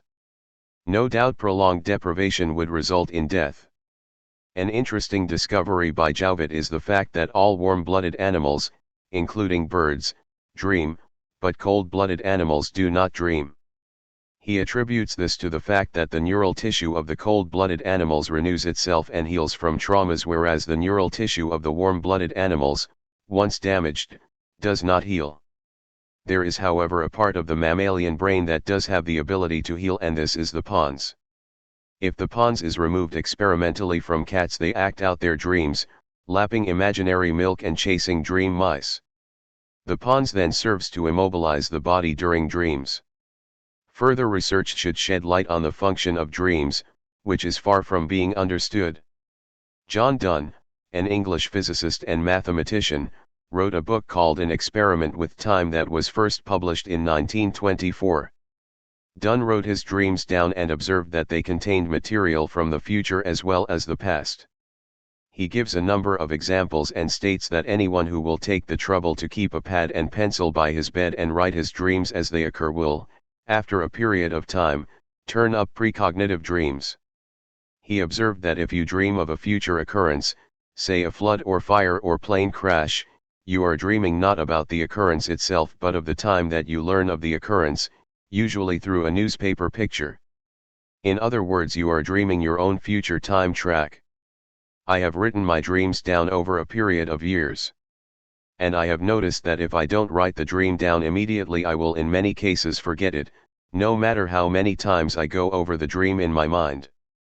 I wake up, too much trouble to turn on the light, but I can't possibly forget it, and I do. It would seem the memory traces of dream experience are much fainter than with waking experience. I have experienced a number of precognitive dreams that are often quite trivial and irrelevant. For example, I dreamed that a landlady showed me a room with 5 beds in it, and I protested that I didn't want to sleep in a room with 5 people. Some weeks later I went to a reading in Amsterdam and the hotel keeper did show me a room with 5 beds in it. Well, the sponsor took me to another hotel. In another dream I saw a wardrobe floating by. The next day I was in the Café de France in Tangier and looked up, and there was the wardrobe floating by the window.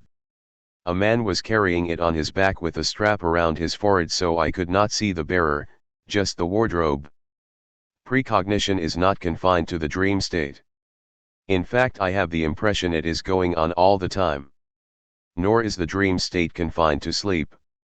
It is my experience that the dream state goes on all the time, and that we can contact it in a waking state. Years ago I was into gambling. I recall I was standing in line at the racetrack to make a bet, and the tune Smiles was playing over and over in my head. But I didn't bet on Smiles, the winning horse. Anyone who has done any target shooting or archery will tell you that he knows just before he shoots or looses an arrow whether it will or will not hit the target. For me, dreams are extremely useful professionally. I get perhaps half my sets and characters from dreams. Occasionally I find a book or paper in a dream and read a whole chapter or short story. Wake up, make a few notes, sit down at the typewriter the next day, and copy from a dream book. As soon as we endeavor to describe or define the unconscious, we are immediately faced with definitions of conscious which are necessarily misleading, since we have by definition reduced consciousness to a purely verbal and front brain activity. Consciousness is that which defines consciousness. Who is aware of what? Korzybski, who formulated general semantics, describes consciousness as the reaction of the organism as a whole to its total environment. You think as much with your big toe as you do with your brain, he told his students, and a lot more effectively. If we postulate that the unconscious is manifested through the non-dominant brain hemisphere, we realize that while it may in some cases be a source of pathological and destructive thought and behavior, the non-dominant brain hemisphere is also the source of artistic and creative thought, useful intuitions and ESP faculties, spatial perception, of valuable and essential abilities. It seems evident that consciousness has been so altered since the 19th century, partly through therapeutic approaches opened by Freud and his followers, that we now need new terms. Voltaire said of the Holy Roman Empire that it was neither holy, Roman, nor an empire. And the so-called unconscious is no longer unconscious. We are dealing with levels and degrees of awareness. Certain activities require more dominant hemisphere front brain activity than others. In some activities consciousness is a hindrance. I quote from a manual on the martial arts, once thought no longer becomes necessary, the unified reaction will be attained. As regards ESP, I think that these abilities and the use of them are very widespread, in fact a part of daily life. I recall a former policeman who told me about this telepathic cop. He would, suddenly, for no apparent reason, stop and go into a lunchroom and make an arrest. He said he just felt it up through the back of his neck. Others may call it a hunch or a feeling. In face-to-face encounters, it is not possible to separate telepathy from other factors, voices, timbre, gestures, facial expression, etc. I find that so-called ordinary people are more receptive to ESP experience than intellectuals and scientists, some of whom display an irrational fear and aversion to anything they cannot explain in terms of cause and effect. One scientist said he would never believe in telepathy no matter what evidence was presented. On coincidence. From my point of view, there is no such thing as a coincidence. But the word is charged with emotional significance. How many times in fiction, when faced by evidence of ESP or any manifestation beyond his rational understanding, the scientist hero cries out, "Coincidence! It has to be. Anything else is unthinkable." What is the magic word that exorcises and banishes magic? I turn to Funk and Vignal's Standard Dictionary. Coincidence, circumstance agreeing with another implying accident. I do not understand exactly why this assertion of randomness produces such a potent sedative effect. It seems to convey a comforting conviction that there is no God in any heaven and what is happening here is no one's plan, intention, or responsibility. It just happened. Ask why it happened and why just at this particular time, and once again the magic word is invoked. It was coincidence. The universe is random, godless, and meaningless. Any belief in creators or purpose is wishful thinking. And when you point out that perhaps all thinking is wishful, reactions of intense irritation give evidence that we are dealing not with logic but with faith. Truth is another highly charged word. However, truth is used to vitalize a statement rather than devitalize it. Truth implies more than a simple statement of fact. I don't have any whiskey, may be a fact, but it is not a truth. What is truth? Said jesting Pilate, and prudently did not stay for an answer.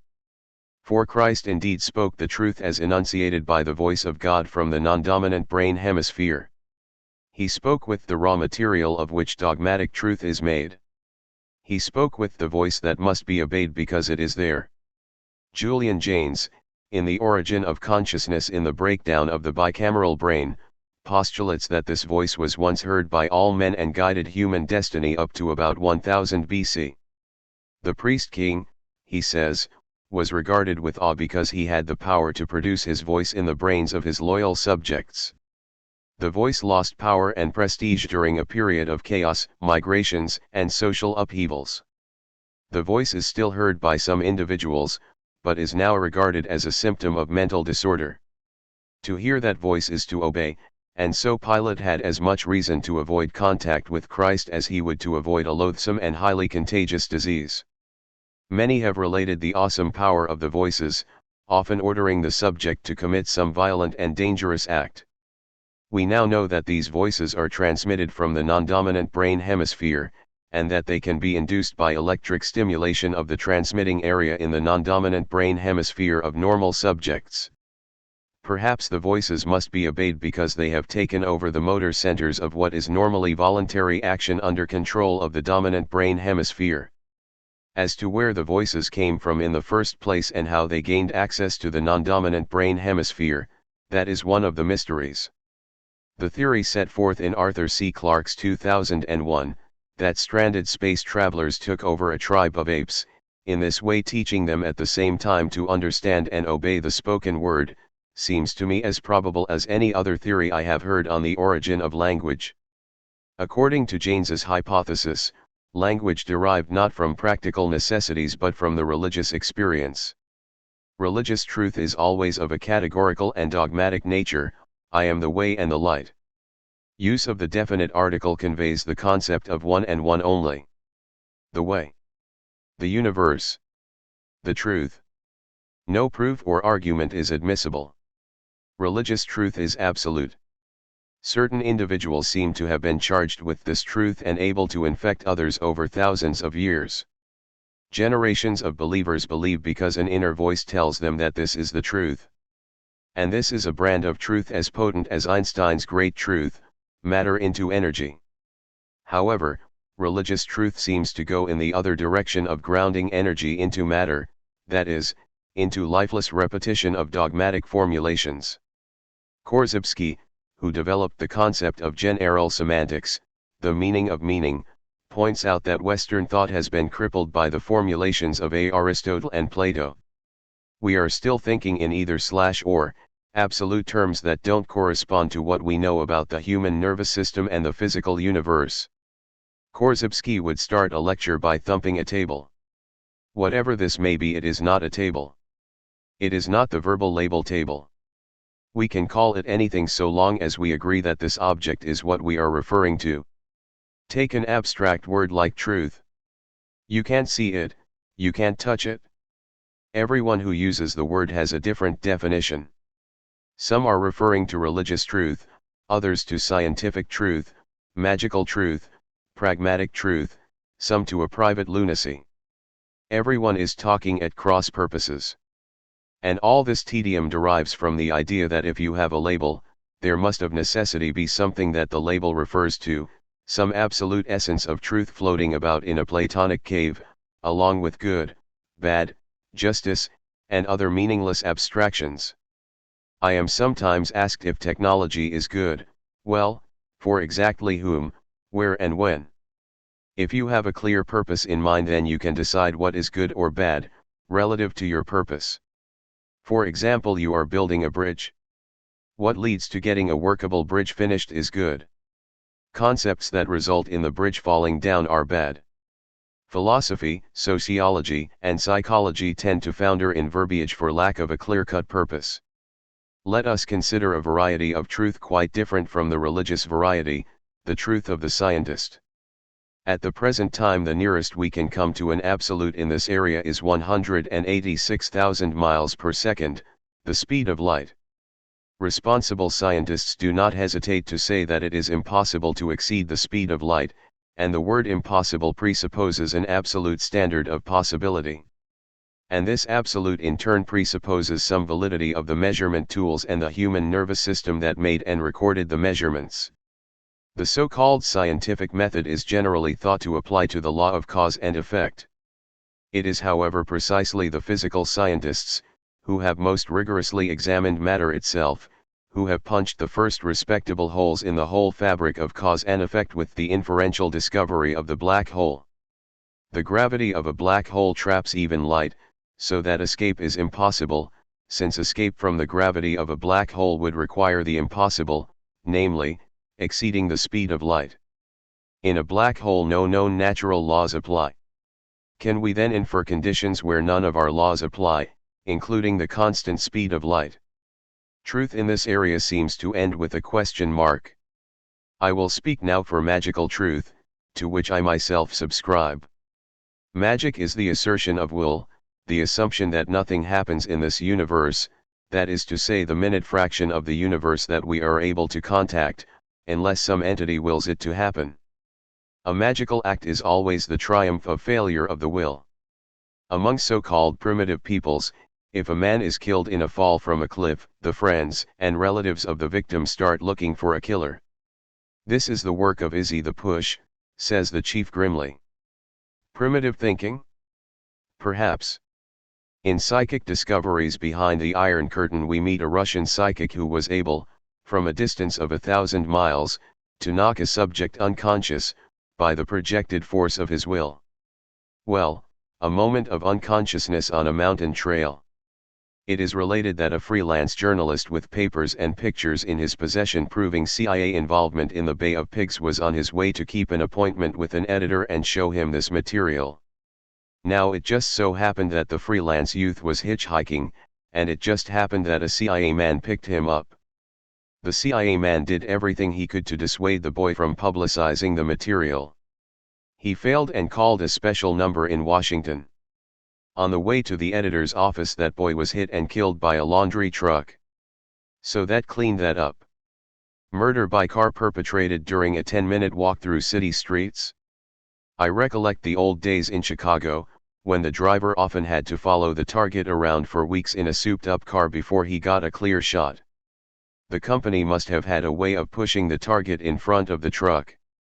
The magical push or pull, which potent magic men achieve by a projection of their malignant will, reaches its purest form in defenestration. The subject, standing near a window, is suddenly sucked out, as if a vacuum had opened before him. I suspect that the company relies on some machine, perhaps a device that projects a hologram. Scientists say that lasers could move satellites in space. Even a little push at just the right moment when the subject is off guard. Maybe a pretty boy or girl gives him the company smile. Just a nudge is all it takes. Certain pragmatic observations are useful for travelers in the magical universe. One law, or rather expectation, is that lightning usually strikes more than once in the same place. Here's a big fire in a Kentucky nightclub, over 100 dead. Heroic busboy announced the fire and calmed the guests, or the casualties would have been higher. Look through newspaper morgues. Yes, there was a fire in that location before in another nightclub. No injuries. And here is a night spot on the border between France and Switzerland. Pop group called Der Sturm playing. 200 dead in fire. There was a fire there before. Several injured. One incident tends to produce similar incidents. An incident may relate to a place, a set of circumstances, or a person. You can observe this mechanism operating in your own experience. If you start the day by missing a train, this could be a day of missed trains and missed appointments. You need not just say maktub, it is written. The first incident is a warning. Beware of similar incidents. Tighten your schedule. Synchronize your watch. And consider the symbolic meaning of missing a train. Watch particularly for what might be a lost opportunity. Suppose you encounter a rude clerk, waiter, bartender, elevator man. Shuffle through the morgue of your memory. It's all there. Why, he's a dead ringer for a rude clerk in Tangier, London, Hong Kong. Even used the same words. You asked for an item and he said, I never heard of it. Stop. Look. Listen. What were you thinking just before this affront was offered you? What keyed the previous incident in? Empty your mind. Let your legs guide you. You may remember a disinclination to go into that shop in the first place. Stop. Change. Start. You will notice that pleasant encounters with nice, friendly, helpful people also come in series. And the only valid law of gambling is that winning and losing come in streaks. Plunge when you are winning and stop when you are losing. To him that hath shall be given. From him that hath not shall be taken even that which he has. Any system in gambling or in life that entails doubling up when you lose is the worst possible system. Writers operate in the magical universe, and you will find the magical law that like attracts like often provides a keynote, the sinister clown in Death in Venice. The stories of John Cheever abound in such warnings of misfortune and death ignored by his compulsively extroverted and spiritually underprivileged wasps. I gave my writing students various exercises designed to show how one incident produces a similar incident or encounter. You can call this process synchronicity and you can observe it in action. Take a walk around the block. Come back and write down precisely what happened with particular attention to what you were thinking when you noticed a street sign, a passing car or stranger or whatever caught your attention. You will observe that what you were thinking just before you saw the sign relates to the sign. The sign may even complete a sentence in your mind. You are getting messages. Everything is talking to you. You start seeing the same person over and over. Are you being followed? At this point some students become paranoid. I tell them that of course they are getting messages. Your surroundings are your surroundings. They relate to you. I once read the life story of a leper. Years before he found out that he was going to be a leper, he was riding a horse which bolted, carrying him straight for a leper colony. Subsequently he turned his leprosy into a profitable part-time business raising leprous armadillos for the Government Research Center. If you can cool it and achieve a detached viewpoint, you will see that in many cases incidents are neither good nor bad nor especially portentous, occupying a neutral area. Here I am, up at 72nd and Broadway, way out of my neighborhood up there for a doctor's appointment. I pass a deli and decide to go in and get a few items. No stores near where I was then living on Franklin Street below Canal. I notice a young man in the store. Later he is sitting opposite me in the subway going downtown. I see then that we are in the same incident band and I know he will get off at Franklin Street. No, he wasn't following me. No tail would be that clumsy. We were both out of our neighborhood, both thought of the same thing at the same time. Better pick up some. And we intersected. There are many variations of the walk exercise, all designed to show the student how incidents are created and how he himself can create incidents.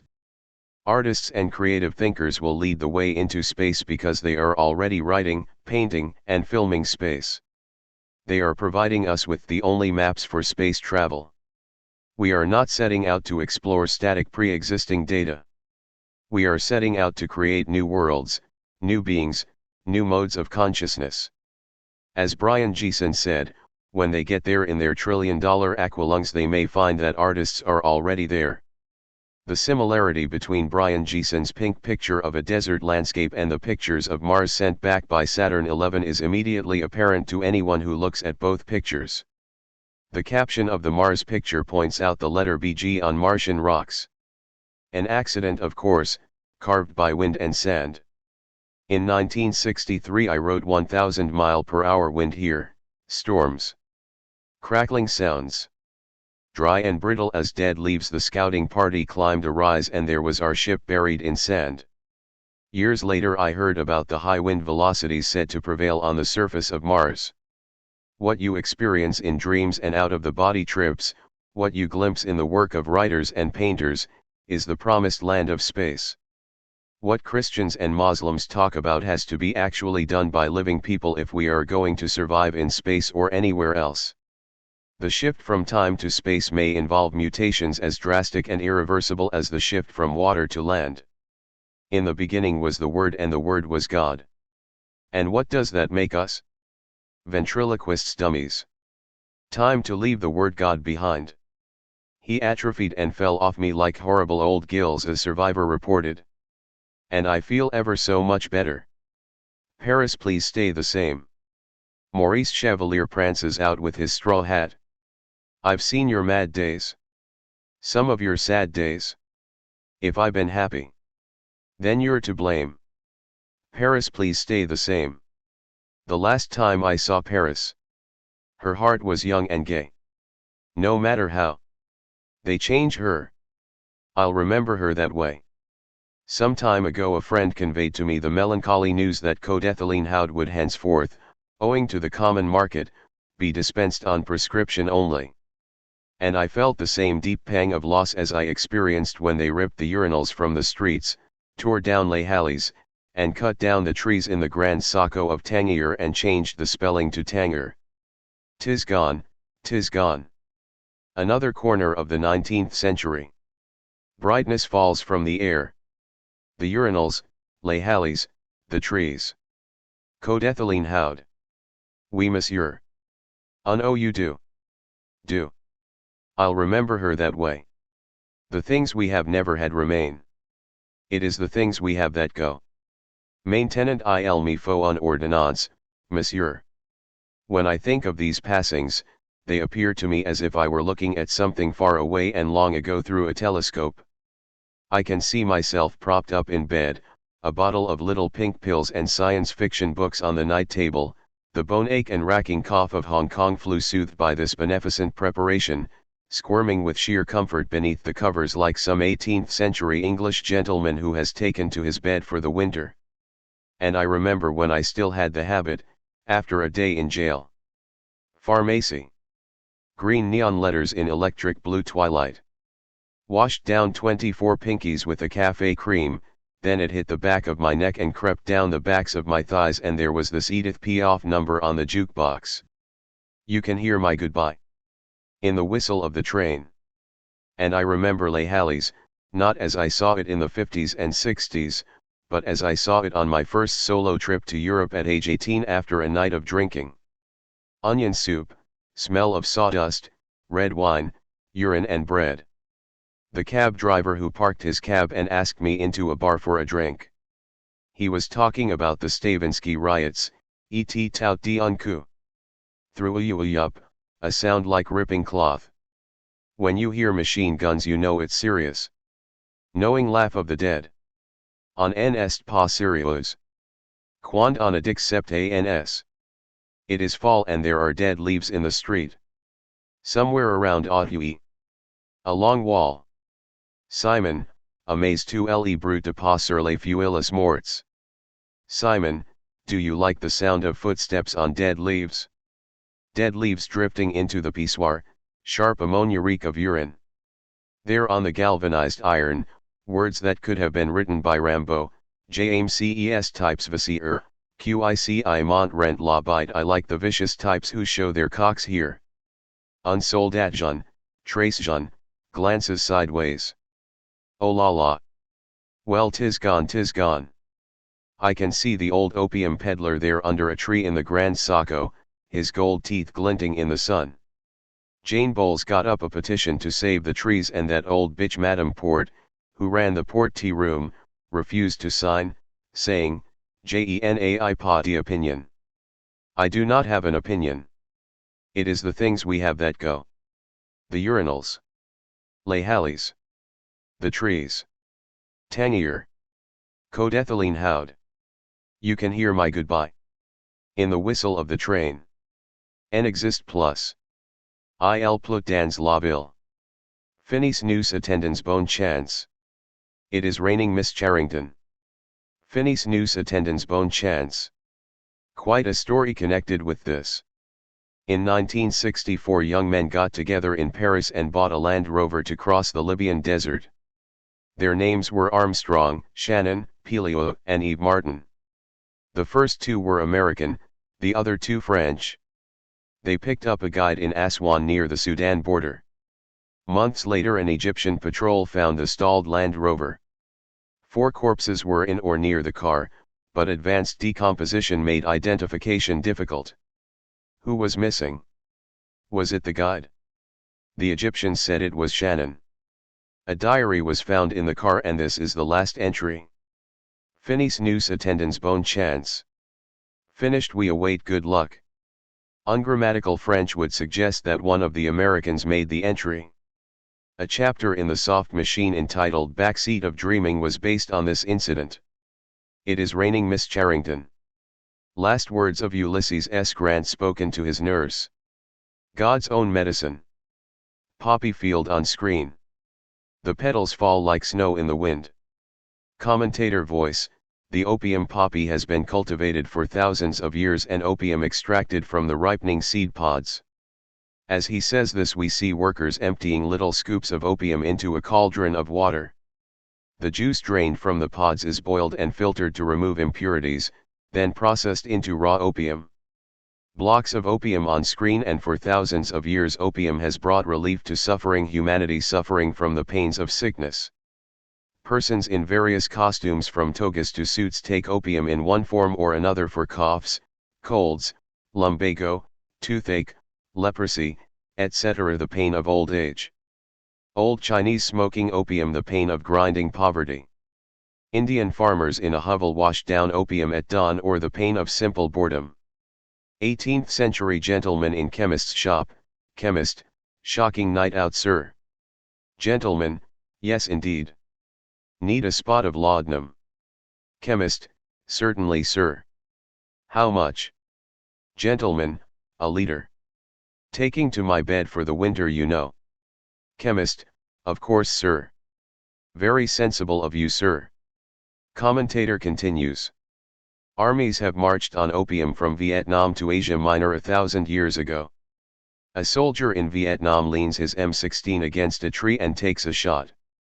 Same soldier in Turkish dress washes down his ration of opium, dates, and brown sugar. But long before the poppy was brought under cultivation and man learned to extract the opium, some intrepid experimenter must have eaten an opium pod, discovered its medicinal properties, and passed this knowledge along to apprentices. Here are the Unglings, a Cro-Magnon tribe 30,000 years ago. Homo sapiens like you or me or the folks next door.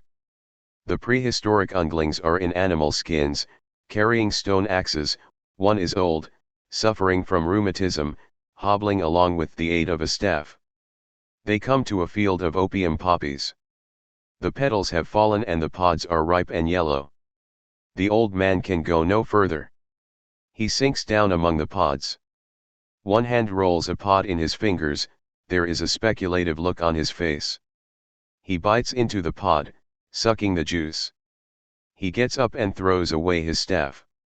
Vigorously he directs the others as they gather pods. Throughout the long cold winter the unglings take refuge in a cave, cooking the pods into a thick black brew. It is a bitter potion, but somehow it makes it easier to endure the cold, the hunger, the endless search for food. The unglings pass around a gourd of opium solution. They shudder at the bitterness but then smile as the potion takes effect, and go vigorously about their tasks. But unexpected things were happening. A female ungling, hands on hips, stands over a young male. She breaks into vituperative words. What is she saying? Well, I think we can all guess. And now something else, as spring comes on and the last of the pods have been used, the unglings are suddenly very sick. What is this mysterious illness that afflicts not only the old but also the young? Can nothing be done? The wise old ungling has an inspiration. There must, he thinks, be some connection between the lack of pods and the illness. Young unglings are dispatched. They return with pods. And soon the old man's wisdom is manifest. Over the years countless millions were to confirm the findings of the wise old ungling, and to learn that opium affords relief from pain, discomfort, illness, and fatigue, but exacts over a period of time the price of dependence. 4 to 6 months daily use establishes addiction, and the sudden withdrawal of opium then brings on a spectrum of incapacitating symptoms, stomach cramps and diarrhea, watering of the eyes and nose, sneezing fits, restlessness and insomnia, weakness and prostration, hypersensitivity, spontaneous orgasms, and nightmares. Cocteau likened withdrawal symptoms to the spurting flow of sap into the trees. Yet at the same time there is a feeling of renewal and increased health. Thomas de Quincey wrote, Jeremy Taylor conjectures that it may be as painful to be born as to die, and during the whole period of diminishing opium I had the torments of a man passing from one mode of existence to another. The issue was not death but a sort of physical regeneration, and a restoration of more than youthful spirits. The experience of withdrawal has never been more precisely or succinctly stated. De Quincey has written a detailed and accurate account of the opium experience in his Confessions of an English Opium Eater, and I invite all those who have shared the whole or any part of this experience, if only a pre- or post-operative injection of morphine or a Percodan for a toothache, to enter into the mind and body of a 19-year-old English youth on a rainy Sunday in London. The date is September 17, 1804. De Quincey has wandered forth from his digs, in great pain from facial neuralgia brought on by an infected tooth. Walking seemingly at random, he finds himself in front of a modest tea house, which he enters. He recognizes an acquaintance from Oxford, Audrey Lawson, and sits down with him. When his tea arrives he cannot control a spasm of pain from the hot liquid on his tooth. His friend inquires as to his difficulty, and listens sympathetically. I would recommend a tincture of opium. My great-aunt was in great pain from shingles, and obtained complete relief by the use of this remedy. Walking home along Oxford Street, De Quincey sees a light in a chemist's shop. The rain has abated, to be followed by a heavy fog, and fog drifts into the chemist's shop as he opens the door. A ghostly druggist looks at him absently. Do you have a tincture of opium? Laudanum? Certainly, sir. His movements are unhurried and old as he fills a small bottle. He gives change for a shilling. 25 drops every 4 to 6 hours, sir. Back in his lodgings, young De Quincey measures out 35 drops. He drinks the draught, lights a fire in the grate, and sits down. He will later write that the dreams and visions of opium are like to those of a drowning man when his entire life passes before his eyes. Let there be a cottage in a valley, a white cottage embowered with flowering shrubs. Let it however not be spring, summer, or autumn but winter. Paint me then a room 17 feet by 12. De Quincey sits by the fire drinking tea, with which he washes down a carefully measured dose of laudanum from a decanter. De Quincey has catalogued the opium experience with an accuracy and a candor that has never been surpassed, even noting the metabolic predisposition to addiction recently confirmed by research into endorphin, a natural painkiller produced by the brain. He has described, under the section entitled The Pains of Opium, the extreme melancholy and continual nightmares that can accompany heavy overdosage. His nightmares involve evil oriental faces and scenes. He describes withdrawal symptoms and how opium can be gradually withdrawn, a system that is used to this day. He remarks the extreme difficulty of withdrawal carried out by the addict himself, who will always find some excuse for an exception. During 50 years he was only free of opium use for one period of 6 months and one period of 4 months. On the whole, one cannot but feel that he was better off for using opium than he would have been without it, and he says that without opium he would have died from consumption at an early age. At that time the use and purchase of opium were quite legal, and even though he was criticized on moral grounds, no one questioned his right to buy and use opium. Some of this criticism came from Coleridge, and after Coleridge died in 1834, De Quincey, in the revised Opium Eater written when he was 70 years old, provides this amusing account of Coleridge's unsuccessful attempts to overcome the opium habit. It is notorious that in Bristol he went so far as to hire men porters, hackney coachmen, and others to oppose by force his entrance into any druggist's shop. But, as the authority for stopping him was derived simply from himself, these poor men found themselves in a metaphysical fix, not provided for even by the prince of Jesuitical casuists. Porter: "Oh sir, really you must not, consider, sir, your wife and..." Coleridge: "Wife? What wife? I have no wife." Porter: "But, really now, you must not, sir. Didn't you say no longer ago than yesterday?" Coleridge: "Pooh, pooh. Yesterday is a long time ago. Are you aware, my man, that people are known to have dropped down dead for timely want of opium?" Porter: "But you tell me not to hearken." Coleridge: "No matter what I told you in times long past. An emergency, a shocking emergency, has arisen quite unlooked for. And so we take leave of Thomas de Quincey, Esquire, with his laudanum, his tea, his books and papers. In his Confessions he describes a dream from which he awoke with the phrase everlasting farewells echoing in his mind. And such farewells are never taken without a deep feeling of nostalgia. Winter evenings, a cheery fire, candlelight on the ruby-red decanter of laudanum. The last junkie. AJ closes the folder and puts his elbow on it, leaning forward. He looks at BJ with cold disfavor. AJ: "Frankly we don't like to hear the word last around the studio last anything. What's the weena, B.J. Note: the weena, the macuff, the gimmick, the routine, are all Hollywood lingo for the formula, the map, the deed, or whatever it is that motivates the action of a film, what everybody is trying to get or hang on to. BJ: "What if a sure one-shot cure for drug addiction is discovered? And what if not only the mafia and other organized dope dealers, but also the American Narcotics Department and the CIA attempt to block this discovery by any means, however execrable? You got a neat switcheroo on the clean-cut agents chasing slimy traffickers. Here the agents and the slimy traffickers are united against this threat to their common livelihood. AJ: "All right so far. The ground is already broken by Watergate and the Marathon Man. BJ: "It must be made clear at the outset that the possibility of an effective cure has actually existed for some time, and has so far been successfully blocked by the above-named interested parties.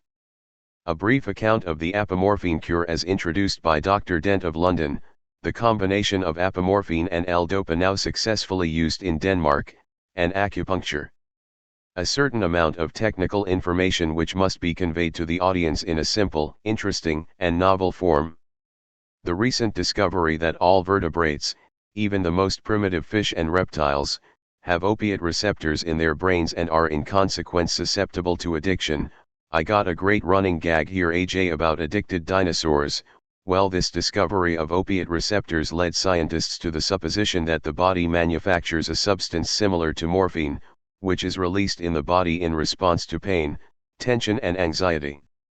In the event of massive injury and acute pain, this substance is not produced rapidly enough or in sufficient quantity to counteract bodily defense reactions, leading in many cases to circulatory collapse, shock, and death.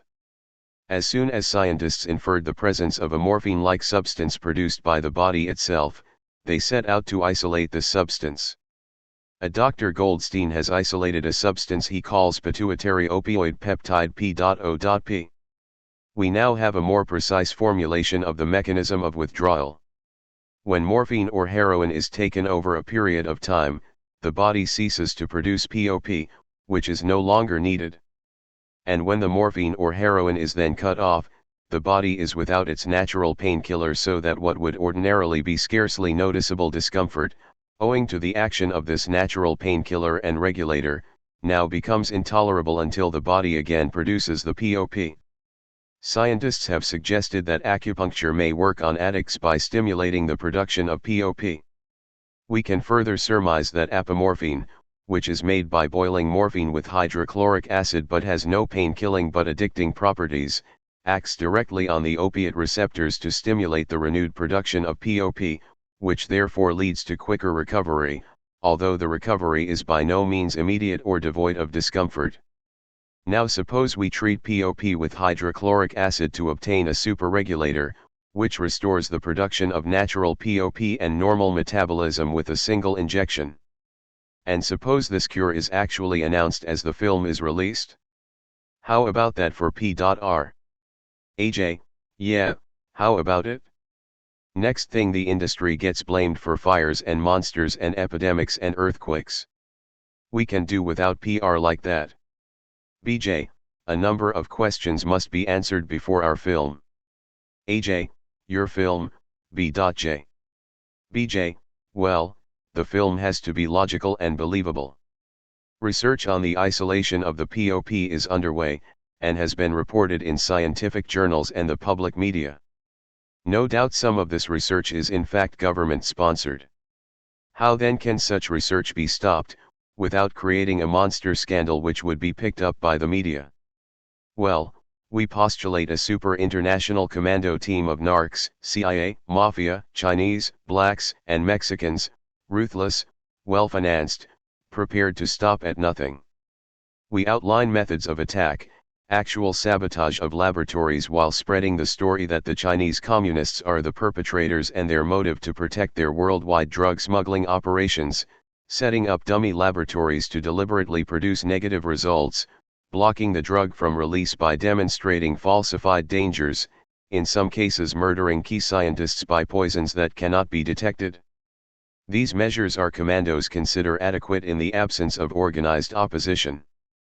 However, organized opposition is on the way. This consists of the English doctor who developed the apomorphine treatment and has striven for many years to obtain acceptance for this treatment, which could lead to synthesis and potentiation of the apomorphine formula. He has cured 2 addicts who are former double-secret agents and knows the ins and outs of cloak and dagger operations, and who have seen the American Narcotics Department in operation. These 2 start to line up the opposing team, an idealistic ex-doctor from Lexington, ex-narcs, and pushers. The opposing team will contain representatives of all ethnic groups. The operation is financed by an eccentric billionaire who intends to make money on the cure drug. The research, of course, will have to be conducted underground. So instead of a West Indian island or a remote mountain hideaway, they set up the lab in a New York Soho loft. The cover is modern art and underground films. We can pass off our apparatus as art objects. This is a running gag and a spoof on modern art, and gives us a cheap location in which a number of scenes can be shot. Soon, of course, the commando team realizes that they have opposition. The actual drug turns out to be more complicated than just treating POP with hydrochloric acid, but they are getting closer and closer, and as the film reaches its climax, we find out just how far the commando team is prepared to go. They will start a world war by dropping an atom bomb on New York. Gentlemen, the entire future of behavior modification is at stake. If this devilish drug ever hits the open market, everything we have striven for will be lost. Irretrievably lost. And then your countdown climax. AJ, not too bad. You spoke of presenting technical data to the audience in an acceptable form. Just how do you propose to do this? BJ, I'm glad you asked me that question, AJ. The backup on this film is a 15 or 20-minute documentary on the history of opium, opium use, anti-opium legislation, with an expose of the American Narcotics Department and the so-called hospital at Lexington, Kentucky. You see, it's a package, a film and a documentary giving a rundown on the material in the film. AJ, you got any more ideas like that, B.J? BJ, sure, lots of them. AJ, you remember the Humphrey Bogart movie, High Sierra? Bogart plays the last of the big-time heist men, just out of prison and planning a big caper with two small-time punks. One of the punks is telling the story about a liquor store holdup. So we lam out the back way and the cops have the alley blocked at both ends. Bogart just looks at him and says, "You know any more stories like that?" So you got a documentary on the American Narcotics Department, right? And that goes with the film. So everyone in the film can be clearly identified and we get hit with a $1 billion libel suit. Not that the idea is totally impractical. Yes, a documentary that goes with the film. That way a lot of information that has to be awkwardly introduced, clogging the action and boring the audience, can be conveyed in the documentary. Suppose we want to do a film on the anthrax mutation by Alan Scott, we start with a documentary called Anthrax and You. BJ, moo. I get it. A chorus of bellowing cows, a folksy down-to-earth explanation by a wise old veterinarian, an animation sequence on Mr. Anthrax, and how he gets drafted by the army into a top-secret laboratory, and how he goes AWOL. That way we don't have the scene where two doctors working on the same project have to tell each other in simple non-technical language what the project is all about. AJ, the whole concept has to be kept under control and used in non-controversial areas. BJ, well, it's all a matter of how you slant it. On this narcodoc film we simply explain to the audience in simple terms about junk and addiction, and we show the audience what the department is doing with the taxpayers' money. By their fruits ye shall know them. AJ, if the condom fits. The limits of control. There is a growing interest in new techniques of mind control. It has been suggested that Sirhan Sirhan was the subject of post-hypnotic suggestion, as he sat shaking violently on the steam table in the kitchen of the Ambassador Hotel in Los Angeles while an as yet unidentified woman held him and whispered in his ear.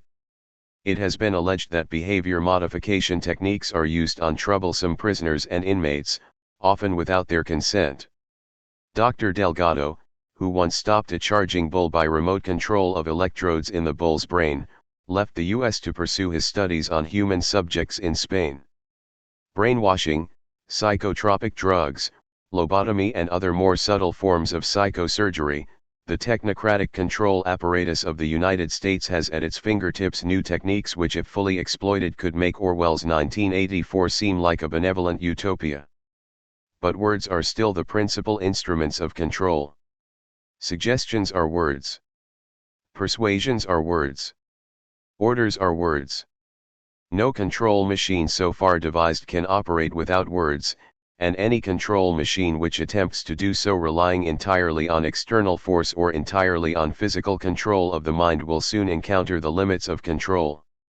A basic impasse of all control machines is this: control needs time in which to exercise control.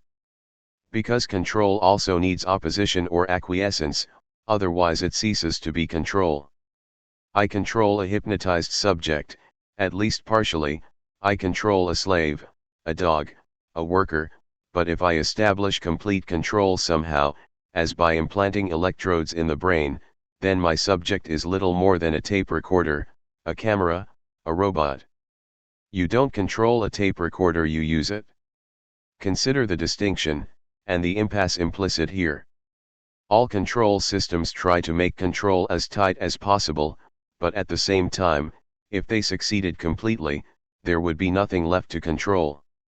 Suppose for example a control system installed electrodes in the brains of all prospective workers at birth. Control is now complete. Even the thought of rebellion is neurologically impossible. No police force is necessary.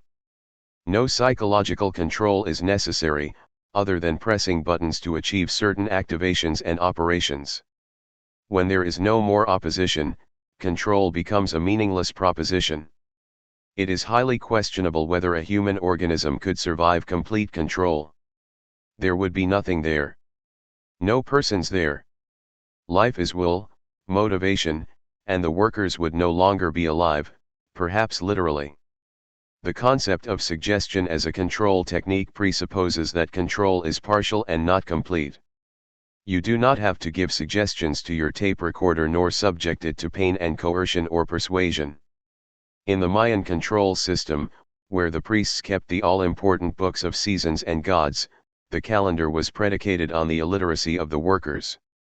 Modern control systems are predicated on universal literacy since they operate through the mass media, a very two-edged control instrument, as Watergate has shown.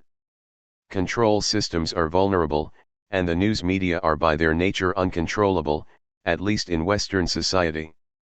The alternative press is news, and alternative society is news, and as such both are taken up by the mass media. The monopoly that Hearst and Luce once exercised is breaking down. In fact, the more completely hermetic and seemingly successful a control system is, the more vulnerable it becomes.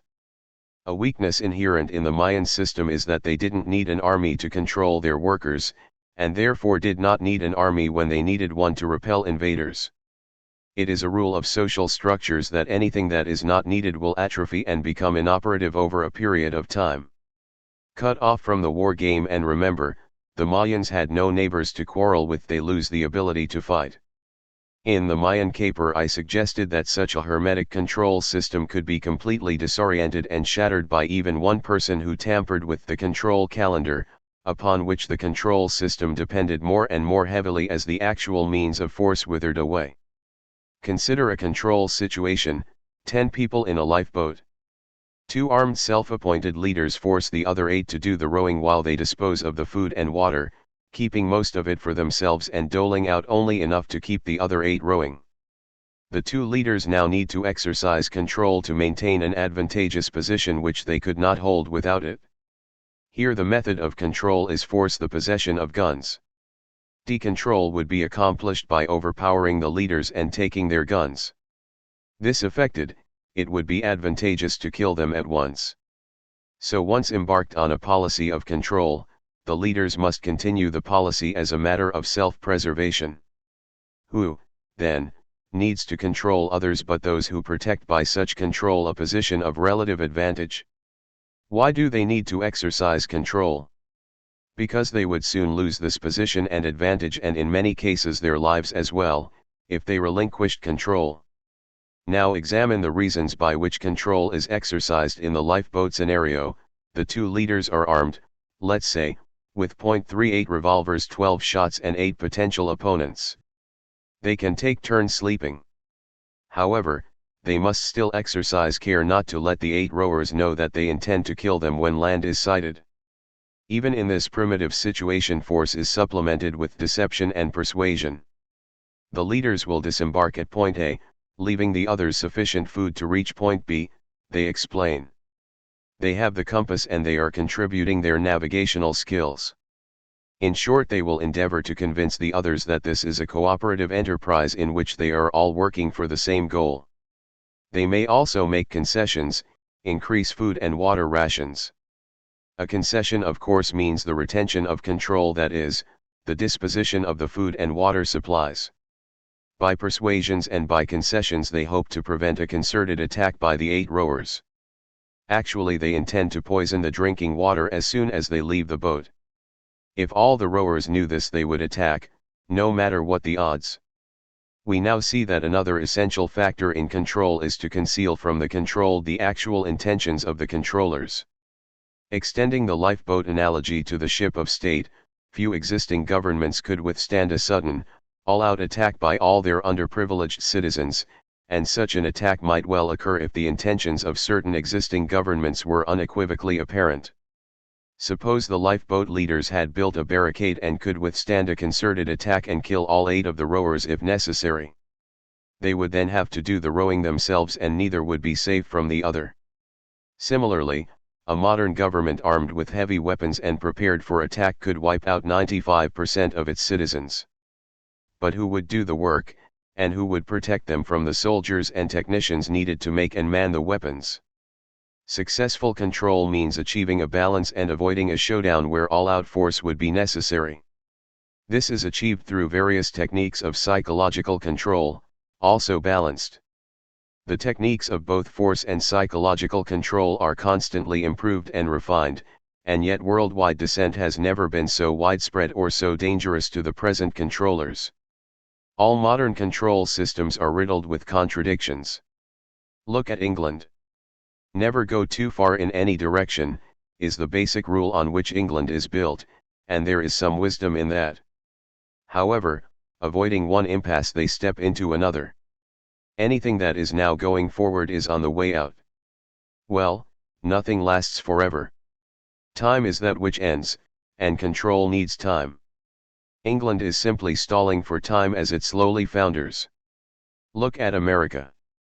Who actually controls this country? It is very difficult to say. Certainly the very wealthy are one of the most powerful control groups, since they are in a position to control and manipulate the entire economy.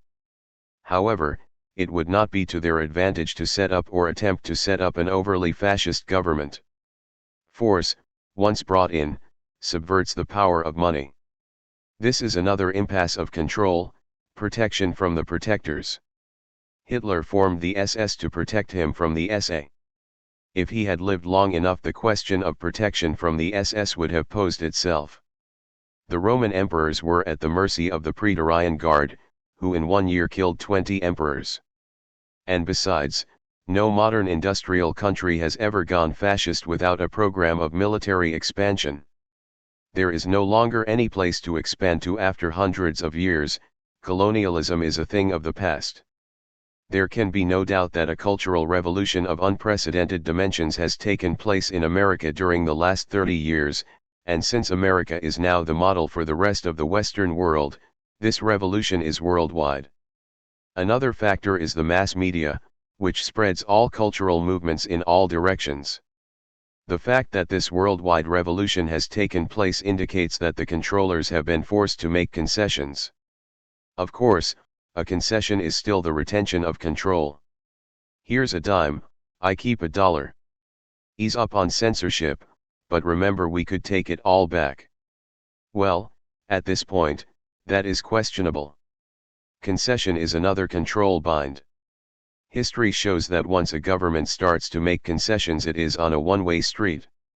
They could of course take all the concessions back, but that would expose them to the double jeopardy of revolution and the much greater danger of overt fascism, both highly dangerous to the present controllers. Does any clear policy arise from this welter of confusion? The answer is probably no. The mass media has proven a very unreliable and even treacherous instrument of control. It is uncontrollable owing to its need for news. If one paper, or even a string of papers owned by the same person, makes that story hotter as news, some other paper will pick it up. Any imposition of government censorship on the media is a step in the direction of state control, a step which big money is most reluctant to take.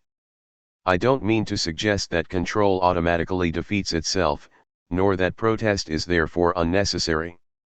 A government is never more dangerous than when embarking on a self-defeating or downright suicidal course. It is encouraging that some behavior modification projects have been exposed and halted, and certainly such exposure and publicity could continue. In fact, I submit that we have a right to insist that all scientific research be subject to public scrutiny, and that there should be no such thing as top-secret research. The 100-Year Plan. Communism was conceived as a reaction against 19th-century laissez-faire capitalism, to oppose an economic and political system that no longer exists today. Dialectical materialism is an ideological formulation, and precisely because of its materialistic pretensions it cannot adjust to change. The West has come a long way from daddy warbucks and the better mousetrap. It has come a long way from sweatshops, child labor, and starvation wages. The corporate structure of Western capitalism has no more use for the small operator with a better car, house, gun, fabric, or contraceptive pill. Nor can it afford to tolerate such abuses as accompanied old-style capitalism. Since it has no ideology, it can adjust to altered conditions. But it lacks a long-range plan.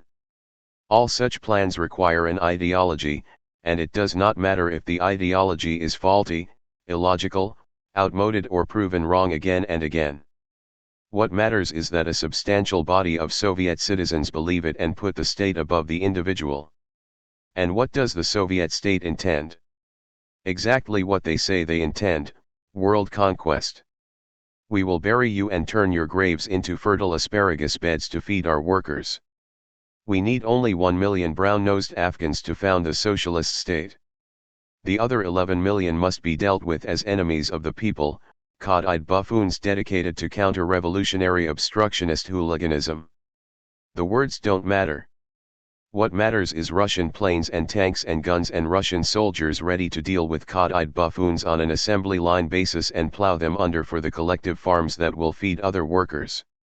Is it reactionary to repeat what they themselves have said? Of course they intend world conquest. What else? It's all there in Marx. Next move: Mideast oil. Check. Anybody going to get tactical? Qui vivra verra. I'm an elitist. I believe in government by those able to govern. There are very few people who are good at anything, very few good lawyers, doctors, carpenters, writers, painters. Limit the right to vote. Those who obtain power are the least competent to use it.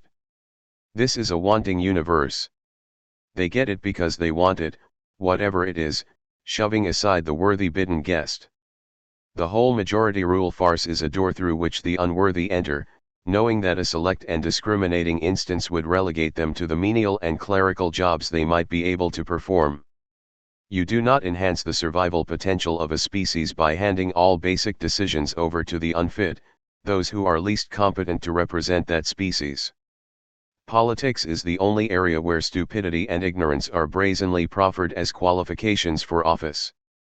Foote said he didn't want to hear the facts about marijuana use, having already made up his mind.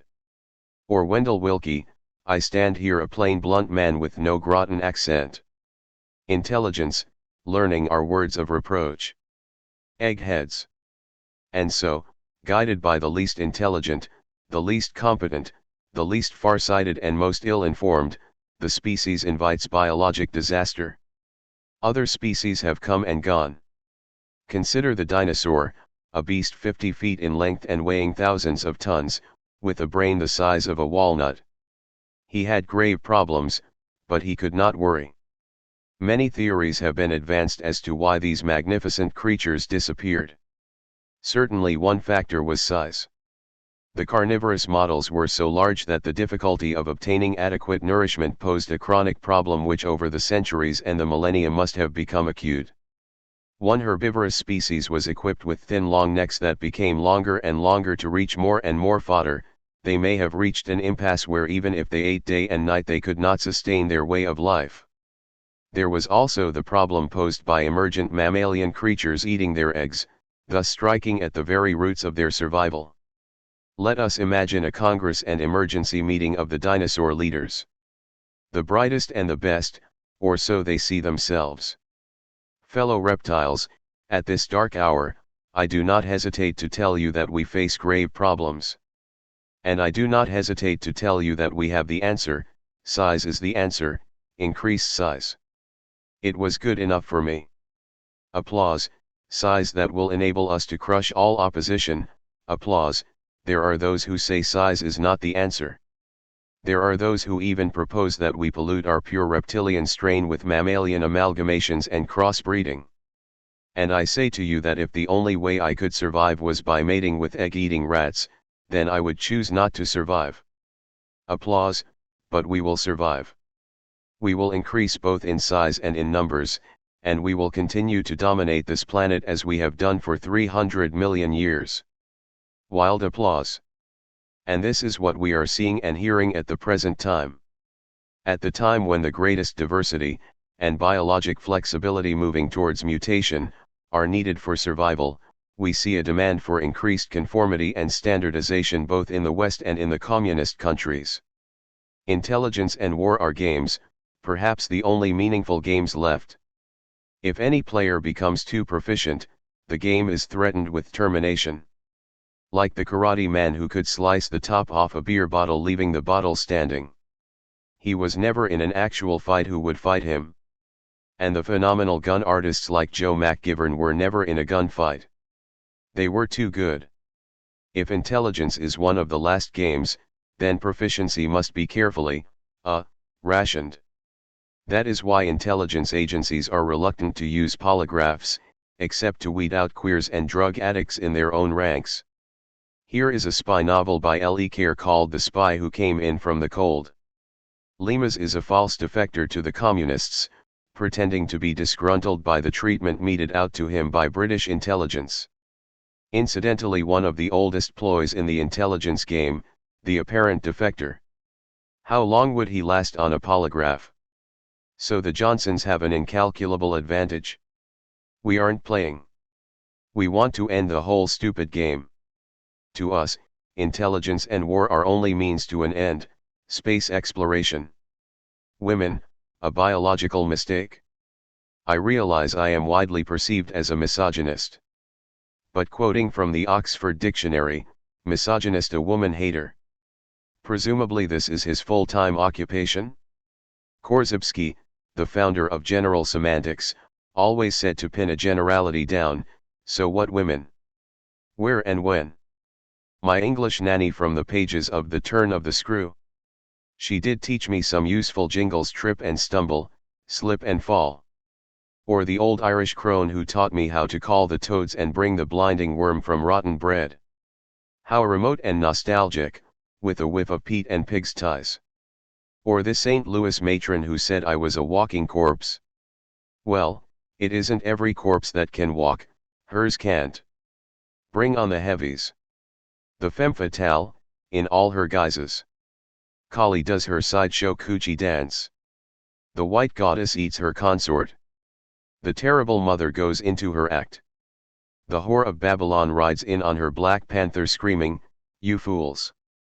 I will drain you dry." Enough to turn a man to stone. But these are only surface manifestations, be girls in fact, servants. After one look at this planet, any visitor from outer space would say, I want to see the manager. Women may well be a biological mistake, I said so in the job. But so is almost everything else I see around here. The dinosaurs turned out to be a mistake too, but what are a few 100 million years, more or less, for such a noble experiment? And now as the deadly cycles of overpopulation, pollution, depletion of resources, radioactivity, and conflict escalate towards a cataclysmic soft-key-put, thoughtful citizens are asking themselves if the whole human race wasn't a mistake from the starting gate. The question then arises as to whose mistake, since mistakes imply intention, and I am convinced that nothing happens in this universe without will or intention. Now it would be presumptuous, not to say impious, to say the Creator has done a bad job, since a bad job from our point of view may be a good job from his or her or its point of view. The history of the planet is a history of idiocy highlighted by a few morons who stand out as comparative geniuses. Considering the human organism as the artifact of an intentional creator, we can then see more or less where we are. To date, no supergenius has managed to achieve what might be called normal intelligence in terms of potential functioning of the human artifact. Look at this artifact. The instructor holds up a flintlock rifle. What's wrong with it? Quite a bit. It still has a long way to go. He holds up a modern automatic rifle. Now we are getting close to the limit of efficiency for small arms on the principle of a projectile propelled by an exploding charge. Now look at this artifact. He holds up a cage in which a weasel snarls. What's wrong with this artifact? Nothing. It's limited, but in terms of its structure and goals it functions well enough. Take a look at the human artifact. What is wrong with it? Just about everything. Consider a species that can live on the seacoast, watching ships come in day after day, year after year, and still believe that the earth is flat because the church says so, a species that can use cannonballs for 500 years before the idea of a cannonball that explodes on contact blossoms in this barren soil. I could go on and on. So why has the human artifact stayed back there with the flintlock? I am advancing a theory that we were not designed to remain in our present state, any more than a tadpole is designed to remain a tadpole forever. The human organism is in a state of neoteny. This is a biological term used to describe an organism fixated at what would normally be a larval or transitional phase. Ordinarily a salamander starts its life cycle in the water with gills, later the gills atrophy, and the animal develops lungs. However, certain salamanders never lose their gills or leave the water. They are in a state of neoteny. The colloidal salamander found in Mexico is an example. Scientists, moved by the plight of this beautiful creature, gave him an injection of hormones, whereupon he shed his gills and left the water after ages of neoteny. It is perhaps too much to hope that one simple injection could jar the human species out of its arrested evolution. But by whatever means the change takes place, it will be irreversible. The colloidal, once he sheds his gills, can never reclaim them. Evolution would seem to be a one-way street. Considering evolutionary steps, one has the feeling that the creature is tricked into making them. Here is a fish that survives drought because it has developed feet and rudimentary lungs. So far as the fish is concerned, these are simply a means of getting from one water source to another. But once he leaves his gills behind, he is stuck with lungs from there on out. So the fish has made an evolutionary step forward. Looking for water, he has found air.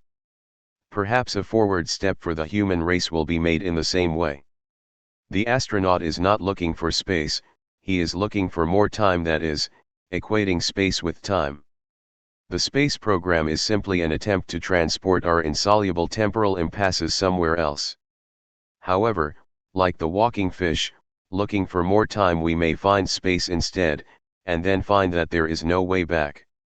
Such an evolutionary step would involve changes that are literally inconceivable from our present point of view. Is the separation of the sexes an arbitrary device to perpetuate an unworkable arrangement? Would the next step involve the sexes fusing into an organism? And what would be the nature of this organism? As Korzybski always said, I don't know. Let's see. Is it too much to ask that this beached fish of a species the human race should consider the unthinkable, for evolution's sake? Immortality. To me the only success, the only greatness is immortality. James Dean. Quote from James Dean, The Mutant King. By David Dalton. The Colonel beams at the crowd.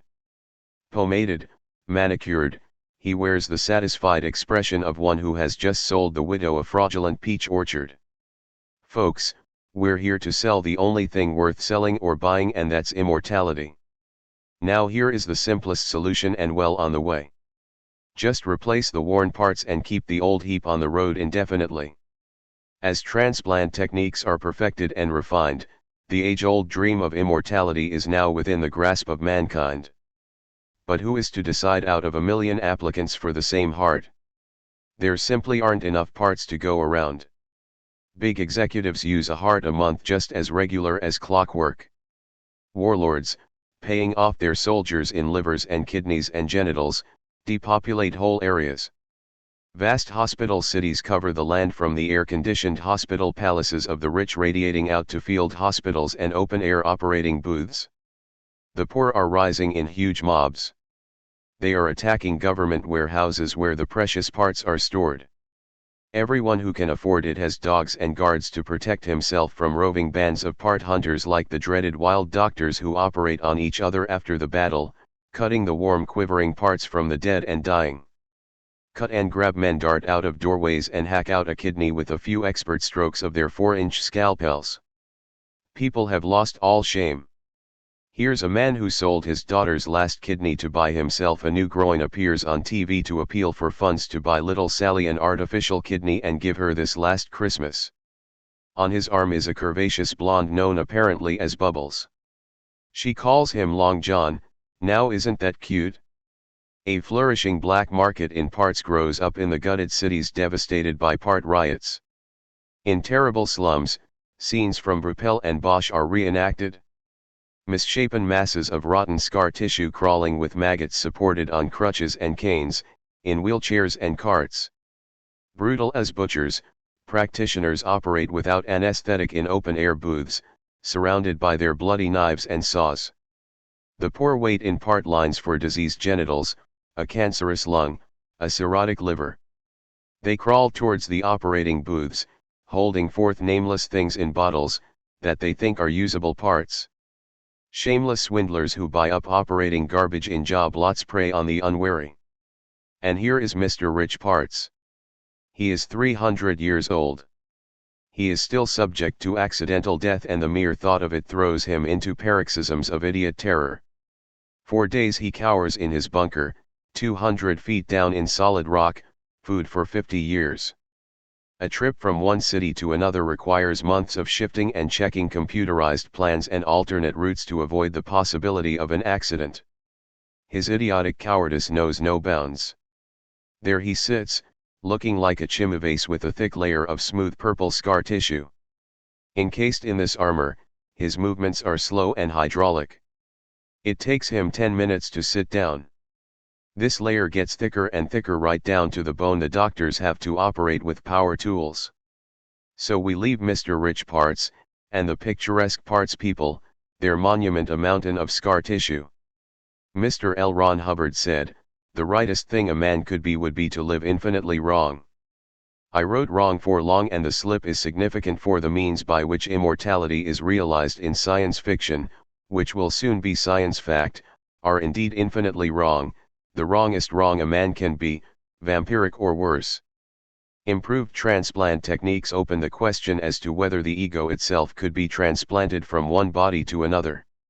And the further question as to exactly where this entity resides. Here is Mr. Hart, a trillionaire dedicated to his personal immortality. Where is this thing called Mr. Hart? Precisely where, in the human nervous system, does this ugly death-sucking, death-dealing, death-fearing thing reside? Science can give a tentative answer. The ego seems to be located in the midbrain at the top of the head. Well, he thinks, couldn't we just scoop it out of a healthy youth, throw his in the garbage where it belongs, and slide in me? So he starts looking for a brain surgeon, a scrambled egg man, and he wants the best. When it comes to a short order job, old Doc Zeit is tops. He can switch eggs in an alley. Mr. Hart embodies the competitive, acquisitive, success-minded spirit that formulated American capitalism. The logical extension of this ugly spirit is criminal. Success is its own justification. He who succeeds deserves to succeed. He is right. The operation is a success. The doctors have discreetly withdrawn. When a man wakes up in a beautiful new bod, he can flip out. It wouldn't pay to be a witness. Mr. Hart stands up and stretches luxuriously in his new body. He runs his hands over the lean young muscle where his pot-belly used to be. All that remains of the donor is a blob of gray matter in a dish. Mr. Hart puts his hands on his hips and leans over the blob. And how wrong can you be? Dead. He spits on it, and he spits ugly. The final convulsions of a universe based on quantitative factors like money, junk, and time would seem to be at hand. The time approaches when no amount of money will buy anything and time itself will run out. In The Methuselah Enzyme by Fred Mustard Stewart, Dr. Mentius, a Swiss scientist, has found the youth enzyme, which he calls mentase. As it turns out, tithy, for tithonus, or sov, for sov ki put, would have been more apt. Young kids secrete this elixir and senior citizens need it special. Mentase is gradually phased out of the body from about the age of 25 to 60. The key word is extraction. Mentius is a long way from the synthesis of mentase, but to use an untested substance extracted without their knowledge or consent from young people on old people. He feels a distinct twinge in his medical ethics. But mentase, he says grimly, must not be lost to humanity. Mentius is regarded as a brilliant lunatic by his medical colleagues. Where can we turn for funds? He takes on 4 rich clients who will bring the young donors. He must have blacked out in the immersion tank, Bill reflects. Later he found a tiny sticking plaster up near the hairline. The kids don't know they are giving their mentase to the elderly sponsor, and here is one old creep who brings his own adolescent son to the clinic and sucks all the youth and goodness out of him. So the oldsters are getting younger and the kids. Hugh dear, those interesting freckles. What are they? They're liver spots. The doctor has to admit he has made a real dumbhite all around. The old farts don't produce any mentase of their own, all they have is what the doctor gives them. And now an emergency, a shocking emergency, quite unlooked for, has arisen. The doctor reels ashen-faced from his microscope. He knows that if the injections of mentase are cut off, the aging process will recommence at a vastly accelerated rate. The stricken senior citizen would age before one's eyes. While still alive, and aware of what was happening, you quite literally disintegrate, he tells them flatly. The only relief you could possibly have would be to go insane. And the good doctor has some news for the kids who are already comparing liver spots. By cutting off part of your pineal gland we seem to have halted your production of mentase, and the result is in plain English that you are aging 100 times as fast as normal, the doctor admits lamely. Acute shortage of mentase. The key word is extraction. The aging kids, now as lost to shame as their elders, in fact rapidly becoming elders, that is to say coarse, ugly, and as shameless as they are disgusting, go out to recruit more kids for the mentase. Paid in mentase, of course, and each recruit must in turn recruit more donors. Think how that could build up in 5 years, bearing in mind the extremely short productive period of the donors. Puts me in mind of the old fur farm swindle. You invest $500 and buy a pair of mink. The farm is usually in Canada, which has always been a center for mail fraud. The farm will take care of your mink, who will breed every 6 months, producing a litter of 8 or more mink who in turn will pair and breed at the age of 6 months. Get a paper and pencil. And that's not all. Some of the mink will be mutants, green and blue and albino, and seashell pink, or maybe you hit the jackpot with rainbow mink, $2,000 a pelt. As you luxuriate in rack after rack of ankle-length mink coats, a letter etched in black arrives from the farm. Regret to inform you your 2 minks died of distemper. The ravening mentase addicts need more and more and more. Any purely quantitative factor is devalued in time. With junk money mentase, it takes more and more to buy less and less. Maybe Mr. Hart has a warehouse full of mentase to obtain which he has depopulated a continent, it will run out in time. But long before it runs out he will have reached a point where no amount of mentase he can inject into his aging carcass will halt the aging process. Mentase is a parable of vampirism gone berserk. But all vampiric blueprints for immortality are wrong, not only from the ethical standpoint. They are ultimately unworkable. In Space Vampires, Colin Wilson speaks of benign vampires. Take a little, leave a little. But they always take more than they leave by the basic nature of the vampiric process of inconspicuous but inexorable consumption. The vampire converts quality, live blood, vitality, youth, talent into quantity, food, and time for himself. He perpetrates the most basic betrayal of the spirit, reducing all human dreams to his shit. And that's the wrongest wrong a man can be. And personal immortality in a physical body is impossible, since a physical body exists in time and time is that which ends. When someone says he wants to live forever, he forgets that forever is a time word. All three-dimensional immortality projects are, to say the least, ill-advised, since they immerse the aspirant always deeper into time. The tiresome concept of personal immortality is predicated on the illusion of some unchangeable precious essence, that is, greedy old me forever. The Buddhists say there is no me, no unchanging ego. What we think of as our ego is a defensive reaction, just as the symptoms of an illness, fever, swelling, sweating, are the body's reaction to an invading organism. So our beloved ego, arising from the rotten weeds of lust and fear and anger, has no more continuity than a fever sweat. There is no ego, only a shifting process unreal as the cities of the odor eaters that dissolve in rain. A moment's introspection will demonstrate that we are not the same as we were a year ago, a week ago. This opens many doors. Your spirit could reside in a number of bodies, not as some hideous parasite draining the host, but as a helpful little visitor, Roger the lodger. Don't take up much room. Show you a trick or two. Never overstay my welcome. Some of the astronauts were peculiar people. Grissom, who was killed in the capsule fire, always ate 2 meals.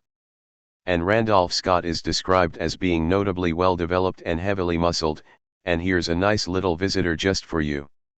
Heavily muscled Randy Scott. You're my favorite astronaut. Hunka Scott, oh yahoo. I'm going to hitch a ride with you. This happens all the time. You think of someone and you can hear his voice in your throat, feel his face in yours and his eyes looking out. You will notice that this happens more with some people than with others. And some are more there in voice.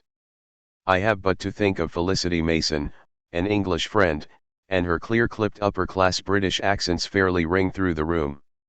And Gregory Corso has a strong absent voice. Let's face it, you are other people and other people are you. Take 50 photos of the same person over an hour. Some of them will look so unlike the subject as to be unrecognizable. And some of them will look like some other person. Why, he looks just like Khrushchev with one gold tooth peeking out. The illusion of a separate inviolable identity limits your perceptions and confines you in time. You live in other people and other people live in you, visiting we call it, and of course it's ever so much easier with one's clonies. When I first heard about cloning, I thought what a fruitful concept, why one could be in 100 different places at once and experience everything the other clones did.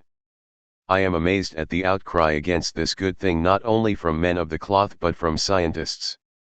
The very scientists whose patient research has brought cloning within our grasp. The very thought of a clone disturbs these learned gentlemen. Like cattle on the verge of a stampede, they paw the ground, mooing apprehensively. Selfness is an essential fact of life. The thought of human non-selfness is terrifying. Terrifying to whom? Speak for yourself, you timorous old beastie cowering in your eternal laboratory. Too many scientists seem to be ignorant of the most rudimentary spiritual concepts. And they tend to be suspicious, bristly, paranoid-type people with huge egos they push around like some elephantiasis victim with his distended testicles in a wheelbarrow, terrified no doubt that some skulking ingrate of a clone student will sneak into his very brain and steal his genius work. The unfairness of it brings tears to his eyes as he peers anxiously through his bifocals. He is reading a book in his image by David Rorvik. In this book a rich old eccentric wants to get himself cloned and contacts the author who, being a scientific reporter, knows all the far-out researchers. In fact, he knows just the doctor for the job who is named Darwin. But before he fixes Max up with Darwin, Max has to promise to be ethical about the whole thing. Absolutely only one clone at a time. Max must swear to abstain from any clonish act that could be construed as a takeover by cold-eyed inhuman clone armies. A group of identical youths stand on a rocky point overlooking a valley. One farts. No one smiles or alters his expression. One points. In a blur of movement, all in perfect sync, they gather their packs and rifles and move out. A close-up as they move down a mountain trail shows that something is lacking in these faces, something that we are accustomed to see. The absence is as jarring as if the faces lacked a mouth or a nose. There is no face prepared to meet the faces that it meets, no self-image, no need to impress or assert. They blend into the landscape like picture puzzle faces. In the book, Max refrains and settles down to watch his little clone grow. In my fictional extension, he is more venturesome. At this point I was engaged in another assignment which took me away for a year. When I returned, Roberto the chauffeur met me at the airport with new clothes and an expensive wristwatch. As we drove towards the hospital, I saw that the faculty was now an impressive complex of buildings. When we reached the expanded facility, he led me into a lounge where I observed about 50 boys engaged in theatricals. Some were in clerical garb and toning, interfering with the designs of the Creator. Each of us has a right to a special yet unique relation with the Creator. Others were up as doddering scientists meandering in senile dementia. We cannot ethically get to know if cloning is feasible, precipitating an identity crisis. A hideous scientist croaks out like some misshapen toad. Differences of appearance reinforce our sense of self and hence lend support to the feeling of individual worth we seek in ourselves and others. The thought of human non-selfness is terrifying, screeches a snippy old savant. He ducks into his study and recoils in horror. A replica of himself is sitting at his desk going through his notes. I realize that the boys are mocking the opponents of cloning. At this point Max comes in with Dr. Darwin. Darwin is a changed man. Gone are his petulance and hesitation, his prickly ego. He glows with health and confidence. The boys greet him boisterously. "How many you kill today, Doc?" Max seizes both my hands and looks deep into my eyes with a quiet, intense charm. "Good to see you." The boys have stripped off their makeup and they are all perfect specimens of young manhood. "Boys," Max announces like a circus barker. "The Immaculate, the virgin birth is at hand." He leads the way to a maternity clinic got up as a nativity scene, where 50 girls are in labor. I notice they are wearing decompression suits. "We got it down to a few minutes now," Darwin tells me. "They pop out." Even as he speaks there is a popping sound like the withdrawal of a cork and a medic holds up a squalling baby. "Yippee!" a boy screams. "I'm cloned." I point out to Max that all this is in flat violation of our agreement. He doesn't hear me. All the resources of Track are now channeled into clone factories. All over the world they are popping out. My little poppies, I call them. Roberto does a chick breaking out of the shell act as he sings in hideous falsetto. "Pio pio pio yo soy un palito." And Max bellows with laughter. No, I am not mad. Nor is this ego gone berserk. On the contrary, cloning is the end of the ego. For the first time the spirit of man will be able to separate itself from the human machine, to see it and use it as a machine. He is no longer identified with one special me machine. The human organism has become an artifact he can use like a plane or a space capsule. John Giorno wondered if maybe a clone of a clone of a clone would just phase out into white noise like copies of a tape. As Count Korzybski used to say, "I don't know, let's see." I postulate that true immortality can only be found in space. Space exploration is the only goal worth striving for. Over the hills and far away. You will know your enemies by those who attempt to block your path. Vampiric monopolists would keep you in time like their cattle. "It's a good thing cows don't fly," they say with an evil chuckle. The evil intelligent slave gods. The gullible, confused, and stupid pose an equal threat owing to the obstructive potential of their vast numbers. I have an interesting slip in my scrapbook. News clipping from the Boulder camera. Picture of an old woman with a death's head, false teeth smile. She is speaking for the Women's Christian Temperance Union. "We oppose child abuse, intemperance, and immortality. The way to immortality is in space, and Christianity, buried under slag heaps of dead dogma, sniveling prayers, and empty promises, must oppose immortality in space as the counterfeit always fears and hates the real thing. Resurgent Islam.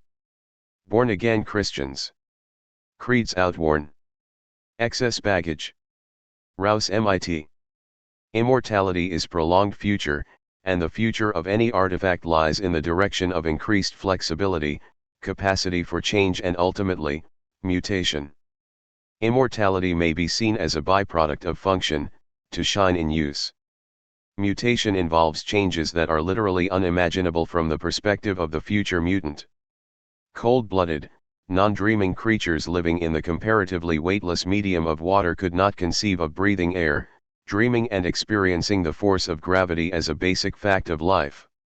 There will be new fears like the fear of falling, new pleasures, and new necessities. There are distinct advantages to living in a supportive medium like water. Mutation is not a matter of logical choices. The human mutants must take a step into the unknown, a step that no human being has ever taken before. We were the first that ever burst into that silent sea. We are such stuff as dreams are made of. Recent dream research has turned up a wealth of data, but no one has assembled the pieces into a workable field theory. By far the most significant discovery to emerge from precise dream research with volunteer subjects is the fact that dreams are a biological necessity for all warm-blooded animals. Deprived from REM sleep, they show all the symptoms of sleeplessness no matter how much dreamless sleep they are allowed. Continued deprivation would result in death. All dreams in male subjects, except nightmares, are accompanied by erection. No one has proffered an explanation. It is interesting to note that a male chimpanzee who did finger and dab paintings, and was quite good too, went into a sexual frenzy during his creative acts. Cold-blooded animals do not dream. All warm-blooded creatures including birds do dream. John Donne discovered that dreams contain references to future time as experienced by the dreamer. He published his findings in an experiment with time in 1924. Dream references, he points out, relate not to the event itself but to the time when the subject learns of the event. The dream refers to the future of the dreamer. He says that anybody who will write his dreams down over a period of time will turn up precognitive references. Dreams involve time travel. Does it follow then that time travel is a necessity? I quote from an article summarizing the discoveries of Professor Michel Jouvet. Jouvet, using rapid eye movement techniques, has been able to detect dreaming in animals in the womb and even in developing birds in the egg. He found that animals like calves and foals, who can fend for themselves immediately after birth, dream a lot in the womb and relatively little after that. Humans and kittens dream less in the womb and are unable to fend for themselves at birth. He concluded that human babies could not walk or feed themselves until they had enough practice in dreams. This indicates that the function of dreams is to train the being for future conditions. I postulate that the human artifact is biologically designed for space travel. So human dreams can be seen as training for space conditions. Deprived of this vital link with our future in space, with no reason for living, we die. Art serves the same function as dreams. Plato's Republic is a blueprint for a death camp. An alien invader, or a domestic elite, bent on conquest and extermination, could rapidly immobilize the earth by cutting dream lines, just the way we took care of the Indians. I quote from Black Elk Speaks by John Neihardt. The nation's hoop is broken and scattered like a ring of smoke. There is no center anymore. The sacred tree is dead and all its birds are gone. It is necessary to travel. It is necessary to travel. It is not necessary to live. These words inspired early investigators when the vast frontier of unknown seas opened to their sails in the 15th century. Space is the new frontier. Is this frontier open to youth? I quote from the London Daily Express, December 30, 1968, "If you are a fit young man under 25 with lightning reflexes who fears nothing in heaven or on earth and has a keen appetite for adventure, don't bother to apply for the job of astronaut. They want cool dads trailing wires to the better half from an aqualung." Dr. Payne of the Space Center in Houston says, This flight was a triumph for the squares of this world who aren't ashamed to say a prayer now and then. Is this the great adventure of space? Are these men going to take the step into regions literally unthinkable in verbal terms? To travel in space you must leave the old verbal garbage behind: God talk, country talk, mother talk, love talk, party talk. You must learn to exist with no religion, no country, no allies. You must learn to live alone in silence. Anyone who prays in space is not there. The last frontier is being closed to youth. However, there are many roads to space. To achieve complete freedom from past conditioning is to be in space. Techniques exist for achieving such freedom. These techniques are being concealed and withheld. We must search for and consider techniques for discovery. The four horsemen of the apocalypse: famine, plague, war, death. Portentous and purposeful as the priest advancing on a dying man to administer the last rites. So the four caballeros, by their solid presence, indicate that time has been called for that particular biological or sociological experiment. Closing time, gentlemen. Dinosaurs bellow piteously. Famine saddles up his kioase and gallops through lush swampland, leaving dust bowls behind him. The outmoded dinosaurs subside into museum skeletons, gaped at by human spectators. Their day will come. The CIA and other organizational dinosaurs bellow piteously, "We were just doing our job." Trouble deep heaven with their bootless cries. At the present time the situation is more complicated, since the subject of the experiment, in this case the human species, can to some extent control the conditions of the experiment. Not such an advantage as one would think, since they cannot control themselves. The human creature has demonstrated through the centuries a stubborn disinclination to control himself. If I may indulge a whimsy, had we been dinosaurs we might have built great dams to preserve our simple way of life, and hunt down the despicable mammals as the egg-sucking rats they were. Some have theorized that the mammals undermine the dinosaurs by eating their eggs. There is much basic disagreement as to how existing conditions can be altered, by exactly whom and for the benefit of whom these wondrous alterations should be made. That stupidity and short-sighted self-interest may well swamp spacecraft Earth before the horsemen can saddle up. Meanwhile the special riders are being eagerly wooed by the CIA and similar agencies in other countries, wise and far-sighted men who will no doubt use their awesome knowledge of famine, war, plague and death for the good of all mankind. Put that joker death on the line. Take care of Mao and his gang of cutthroats. Famine, seemingly the most fortuitous of the quartet, is transcending the caprices of weather, deforestation and overpopulation, and catching a new look. We can extend the area of famine to include the lack of substances or conditions essential to the support of life. We can in fact create needs quite as compelling as the need for food or water. Drug addiction is an example of a biologic need artificially produced by the administration of opiates. No doubt drugs much more habit-forming than heroin could be produced in the laboratory by tinkering with the habit-forming molecule. We now have substance X, which can be introduced into the water supply, food, or even in a gaseous form into enemy air. X has no effects unless it is removed, then a battery of crippling, disabling symptoms reduce the enemy to impotence. Think of it. The Ruskies at our mercy and they don't even know it yet. There are certain metabolic illnesses like Wilson's disease, in which the subject is unable to absorb certain essential vitamins and minerals, no matter how much he ingests. In fact, it is not too far-fetched to conceive of inducing metabolic changes that would reduce the absorption of any nutrients, so that no matter how much he eats, the subject will die of starvation. The alliance between war and plague was cemented with the first germ warfare experiments. In this area there have been a number of interesting developments, despite some mealy-mouthed talk about discontinuing such experiments and the closing down of the Biological and Chemical Warfare Center at Fort Detrick in Maryland. The center is now dedicated to cancer research. Cancer research incidentally overlaps the more sophisticated areas of biologic weaponry. As early as World War II, England had the doomsday bug, which was a mutated virus produced by exposing such viruses as hepatitis and rabies to radiation.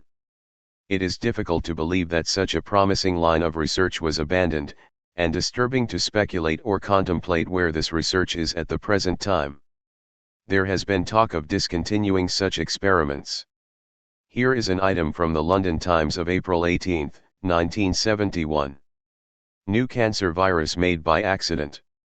A completely new virus probably capable of producing cancer in humans has been made by accident in an American research laboratory. Fears expressed by cautious scientists that some medical research could inadvertently produce new forms of human disease instead of curing existing ones. The new agent was discovered by Dr. Aronson of the National Cancer Institute near Washington. Under special conditions, the mouse virus could be persuaded to infect human cancer cells growing in a test tube. Though the process was an extremely inefficient one, Dr. Abrahams now reports in Nature that the mouse virus has changed in nature. It has become highly infective to human cells and completely non-infective to mouse cells. A permanent major genetic change has occurred in the virus. What amounts to a completely new virus has emerged. The virus has picked up a human gene and incorporated it, giving it the ability to multiply readily in human cells. Sir Macfarlane Burnet warns in The Lancet of the almost unimaginable catastrophe of a virgin soil epidemic involving all the populated regions of the world. And the age-old dream of a selective pestilence is now within the reach of modem technology. London Times. Ethnic weapons that could wipe out one race and leave another unharmed could soon be developed. A leading geneticist, Carl Larson, said icily, ethnic weapons would employ differences in human genetic variations to make genocide particularly attractive as a form of war. Writing in the U.S. Army Military Review, Larson argues that enzyme levels can vary according to race. The absence of certain enzymes can cause death. Enzyme deficiencies could be exploited by chemical warfare. It will probably be possible to develop a chemical which will act as an enzyme inhibitor. Say you find an enzyme inhibitor to which 90% of all Europeans would be vulnerable, which affects only 10% of Africans. Since the inhibitor could tell friend from foe, no matter how intermingled it is, it would be the super-selective military weapon that all military thinkers dream of. Larson admitted more genetic research is needed before ethnic weapons become a practical reality. Well, that item is over 10 years old. Selection could be carried much further, even to the point of annihilation that affects only people with certain traits of character, since character traits indicate metabolic variations. If anyone is habitually angry and antagonistic, this affects his entire metabolism. The study of psychosomatic medicine has repeatedly shown that patients with certain character traits are more subject to certain illnesses. It seems then that war, plague and famine are merging. What about the last horseman, death? Can death maintain a separation from the means by which death is produced? From the horsemen who do the job? Or is the union between death and the instructions of death about to be consummated? There are those who think so. Psychosomatic medicine has demonstrated that patients with certain character structures are more disposed to certain illnesses. We can go further. Characterological and metabolic alteration can be induced by environmental pressures. It is not difficult to pressure large numbers of potential or actual enemies toward a way of life that will bring them within the range of our biological agent. Forced urbanization was the CIA policy implemented in Vietnam by Bill Colby, concentrating population in urban centers. Diet and the whole psychological and physical environment underwent specific alterations. And the disease agent is provided with receptive hosts in convenient proximity. The Herald Tribune, June 1970, The Synthetic Gene Revolution. Dr. Harko Rana at the University of Wisconsin has created an artificial gene. News that may rank with the splitting of the atom as a milestone in our control, or is it lack of control, of the physical universe? It is the beginning of the end. This was the reaction to the news from the science attaché at one of Washington's major embassies. If you can make genes, you can eventually make new viruses, for which there is no cure. Any little country with a good biochemist could make such biological weapons. It would take only a small laboratory. If it can be done, someone will do it. To be sure, it is almost science fiction. Unfortunately, science fiction has a bad habit of coming true. The virus for which there is no cure could be death itself. The genetic message of death. The gentleman riders have no meaning outside a human context, they are in fact human inventions. So let us examine the human context. The first thing that would impress a visitor from outer space is the tremendous inexplicable gap between potential and performance. No species that isn't fundamentally flawed could be this stupid this consistently. Consider the human organism as an artifact. Comparative evaluation will show us where this artifact is, what is wrong with it, and how far it has to go. Look at the first powered planes, and compare with a modern transport or fighter plane. Even if we were transported back to 1910, we could still see that this artifact is in a rudimentary stage. Riddled with flaws, it must improve or disappear. Death is that which, when it occupies you, you are dead. Death is eviction from the earth body. Death is an unbearable presence. People die to avoid it. Death can be simply defined as what kills you. We all have a photographic memory of the past. This has been recovered under hypnosis, and with the increased use of tape recorders there are more and more cross-checks on the accuracy of the materials recovered.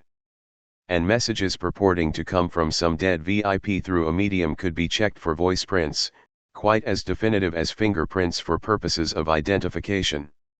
Do we have on some deep biological level a memory of the future as well? Do we all know when and how we will die? A disquieting thought, and even more disquieting, could be a virus or a microwave that releases the death message to zero in on death, directed by some molecular affinity to release your death instructions. The virus or wave simply keys in the latent death message. It is interesting that knowledge of such breathtaking implications may be buried in top-secret files. If we have a virus with an affinity for death, it might just be a good place to start looking for our ancient antagonist, death itself. Some occultists say the death center is located in the back of the neck. Perhaps we would become a bit more precise about the exact meaning of this death center. Is this where our final instructions, the last telegrams, are written out and the death warrant officially signed? Interesting questions, and I fear they are beyond the scope of those who think of death as a company cop. The most crassly utilitarian research may turn up the most spectacular theoretical conclusions and applications in other areas. I am not concerned here with the history of germ warfare but with the outer frontiers of biological and chemical weaponry at the present time. The processes set in inexorable motion by the Industrial Revolution, with its total commitment to quantity and quantitative criterion, are just beginning to reveal themselves as the death trap they always were. At a time when the hope of the human race lies in space exploration and above all in biological mutation, we are threatened by a moron majority committed to enforcing their stupid, bestial, bigoted opinions on everybody else. To such people the very thought of mutation is the ultimate sacrifice. These are the guard dogs that will keep the human race in arrested evolution until this experiment is quietly buried. Until it disappears. That is what we are facing here, an extermination program. All the basic moves thought out in the turn of the century. Top-heavy urban populations that depend for their existence on the industrial machine continuing to function, and on the vast unseen bureaucracy that provides food and services. What form could rebellion take if the communists took over the country? They would either have to keep the present bureaucracy in place, or provide a new one to fill exactly the same functions. All paths are blocked by numbers, by more and more of what we have too much of already. This means that the human stock, the human product, far from reaching a point where it could be possible to fulfill our destiny in space, is inevitably declining and devalued, just as the currency is devalued. Like the army, more and more to buy less and less. What we are dealing with is the virus mechanism of replication. The human products that best lend themselves to replication have a higher potential for survival in a deadly environment. That assures the survival of the species. Jerry Falwell and his moral majority being a case in point, a majority that prides itself on its unthinking adherence to certain rigid standards that have nothing to do with the survival of the species. This product produces and consumes. The full force of mass production capitalism is behind it like a vast reservoir. It votes. It is tirelessly devoted to promulgating its image and forcing that image on everyone else, now faced by this deadly process. The history of our planet is a history of idiocy highlighted by a few morons who stand out as comparative geniuses. Today no super genius has achieved what might be called normal intelligence in terms of the potential functioning of the human artifact. We see now that the gentleman riders are eliminating each other. Famine is after all very old hat and very slow, but the chief of the death division has some explicit ideas. He has that awful shy and cute ducking manner. Well, you see, we've been, you might say, streamlining the department to consider famine in the very widest sense of the word. Death deficiency. This of course can be a lack of some basic atmospheric necessity such as oxygen. The press start to gag and show signs of asphyxia. The chief pushes a button. And so you see, it can also refer to what we might call spiritual famine. Faced by a prospect of Levittown houses built to the sky, the target collapses and dies for the simple lack of any reason not to. No, do not underestimate us, gentlemen. Are you bored with breathing? An air famine would amuse you. I think not really. But of course we're taking war out of that horrible nuclear thing so bad for our image, my dear, so it's simply plague and death getting together, famine and war standing by. The Great Glut. Many ecologists, as well as Allen Ginsberg, have questioned the long-range wisdom of dumping sewage into our lakes and rivers and seas, killing the fish or rendering them unfit for our ever-growing consumption. Cousteau sounded a word of warning: the seas are already 40% dead. Allen suggests that we simply reverse directions and channel our shit back to the soil. Now to put this fruitful concept into operation. All the toilets of New York City empty into vats, where the rich substance is reduced to liquid form and piped into relays of tanker trucks to be conveyed to the hinterlands, where the eager farmer waits. Every block has a dog shitting area to facilitate the collection of dog shit, which would otherwise foul the barren pavements and asphalt. All recyclable garbage is collected and poured into the vats. Patriotic Boy Scouts organize vast shit hikes to fertilize the truck farms surrounding the cities. A further step is obvious. The human body makes the best fertilizer that can be got. So corpses are collected and fed into the vats to be processed with the shit and garbage and returned to the soil. Posters throughout the city admonish the citizen, give it back to Mother Earth. Stern-faced farmers point to the passerby, we need you. Soon a funeral is an ecological outrage, as unpopular as a fur coat. The hinterland achieves a fertility unknown in the history of mankind. Vast vegetables pile up in the markets: potatoes as big as watermelons, carrots 6 feet long, artichokes the size of wash tubs. And the hogs fed on the soft mushy corn reach a weight of 2 tons, wallowing in their shit, too fat to move. You can cut the soft lardy flesh with a fork. In fact, all this food still smells of the shit and corpses it is made of, as if the glutted land cannot transmute the superabundance of nutrients which seep into the vegetables and the hogs, the chickens big as ostriches, the rhinoceros-sized steers. The people fed on this food are bloated and stink of carrion and sewage, belching coal gas. Many of them are confined by their weight to hydraulic wheelchairs, with receptacles for shit, which are emptied into containers provided on every block like mailboxes. The cities are dying of surfeit. Some of the young people refuse to eat the disgusting vegetables swollen with loathsome itchers and the soft greasy stinking meat, which they execrate as fit only for the consumption of underprivileged vultures. They take refuge in remote barren regions where the soil is too poor to qualify for the bounteous urban overflow.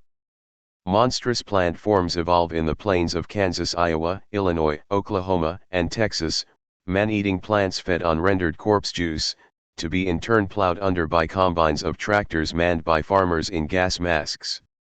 The end product is an unpopulated jungle, primeval swamps, vines and firs slowly growing over the dying cities. Only the sparse populations of the poor soil areas survive the great glut, which subsides over the years into virgin forest and untouched jungles of teeming fertility swarming with animal and insect and vegetable life. Ecology has won by a glut. POP and the heroids. I mentioned recently a super painkiller now under development, POP, pituitary opioid peptide. POP. This morphine-like substance extracted from the pituitary gland of cattle is 50 times stronger than morphine as a painkiller, and non-habit forming.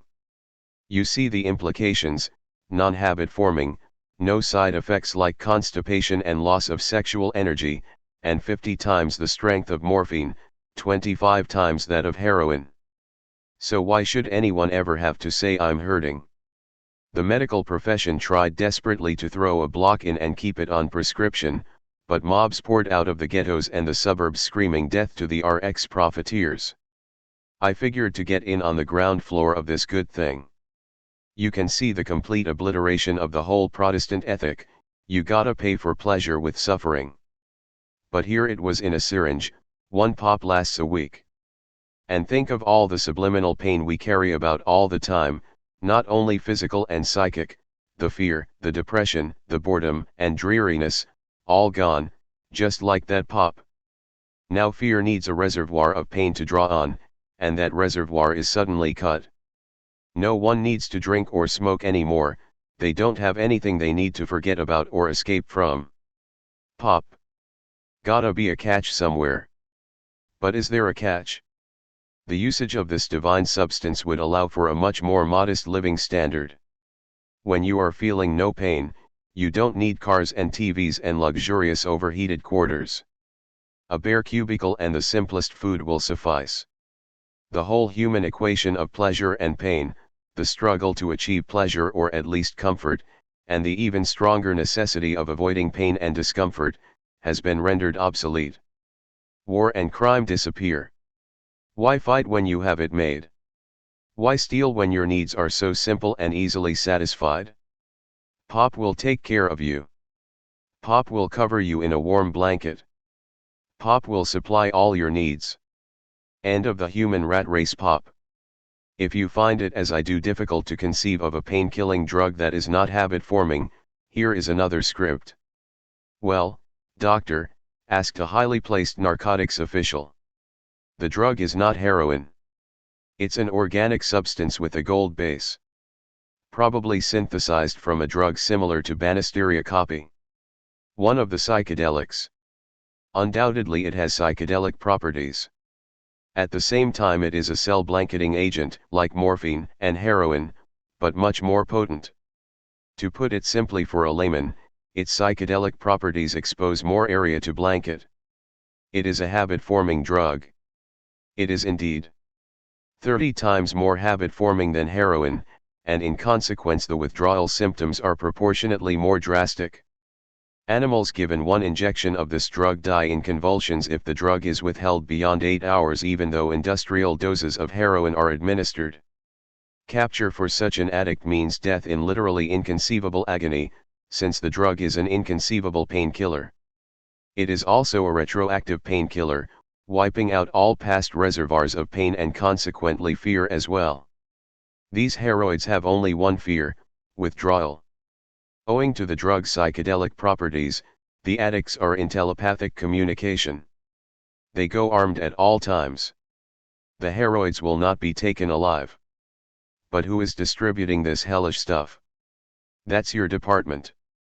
My guess is it leaked from some top secret project, whether American, Russian, Chinese or French does not matter at this point. Point is, these addicts have a vital necessity to communicate their addiction as a matter of survival. Remember that only one exposure establishes lifelong addiction. They could put it in milk, soft drinks, candy bars, or addict whole populations with aerosol bombs. My God. The high narc steps to a window. He needs a breath of fresh air. Of course it's the commies, he thinks. The fiends. He flushes with rage. Then he feels a little stab of pain and looks down to see a dart embedded in his stomach. It must have come from across the street. his flush fades to a gray-green pallor as a cool blue frequency fixes him right to metal. Feels so good that feeling, he could just swim in it forever and ever. And a little cold voice in his brain is telling him what to do. He turns toward the doctor, the dart concealed in his hand, and jabs the dart into the doctor's arm. The doctor smiles. That wasn't necessary, except as a demonstration of your loyalty to our cause. You see, I became addicted during my analysis of the drug. I think we are now ready for that emergency meeting with the president and all the top brass. If you want something done, go right to the top. Within an hour, Air Force planes will blanket America with aerosol bombs. Then these states will be truly united. This drug is only the beginning. Soon we will have drugs 100, 200 times stronger than heroin. First America, then the world. A world without pain and without fear, working shoulder to shoulder to produce the perfect product. Mind war. Earlier I have suggested that the CIA, the Russians, and the Chinese have all set up top-secret centers to study and apply psychic techniques to political ends. Those of you who have read Psychic Discoveries Behind the Iron Curtain will infer that the Russians are ahead of us. Now anyone who has lived for any time in countries like Morocco, where magic is widely practiced, has probably seen a curse work. I have. However, curses tend to be hit or miss, depending on the skill and power of the operator and the susceptibility of the victim. And that isn't good enough for the CIA or any similar organization. Bring us the ones that work, not sometimes but every time. So what is the logical forward step? To devise machines that can concentrate and direct psychic force with predictable effects. I suggest that what the CIA is, or was, working on at its top-secret Nevada installation may be described as computerized black magic. If Curse A doesn't make it, Curse Program B automatically goes into operation and so on. I recommend to your attention a book called The Mind Masters by John Ross Mann. This is ostensibly a fantastic science fiction novel, interesting more for its content than its style, that may well contain some real inside information. The story concerns a researcher who has been disillusioned by his work on Project Pandora, an American psychic training center run by a Colonel Pickett, who is strongly reminiscent of the Mad General Ripper in Doctor Strangelove, right down to the cigar. Only he is unloosing psychic warfare rather than nuclear bombs, having convinced himself that this form of warfare is more effective and more easily controlled by elitist objectives. The disillusioned researcher, one Brit St. Vincent, is contacted by Marrow, a private institution dedicated to opposing these black magic centers. It should be obvious that only black magic has military applications. After he has been taken to Marrow's secret headquarters, Britt is briefed by Dr. Webster on the purposes of Marrow. Dr. Webster cites an early report by columnist Jack Anderson that the reason the Johnson-Kosygin Summit Conference in 1967 at Glassboro, New Jersey, was held in such a remote spot was that this was the world's first summit conference on psychic warfare. He recalls for Britt how the CIA, while making an electronic sweep of the U.S. Embassy in Moscow for listening devices, discovered some very unusual electromagnetic emanations pulsing through the building. Later it came out that the Soviets had stepped up the power to a point where embassy officials and their families were in danger from the high-voltage microwave radiation, which can cause confusion, migraines, and even death. Not long after, the CIA confirmed that this was in fact part of a much larger psychic attack on the embassy. When the Defense Department launched its top-secret psychic counterattack, according to columnist Anderson, it was codenamed Project Pandora. Dr. Webster goes on to tell Britt, Glassboro wasn't the end of it, Britt. Obviously. By easily diverting funds within their mammoth defense budgets, small groups of super-militarists here and in Russia covertly continued psychic programs. The violent student rioting of the late 60s was largely instigated by electronic mood control devices that were derived from the psychic discoveries of Project Pandora. The riots, it is now evident, were the first phase of a massive plot. The students were used by U.S. military extremists for two purposes. First, the riots tended to discredit the student causes. Secondly, the civil disturbances conveniently provided the plotters with the necessary reasons to reinstate some of their psychic weapons programs under the guise of crowd control research. Brit learns that similar secret psychic research is still advancing rapidly in China, France, Israel, Egypt, South Africa, and Chile, in addition to the United States and Russia. Although these scattered groups are currently working to beat each other to the secret of powers that will give them world control, there is a good possibility that they could even now join forces and make a combined psychic bid for world control, and at this moment they appear to stand an almost even chance of succeeding if they join forces. And what would the future look like if such groups actually exist and if they do combine and take over? An elitist world state very much along the lines laid down by the Nazis. At the top would be a theocracy trained in psychic control techniques implemented by computerized electronic devices that would render opposition psychologically impossible. Entry to this privileged class would be permitted only to those whose dedication to the world state was absolute and unquestioning. In short, you don't get in by merit or ability but by being an all-around 100% shit. Under this ruling elite of power addicts would be an anonymous service collective of functionaries, managers, and bureaucrats. And below them the slave workers. There would be no place for dissent or independent research. The troublesome artist would be eliminated or absorbed. The elite lives happily ever after, at the top of a control state that makes 1984 seem cozy and nostalgic. In the interests of national security. Frank Olson, a civilian biochemist working on a top-secret project for the CIA, apparently committed suicide on November 28, 1953, by throwing himself through a 10th-floor window in the Statler Hilton Hotel in New York City. Perhaps someone should have a look at the window in question. Throwing oneself through a window set in metal frames is quite a feat. Colonel Rouet, Olson's boss in something called the Special Operations Division, was involved with a CIA contract so secret that members working on various aspects of it did not even discuss their work with each other. And what was this so secret project? Rouet refuses to say. We know now that one thing they were working on was LSD, or the more potent BZ in gaseous form. They wanted something that would incapacitate an enemy without doing any lasting harm. It's more humane that way, you see. This laudable project could have been easily handled by any college chemistry major. LSD is effective in very small doses and it is simply a question of finding a suitable suspension medium. Such a gas was developed and subsequently used in Vietnam, with what results we have not been told. Why then such elaborate precautions to conceal the project from the Russian military, who were admittedly ahead of us in drug research at the time? Why should Rouet cover up something that is now common knowledge? We cannot but conclude that other projects in behavior modification lurk behind the LSD smokescreen. The ultimate form of behavior modification is electric brain stimulation. EBS was developed by Dr. Delgado and is described in his book Physical Control of the Mind. Electrodes implanted in the brain are activated by radio control. In this way Delgado has stopped a charging bull in its tracks. He has forced human subjects to pick up articles against their will. Your electricity is stronger than my will, doctor, one subject admitted as he tried to keep his hands from carrying out the electronic order.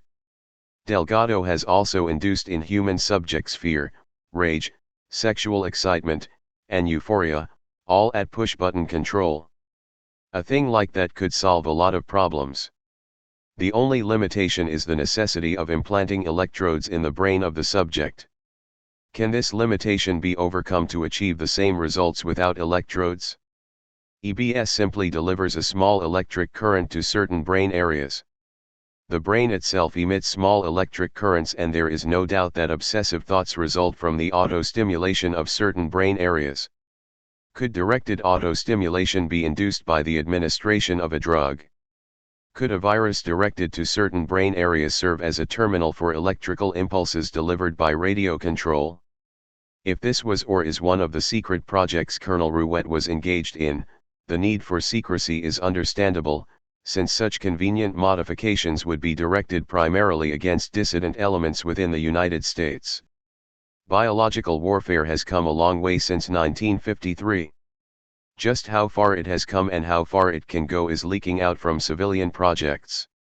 Here is a clipping from the Paris Herald-Tribune, beginning of the end the synthetic gene revolution. In a laboratory at 125 University Avenue, Madison, Wisconsin, a chemist from India, Dr. Harko Rana, has made a gene. It is the first completely synthetic copy of one of the chemical molecules that direct life processes. It is the beginning of the end. This was the immediate reaction to this news from the science attaché at one of Washington's major embassies. If you can make genes, he explained, you can eventually make new viruses for which there are no cures. Any little country with good biochemists could make such biological weapons. It would take only a small laboratory. If it can be done, someone will do it. And presumably any big country could do it quicker and better.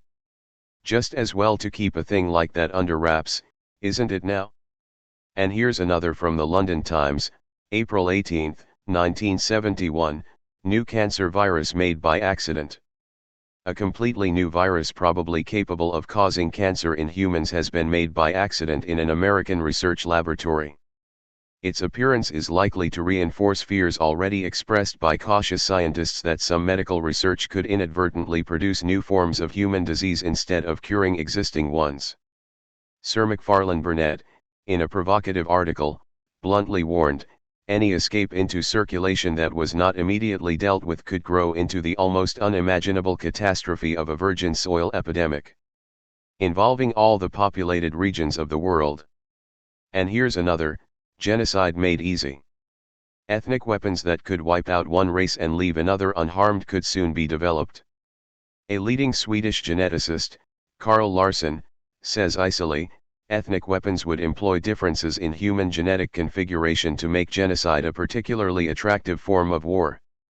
And Larsson published his findings in the U.S. Army Military Review.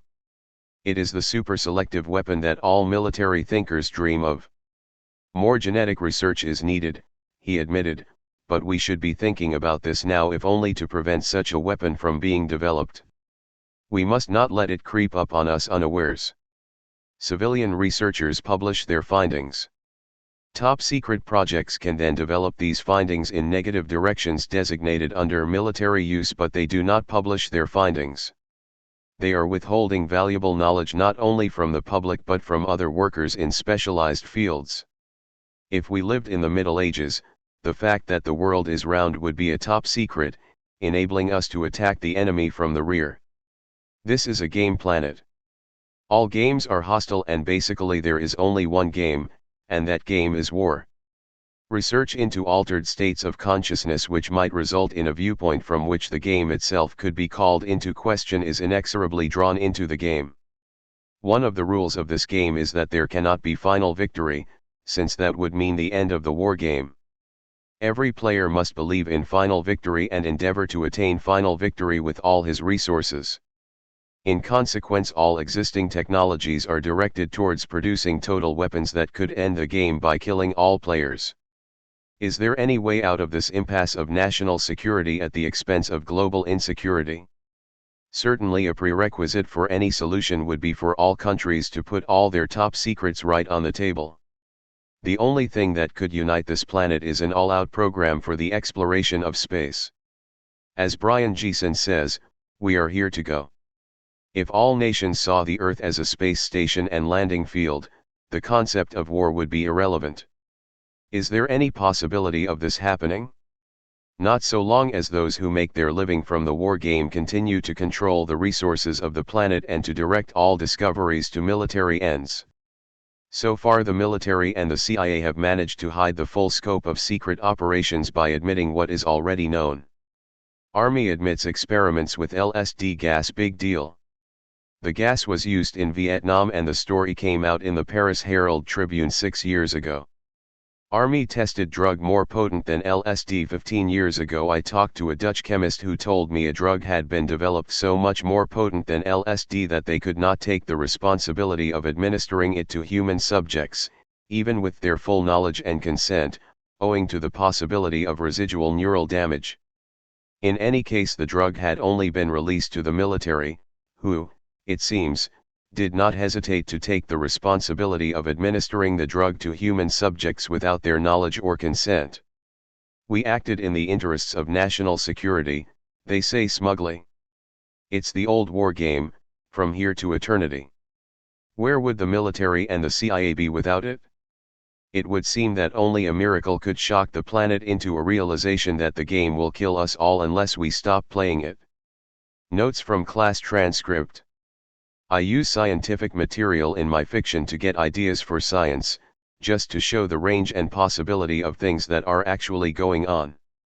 My use of building up identikit pictures is to get an idea of a character, maybe one I first encountered in a dream. I will find someone in reality that looks like that character and take a picture. I may find a picture in a magazine that resembles them. Or I may find a similar character in someone else's writing. In that way you slowly build up an identikit picture of your character. I may have many sources for one character. All characters are composites. I think that's a mistake that writers often make when they start. They try to have just one real character. In other words, they are working from real characters and transcribing more or less directly. I mean literal transcription. Of course, a writer's idea of a person is always a fiction in itself. Like Kerouac's picture of Neil Cassidy. Well, I saw a very different Neil than the one he saw. You have On the Road, where Neil is always talking. Well, he had a great capacity for silence. I've driven with him for 8 hours and he never said a thing. In connection with schizophrenic writing, I've done a great deal of exploration in the direction of schizophrenic art, much of which is not very distinguished. But most of that was done by people who had some inclination towards painting, who might have been painters. So what I was interested in was writers who had the concept of schizophrenia. I knew one who was a poet. He was a great admirer of T.S. Eliot, and his work was very much like Eliot's. You could say it's imitative of Eliot, but perhaps it's the opposite. That little trick that Eliot has, that stylistic trick, is noticeable in schizophrenic poetry, but unfortunately I don't have any of this poetry available. I just remember a few phrases like "Doctorhood is being made with me," or titles like "At Swim Two Birds," the same stylistic tricks of language that are found in Eliot and in the earlier poems of MacLeish. You ask about the effects of grass on the creative mind. Hallucinogenic drugs tend to reduce the necessity to dream. People will dream less if they are using grass or LSD or any of those drugs, because they are doing their dreaming in a waking state. By hallucinogenic I don't mean it produces actual hallucinations. It certainly extends awareness and I think makes your imagery more vivid, while at the same time you recognize it as imagery, you don't see it as an hallucination. As to the literature of the hallucinogenics, I don't think that such a literature exists. People are not going to become writers just because they are high. Undoubtedly a drug that increases awareness will give people ideas and imagery and so forth. But I don't think there is anything that we could call hashish writing, LSD writing, or mescaline writing. There is a lot of writing done by people after they have taken LSD, I remember whole collections of it. Most of it is terrible, vague, and in essence not good writing. But these people were not experienced writers. This is edited from answers to questions from students in class after a lecture. Who did what, where, and when? I have made several references to Science and Sanity by Count Korzybski. This book should be required reading for all college students and for anyone who is concerned with precision of thought and expression. Journalists and scientists especially. The Count points out that generalities without a clear referent are misleading and meaningless. Everyone knows that. Informed opinion indicates. Most people will agree. What people will agree to what, where and when? I have had reporters ask me whether I thought the American people were moving toward the right. What people? Farmers. Book of the Month club ladies on the East Coast. College students. Ghetto residents. In his image by David Rorvik contains a number of quotations from scientists who oppose cloning, and seem to be incapable of composing a semantically respectable statement. Selfness is an essential fact of life. To whom is it essential? Has no one told the learned gentleman that Eastern spiritual disciplines with millions of followers are designed to eliminate the self? The thought of human non-selfness is terrifying. Whom does it terrify, Professor? I do not argue with his viewpoint. If he chooses to treasure that querulous, frightened, defensive, petty, boring entity he calls his self, that is his affair. I am taking him to task on semantic grounds.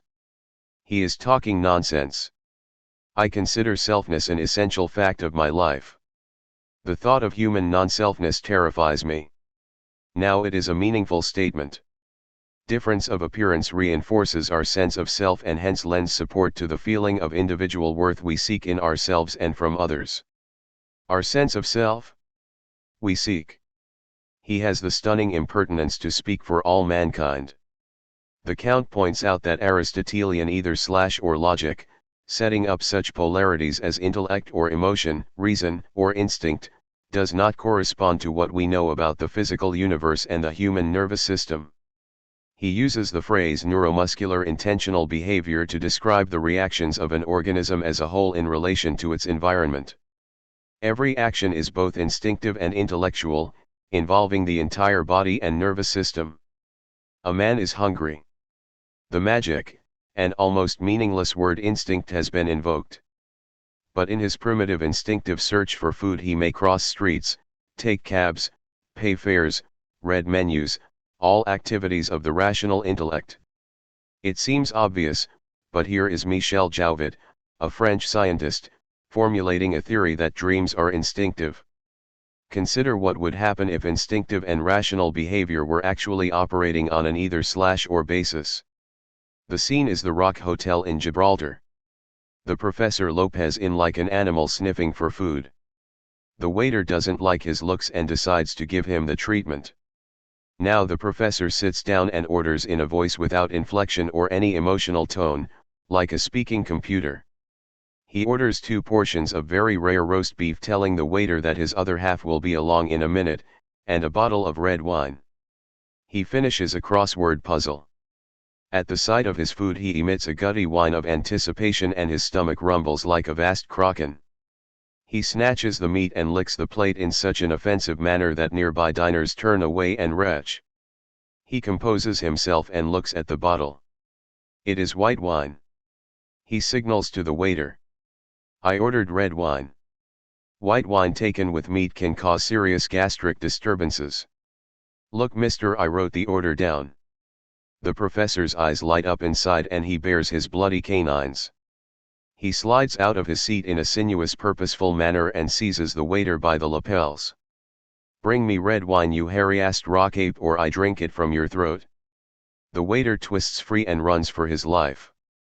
The professor sits down and writes an important formula on a napkin. Let's keep it together, Professor. An epitaph. A victim is acted upon rather than acting.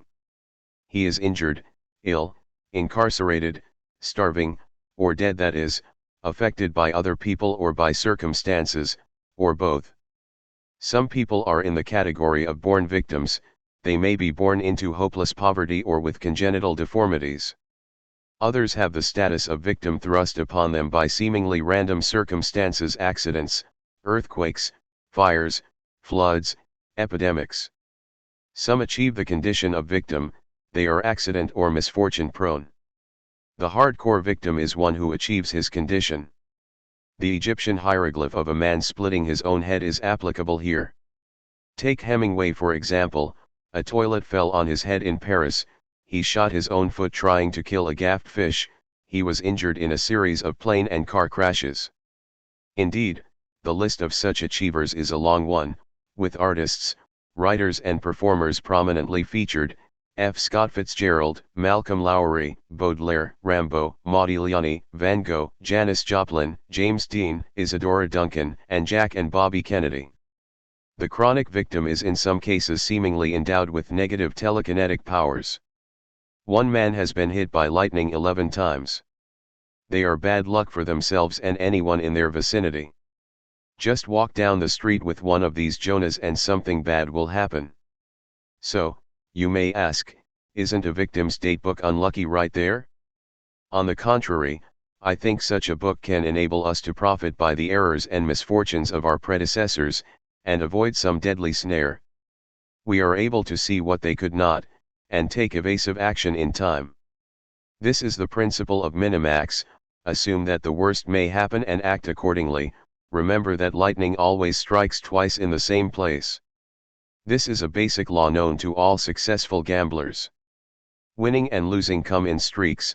In fact, all incidents seem to arrange themselves in sequences, as if one accident magnetically attracts similar occurrences.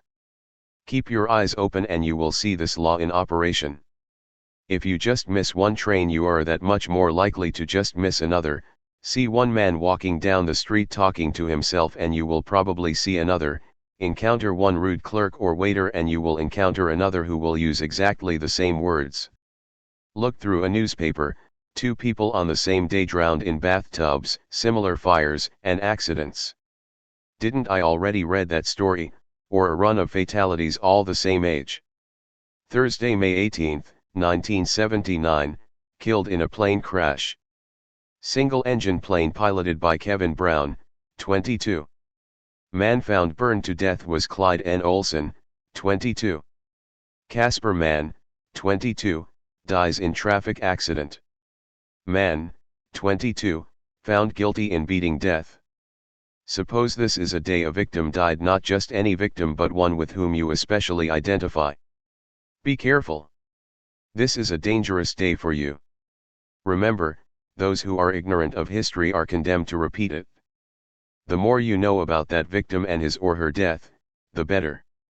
What was the cause of death? What day of the week? What else happened on that day? Last words. I know from a book, The Death of Jesse James, that he died on Monday, April 3, 1882, and the temperature was 46 degrees. He was shot while he had taken his guns off to clean a picture. "That picture's awful dusty," were his last words. Well, if you identify with Jesse James, don't let your mother-in-law talk you up a ladder to dust off a picture on April 3rd. Watch your driving on the day James Dean was wiped out and leave your scarf at home on Isadora Duncan's last day. When Malcolm X arrived at the auditorium on the day he was shot, his step lacked its usual vigor, as if he were dead already. Brothers, that's a day to stay home. Bobby Kennedy had a mysterious fainting fit on stage 2 days before he was killed. A week before Dallas, some woman got within 2 feet of JFK and took his picture. She might have assassinated the president, an official stated flatly. This victim's datebook will call your attention to things like that. If I were a politician in danger of assassination and someone got within 2 feet of me, I'd fire every bodyguard in my entourage and borrow some guns from de Gaulle. Nobody ever got within 2 feet of Le General. And I'd stay the hell out of Dallas on November 22nd. Hemingway should have known better than to be flying in a light plane in the vicinity of Kilimanjaro. The brain damage he suffered in that crash prompted his suicide a few years later. He put a 12-gauge shotgun against his forehead and tripped both triggers. White, white, white, as far as the eye can see ahead, a blinding flash of white, the snows of Kilimanjaro. The victim's datebook may save you a lot of trouble that way, it may even save your life. Consider the possibility of failure or misfortune, and you have already been through the course of both. Suppose you are going to a crucial meeting. First consider everything that can go wrong. Then consider how the meeting would be successful. Confronting the possibility of failure keys in success. Performers will tell you that the worse the stage fright, the better the performance. The victim's datebook can also serve as a rich source of conversational gambits. Happy birthday, Mr. Brown. Rather amusing coincidence. 2 years ago to the day a man named Brown dropped dead in this restaurant right where you're sitting now. In the midst of life, what? Everyone is a victim in the end. Perhaps the publishers of the datebook should sell future space-like cemetery plots. Reserve your date now. Written as a foreword to the victim's datebook. My experiences with Wilhelm Reich's argon box. I built my first argon accumulator on a farm near Far, Texas in the spring of 1949. I was living in the Rio Grande Valley with my friend Kels Elvins, reading Wilhelm Reich, and we decided to build an accumulator out in Kels Orange Grove. In a few days we had put up a wooden box about 8 feet high and lined it with galvanized iron. Inside was an old icebox which you could get inside and pull on top so that another box of sheet steel descended over you. In this way the effect was presumably heightened by an accumulator inside an accumulator. Kels wetbacks watched dubiously from a distance, muttering something in Spanish about Brujeria's witchcraft. Kerouac described my argon box in On the Road a pretty good trick, as he never set foot on the South Texas farm. He had me taking a shot of morphine and going out to moon over his navel.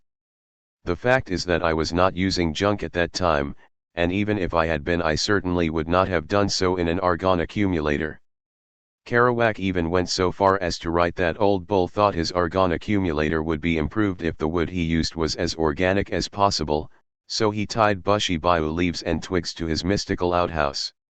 Like so much of Jack's writing, this makes a good story but is actually pure fiction. When he visited me I was living in Algiers, across the river from New Orleans, in a little house laid out like a railroad flat and raised up on the marshy lot by concrete blocks. In Algiers I had practically no front yard at all, and was far too busy with the habit to build an accumulator. Neil Cassidy did visit me at the South Texas farm, but never used the argon box.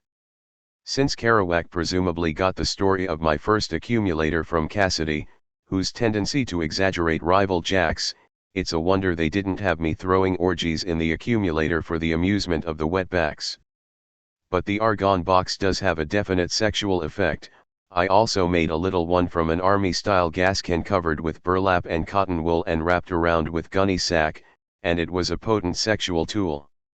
The argonies would stream out of the nozzle of the gas can.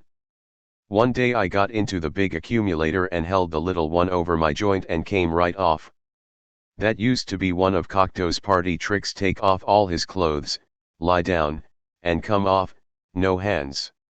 Wilhelm Reich was, so far as I know, the first investigator to apply the scientific method to sexual phenomena and actually measure the electrical charge of an orgasm and correlate these measurements with the subjective experience of pleasure or displeasure. There is the pleasurable orgasm, like a rising sales graph, and there is the unpleasurable orgasm, slumping ominously like the Dow Jones in 1929.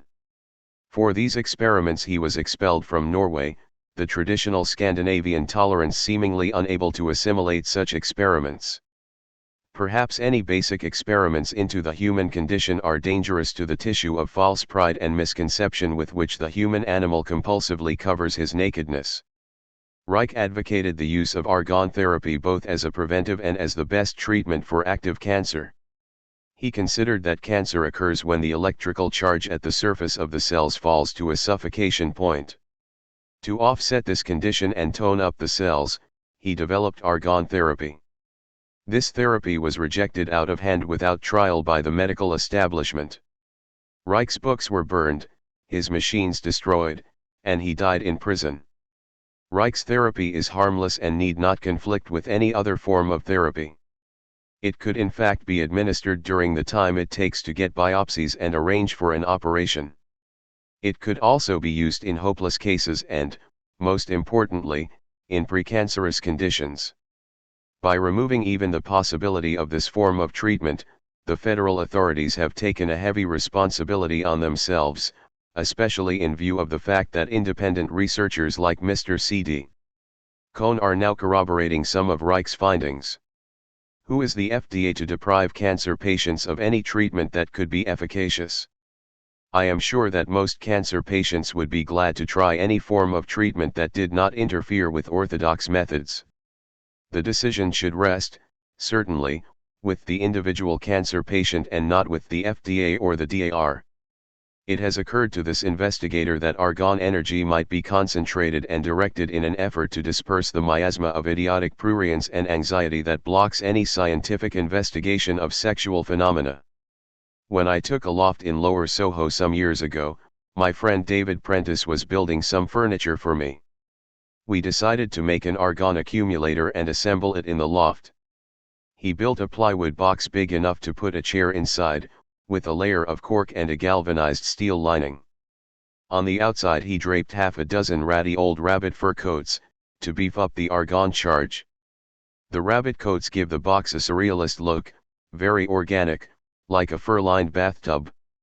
I spent 15 to 20 minutes a day in the box meditating, with the comfortable feeling that I was at least cutting down the odds of contracting cancer. It had occurred to me that the effect could be greatly enhanced by using magnetized iron and building the accumulator in a pyramid shape. If pyramids can prevent meat from decaying, they might do as much for you. How you stop smoking.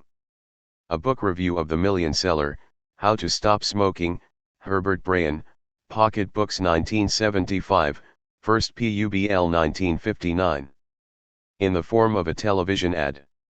It is interesting that tobacco, the most available and widely used of all drugs, should turn out to have the most conclusive mortality statistics. Such statistics on cannabis would undoubtedly be used to justify and continue existing laws, but no one so far has proposed to outlaw the manufacture, sale, and possession of tobacco. The statistics on tobacco use and lung cancer, though widely publicized, seem to have little effect on smokers, even those of middle age or older who are quite aware of the immediate risk of lung cancer. They know they ought to stop, but they don't know how to stop. This book, Holds Book Up to Camera, tells you how. The writer offers a money-back guarantee. If you don't give up smoking after reading this book and trying its proven methods, you get your money back. I bought this book. I followed the instructions. I stopped smoking after 15 years, 2 packs a day. Previous to reading Brayan's book, I had never got beyond a few muddled attempts to ration myself down to 1 pack a day and never doing it, and was deeply convinced that it was hopeless to try. What magic words in this book enabled me, and many others who had read this book, to stop smoking. The first step is to be sure you want to stop.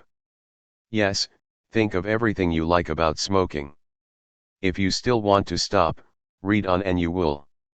If you don't want to stop, turn on another program. Start thinking about it. Think of it coolly and calmly, without fear of hopelessness. Many others have done it, you can too. Consider the whole idea objectively. Don't try to make even a tentative resolution. Think about it, that's all. You can't change it. It's like the weather. Take a long cool look at that tobacco weather, and see whether you like it. Look at yourself looking forward to the next cigarette you get, your little treat after you come back from the supermarket, hustling from one cigarette to another from morning till night, don't own your own hands, always crawling into your pocket and sneaking out another. You don't even remember smoking another and another until you see the pile of butts in the ashtray, first pack almost gone at 3 in the afternoon.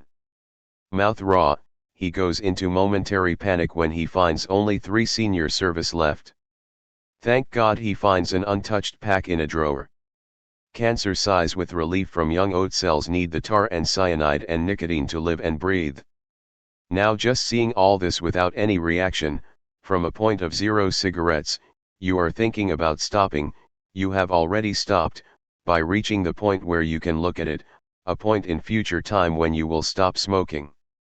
You want to stop, and you are convinced that you can't without even making the attempt, without even considering the attempt. You doubt you could even sit in non-smoking on a 3-hour air trip, and you beat John Wayne to the draw when the no smoking sign clicks off. And think about those cancer statistics. Don't scare yourself, just think about them. Already doctors are talking about an epidemic. Idea for a science fiction novel here. The steady increase in cancer becomes a tidal wave. Accelerated cancer reduces the smoker to a tumor in a few weeks. Tobacco turns out to be a long-range weapon of the Venusians to exterminate the natives. The breed could land by killing or weakening cancer antibodies they are going to hatch out of the tumors. Don't scare yourself, just look, you are looking right at cancer. Plop of diseased lung into a bloody trough. A cigarette brand is great after major surgery, said Dr. Caspar Huygens, after removing a lung from his twin brother. So you've thought about it? Now make a list of everything you don't like about smoking and carry it around with you. By thinking about it, you already have a list. Now pick your time and stop. No cutting down, no rationing, stop. Do not permit yourself one single exception. The first day you don't take it seriously, you might start again tomorrow, but somehow you don't. By the third day you know you have actually stopped, and that you prefer the way you are now to the way you were when you smoked. Now you can see the dreary sordid slavery of tobacco. Why, one respected matron who tried to stop rushed out of her house at midnight in her pajamas, quite mad for cigarettes, cribbing in gutters and ash cans. And Oscar Wilde often encountered a young friend on the floor as they both searched the trash for usable butts. Observing what happens when you stop smoking will tell you a lot about what the actual function of smoking is. For one thing, people light up to cover pain, worry, embarrassment. Remember the advertisements for Murad cigarettes? Embarrassing moments. Her husband returns unexpectedly, etc. Be nonchalant, light a Murad. And when the doctor tells you got oat cell cancer in both lungs, be nonchalant, light a Murad. You might as well. I see the old smoking Burroughs dim jerky far away in a 1920s comedy where it's always 2 in the morning and languid aristocrats yawn out smoke rings. It was put down in the ads as glamorous, a badge of manhood and sophistication.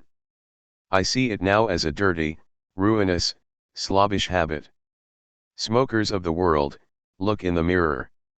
These are unsightly tricks. Dr. Strangelove slaps his creeping hand away from his pocket. No smoking rallies could be organized. Oh, I just know I had to stop. It came to me real sudden. I don't have to do that. I know, I know, I know. They wallow in congratulatory heaps until attacked by the displaced tobacco workers. But they can run so much faster. They scatter laughing gaily. Tobacco posters rot and peel and flap in the wind. Radiant pop stars strip off tobacco plants. The tobacco industry is ruined. Oh, there were a few people who smoked 5 cigarettes a day. They can grow their own for all the money to be made off them and some cranky old pipe smokers. It catches on like mad. A whole film is made in which nobody smokes. Soon it is as bad form to flash a cigarette package as a mink stole. In their insensate fury they could turn on other products, a former president of Tobacco Amalgamated warned bluntly. Yes, indeed, on a lot of old products. When you stop smoking, all habits are called into question. You begin to take a long cool look at everything you think and do. How much of your thinking and doing is predicated on a conviction that you can't change? You have just proven to yourself that you can. So why stop with cigarettes? You can give up anything or anybody. Sorry. You're an old bad habit. Those of you who have listened to this program want to stop smoking, otherwise you wouldn't have listened. Buy Brian's book How to Stop Smoking. Follow the instructions in that book. And you will stop smoking. The Mom Curse. Notes on Ted Morgan's book, Mom, which is a great deal more interesting than Mom himself. Robin Mom thought that his Uncle Willie had made a devil's bargain. The devil's bargain is always a fool's bargain, and especially for the artist. Because the devil does not, in fact cannot, dispense quality merchandise. He can make you the most famous, the most widely read, the richest writer in the world, but he cannot make you the best writer. Or even a good writer. And Mom was acutely conscious of his failures as an artist. Mom expected to be placed in the very first rank of the second-raters. Sorry, Mr. Mom, there is no such category. Even the position of the second-rater is earned by some first-rate work. A second-rater is an uneven or specialized performer. I can think of a book I read years ago and have forgotten the writer's name and the title. But I can remember a chapter, a paragraph, maybe just a phrase, that really shines. Without such flashes a voluminous output of well-written volumes counts for little. I have postulated that the function of art is to show us the way to space. Applying this touchstone to words, Mom fails as an artist. He is competent but never magical. It is many years since I read Mom and he does not reread well. I cannot bring myself to care about his characters because he obviously does not care himself. Contrast the loving care which Conrad dedicates to Lord Jim, and the way in which Jennett transfigures his pimps and thieves. Jennett said that the writer must assume a terrible responsibility for the characters he creates. It is obvious that Mom felt no such responsibility. Conrad and Jennett are writers for the space age. Mom is not. Robin Mom says that Willie was haunted by something evil. He relates this incident which took place in Mom's last years. Willie was staring towards the door. His face was contorted with fear and he was trembling violently. "Who's that coming into the room?" he asked. Willie's face was ashen as he began to shriek, "Go away. I'm not ready. I'm not dead yet, I tell you." "I looked around but the room was empty," said Robin. Perhaps if Mom could have written about that. But it wasn't in the bargain. Shortly before his death, he asked Robin, "You don't believe one can lose one's soul so completely in this life that there is nothing left, do you?" Robin dutifully assured him that this was not possible, like reassuring a cancer victim that he will recover. Conrad remarks in one of his illuminating introductory notes that the devil's bargain is always a fool's bargain. And especially a fool's bargain for a writer, since a writer deals in qualitative data. A man whose goals are solid and realizable wealth, power, fame, position may feel that he has gotten his soul's worth at least until the fine print is spelled out on him. But an artist stands to gain nothing from such a bargain. Mom, one feels, sold out at birth. There is nothing that he might have done if he hadn't made the bargain.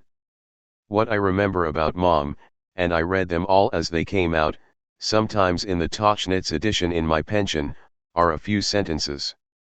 If someone calls and leaves a message that it's important, you can be sure it is important to him and not to you. The way to eat well in England is to eat breakfast 3 times a day. Is this all? Well, almost all. To my mind, what a novelist does is create characters. Look at Mom's characters. The hero of The Razor's Edge, I can't remember his name to start with. A nothing, appropriately played by the nothing Tyrone Power in the film. Blake in the narrow corner. They don't live. They don't engage our affection. We don't like them. We feel nothing for them. The reason is very simple: no feeling, no love went into them. Compare these pale lifeless characters with Lord Jim and The Great Gatsby. Consider the care and love that went into these characters. They shine with the writer's gift of life. Mom had no such gift to give. He lost it in the bargain. Only his malicious vignettes come alive at all. Roy in Cakes and Ale, for instance. The closest Mom ever came to creating a character was with Sadie Thompson, who draws her strength from the actresses who portrayed her. Interesting that Mom turned down Tallulah Bankhead for the part. Maybe it wasn't in the contract. She could have been too good. Obviously Mom regretted his bargain and sought to deny its implications. It would seem that he didn't even read the large print. For he must have known that the devil can't make you a good writer. But he can make you a famous writer, a successful writer, a rich writer. And Mom got his full soul's worth there, the Villa Moresque. Lunch with the Queen. Had he jogged the devil's arm he could have gotten a knighthood. But every writer wants to be a good writer. He may want to be the best writer, not in a competitive sense, since writers cannot be compared except in general terms. I mean, any writer who is a writer wants to do the best job of writing he can do. And Mom was a writer. He never made his living in any other way. He chose to be a writer, not a doctor or a lawyer or a politician. So he knew what he had done and consoled himself with his paltry prizes. The perfect martini at 1. Lunch. Guests. Nap. Walk. Cocktails at 7. Dinner with guests, oh very distinguished guests like Noel Coward, Winston Churchill, and the Duke of Windsor. The Villa Moresque was the biggest closet on the Riviera in more ways than one. And one by one back in the closet lays. Jean Genet said of Julian Green, "Ilna pa le courage d'être. He does not have the courage to be a writer." Parenthetically, I do not agree with Genet. I think that Le Pèlerin sur la Terre and L'autre Sommeil represent first-class work in a very difficult genre, the borderline supernatural. What is the courage Genet refers to? The courage to face the horrific perils of one of the most dangerous of all professions, involving penalties and exposing oneself to punishments worse than death, much worse. Old lady, it must be very dangerous to be a writer. Hemingway, it is, madam, and few survive it. You can bog down in your style, like Hammerstein. You can spend 20 years writing the great book that nobody can read, like Joyce. You can standardize a product until it slowly dies for the lack of any good reason to live, the bad Catholic on a mission he doesn't really believe in, debating the desirability or even the feasibility of ordering another beer he isn't sure he really wants before the boat docks. Mr. Green, I was once caught short in a flight diverted from New York to Philadelphia because of weather conditions. There we are, grounded, we can't leave the plane because we haven't cleared customs.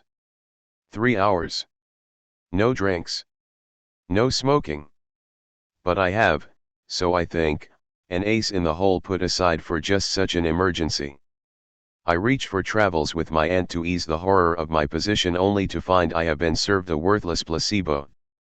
My God, it's terrible, thin and empty. Sipping champagne on his patio as flowers rain down and Lotus Land, I thought. He is going to marry a young Indian girl, buy a Dakota and start smuggling whiskey and cigarettes. Is this your heaven, Mr. Green? Perhaps the best thing is write a few wowzers and quit like Genet. What do you do then? Nobody except perhaps a washed-up intelligence agent is less able to survive without his purpose than a dedicated writer. The thought appalls me. Oh, I have other hobbies to ride, guns and weaponry. But for that you need money, and I don't have any money except what I make from writing. And that source can dry up at any time. Remember an old 1920 song from the early days of motoring? You're going fine / then you see a sign / with the word sublime / detour. Writer's block. It hits you heavy and cold as a cop's blackjack on a winter night. Suddenly you can't do anything. You shrink from the typewriter. You turn sick with the sight of your words on paper. You sit around wondering what it's all about.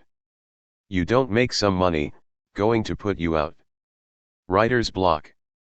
We don't like to talk about it. It just doesn't come anymore. Hemingway said, and shot himself. You can't even write a letter. You'd rather do anything else than write. Some people sharpen pencils. In the country you can cut wood. Anything to put off the dreaded moment, sit down and write. Well, maybe it's time to retire. How does a writer retire? Retire to what? Mom, I'm 86 and that's an old party. A very old party. It is pleasant to sit in the sun, is it not? Chilling, is it not? Like the old men in St. Petersburg looking forward to the next meal and the next shit and sitting on their favorite bench in the sun. And what causes writer's block? Usually it's overwriting, your bad writing catching up to you. I remember Mary McCarthy saying about me, he writes too much. But I wouldn't listen. Went on writing, and a lot of it is terrible. Then it hits. You just have to wait it out. Yes, a very dangerous profession. Writers may bog down in religion. They may become communists, which is worse because of the basically spurious position of communism. Progress towards what? Better living standards for a population of decorticated zombies. Why? Who cares? One cannot but be dubious of a writer who does too many other things, the Renaissance man syndrome. I feel that if I lived for 300 years I might begin to learn something about writing. What a writer is actually doing. Remembering Jack Kerouac. Jack Kerouac was a writer. That is, he wrote. Many people who call themselves writers and have their names on books are not writers, and they can't write, like a bullfighter who makes passes with no bull there. The writer has been there, or he can't write about it. And going there, he risks being gored. By that I mean what the Germans aptly call the time ghost. For example, such a fragile ghost world as Fitzgerald's Jazz Age, all the sad young men, firefly evenings, winter dreams, fragile like his picture taken in his 23rd year. Fitzgerald, poet of the Jazz Age.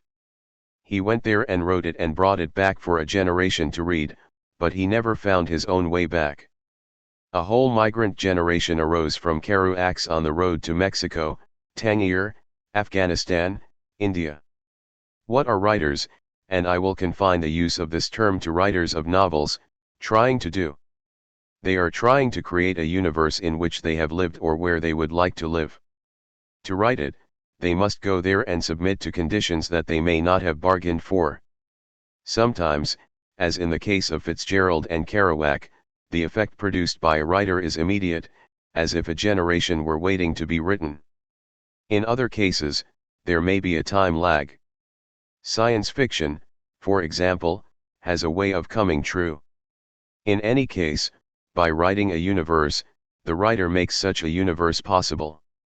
To what extent writers can and do act out their writing in so-called real life, and how useful it is for their craft, are open questions.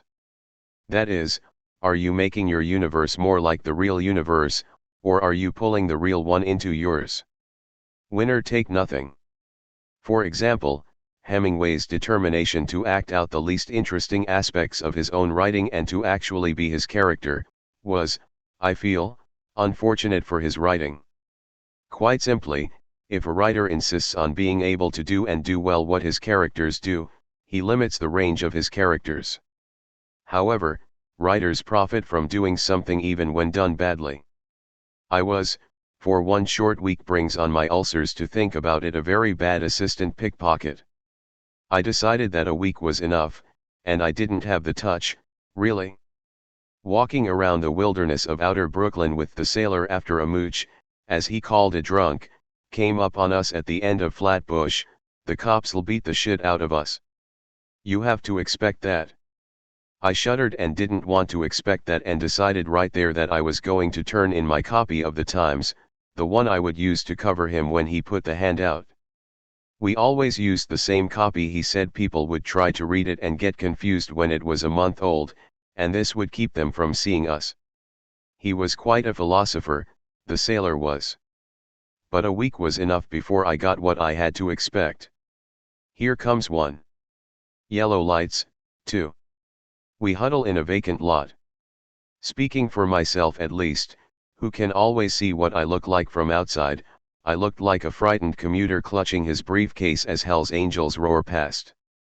Now, if this might seem a cowardly way, cowering in a vacant lot when I should have given myself the experience of getting worked over by a skinny short cop with the acne-scarred face who looks out of that prowl car, his eyes brown and burning in his head, well, the sailor wouldn't have liked that, and neither would a white hunter have liked a client there to get himself mauled by a lion.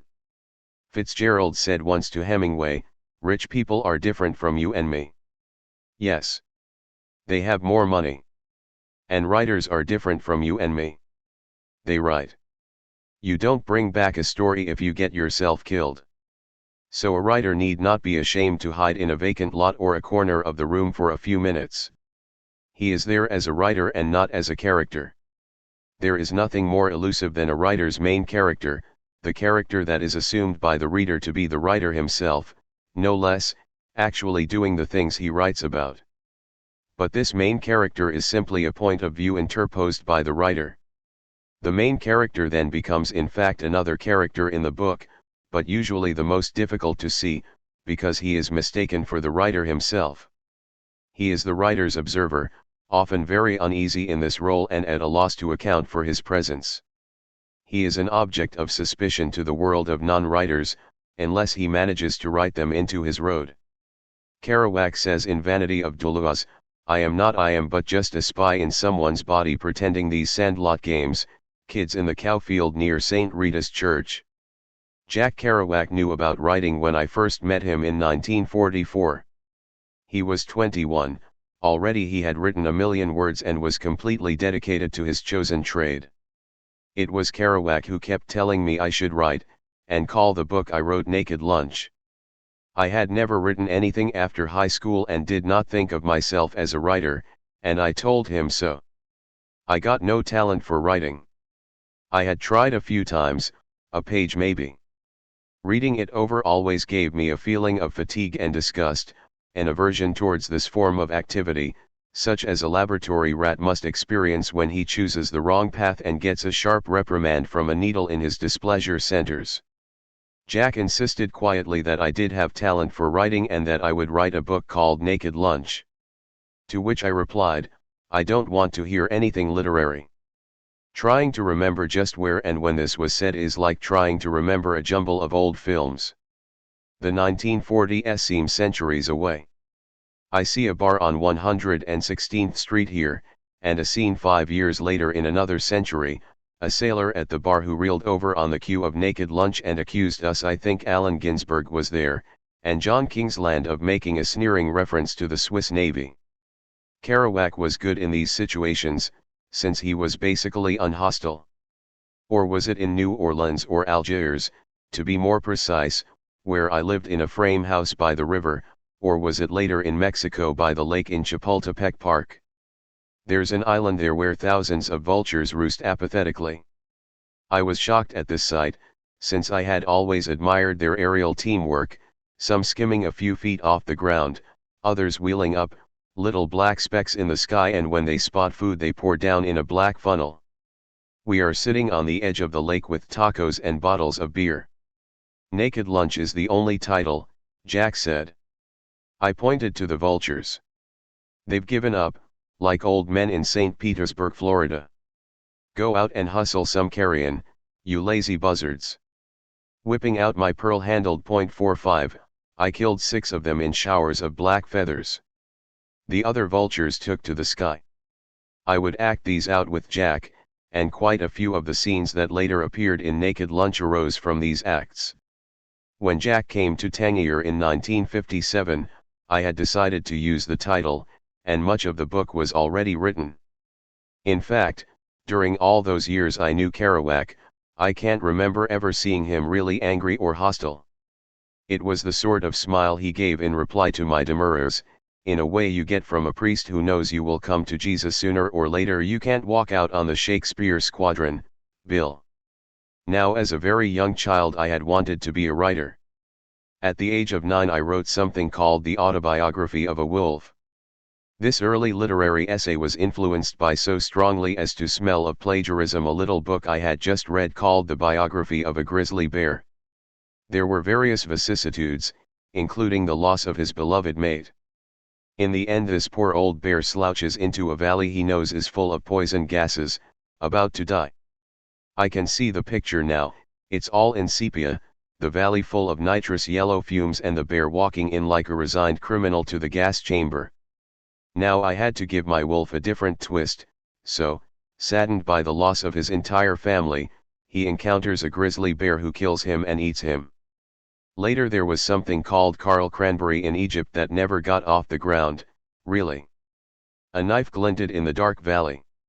With lightning speed Carl V. Cranberry reached for the blue steel automatic.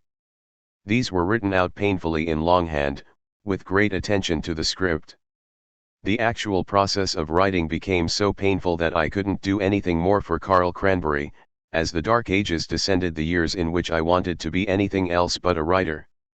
A private detective, a bartender, a criminal.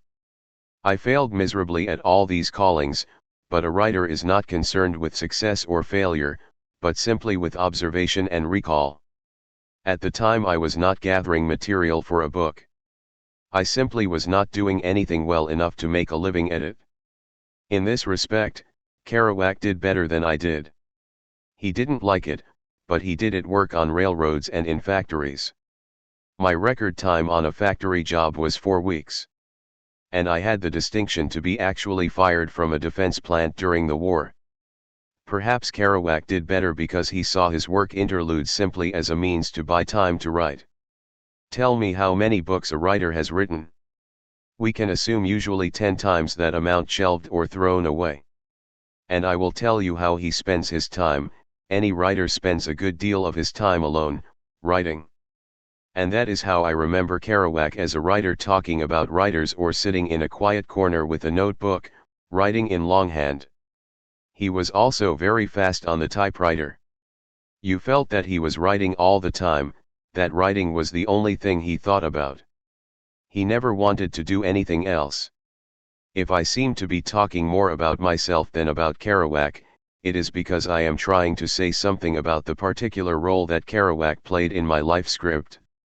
As a child, I had given up on writing, perhaps unable to face what every writer must, all the bad writing he will have to do before he does any good writing. An interesting exercise would be to collect all the worst writing of any writer, which simply shows the pressures that writers are under to write badly, that is, not right. This pressure is, in part, simply the writer's own conditioning from childhood to think, in my case, white Protestant American, or, in Kerouac's case, to think French Canadian Catholic. Writers are, in a way, very powerful indeed. They write the script for the reality film. Kerouac opened 1 million coffee bars and sold 1 million pairs of Levi's to both sexes. Woodstock rises from his pages. Now if writers could get together into a real tight union, we'd have the world right by the words. We could write our own universes, and they would all be as real as a coffee bar or a pair of Levi's or a prom in the jazz age. Writers could take over the reality studio. So they must not be allowed to find out that they can make it happen. Kerouac understood this long before I did. Life is a dream, he said.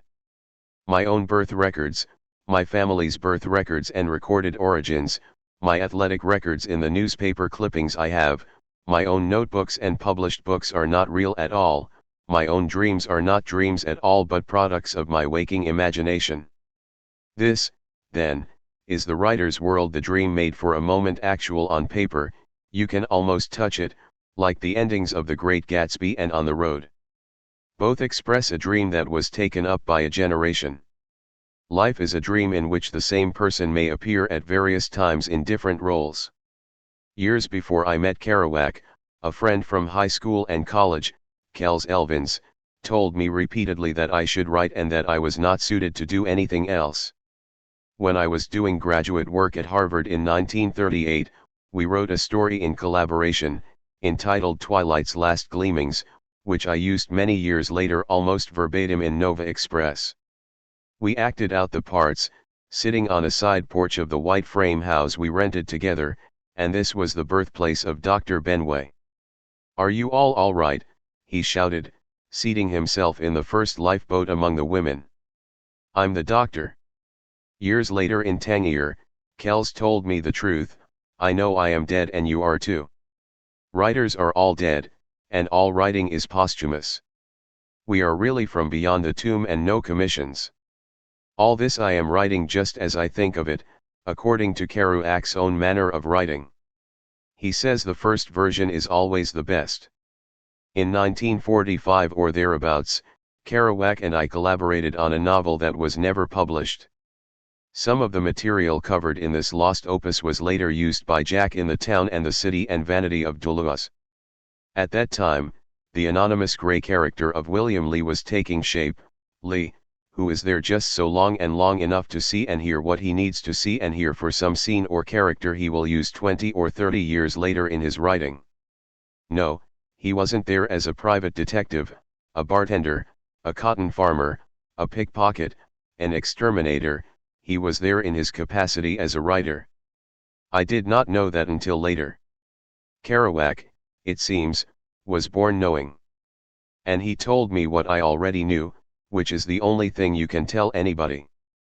I am speaking of the role Kerouac played in my script, and the role I played in his can be inferred from the enigmatically pompous Hubbard/Bull Lee portrayals, which readily adapt themselves to the scenes between Carl and Dr. Benway in Naked Lunch. Kerouac may have felt that I did not include him in my cast of characters, but he is of course the anonymous William Lee as defined in our collaboration, a spy in someone else's body where nobody knows who is spying on whom.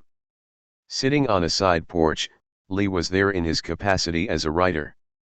So Dr. Benway told me what I knew already: I'm the doctor. Beckett and Proust. I recall a personal visit to Beckett. John Calder, my publisher, and Beckett's, was the intermediary for a short, not more than half an hour audience. This was in Berlin. Beckett was there directing one of his new plays.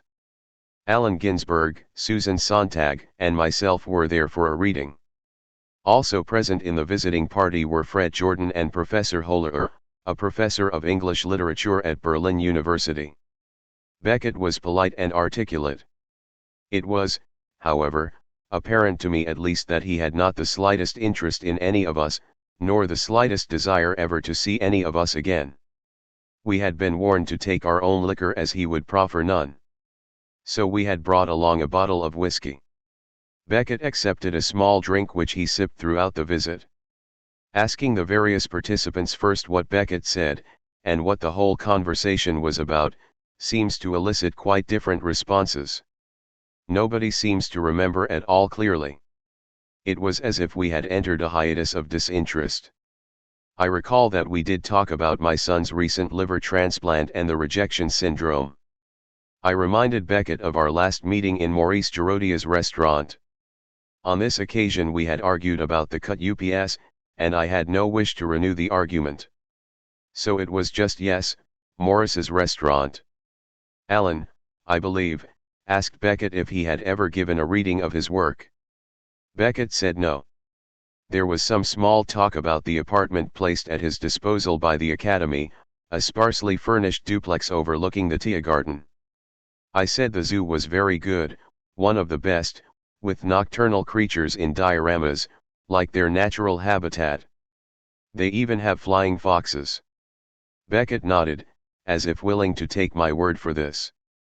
I think there was some discussion of Susan Sontag's cancer. I looked at my watch. Someone asked Allen or Fred for the time. We got up to go. Beckett shook hands politely. The whole inward/outward, introverted/extroverted dichotomy is an either/or imposition on data which isn't either/or and cannot be accurately confined in either/or terms.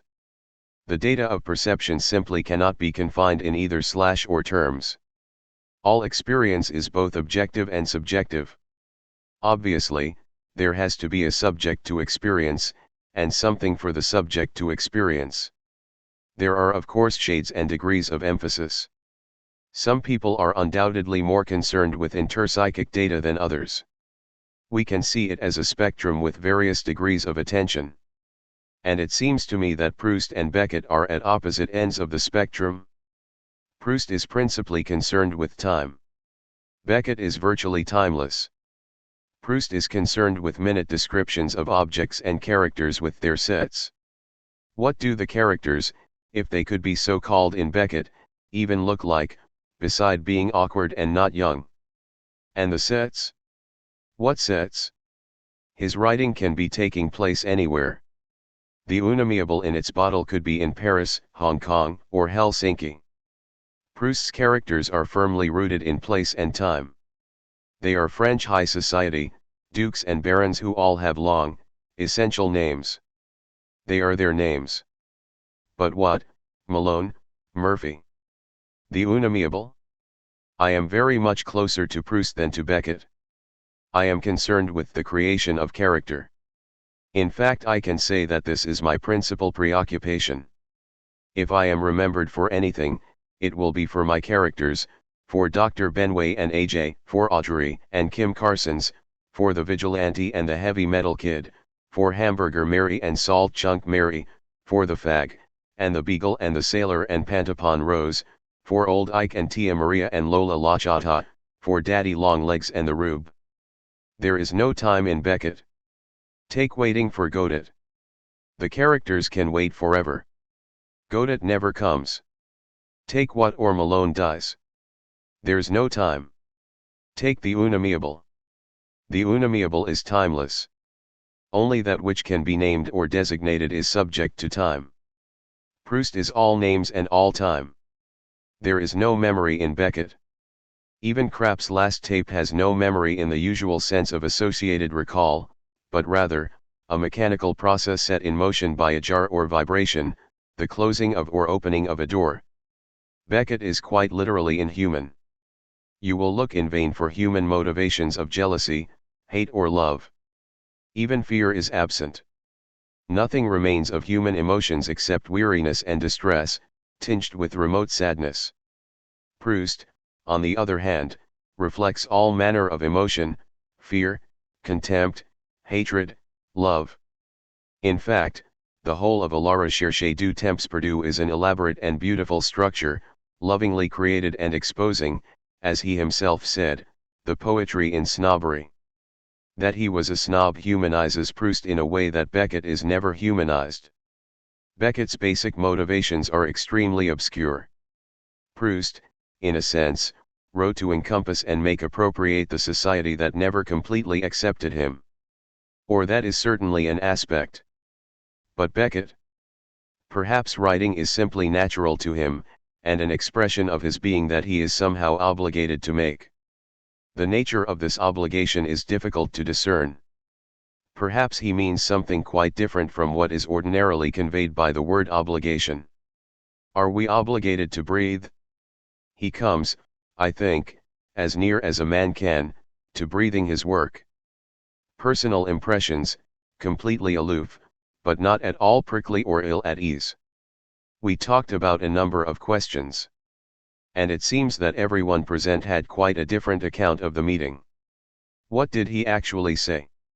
Beckett violates all the rules and conventions of the novelist, arbitrary rules, to be sure, which evolved in the late 18th century and solidified in the 19th century. There is no suspense in Beckett. Beckett is above suspense. There are no cliffhangers at the end of each chapter. There are no characters as such, and certainly no character development. He is perhaps the purest writer who has ever written. There is nothing there but the writing itself. There are no tricks, no adornment, nothing with which the reader can identify. It is all moving inward rather than outward, inward to some final inwardness, some ultimate core. Just as the physicists progress from inwards, so Beckett's range is always smaller and more precise. Endgame divides the psyche into persons to act out the endgame of division and the futile attempt to end the game which cannot be ended without ending all the characters as well, since they are all part of the same organism.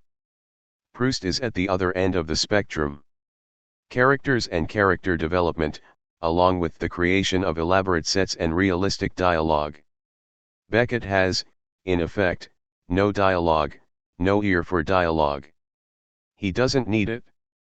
And there is no time for Beckett, or not time as we know it.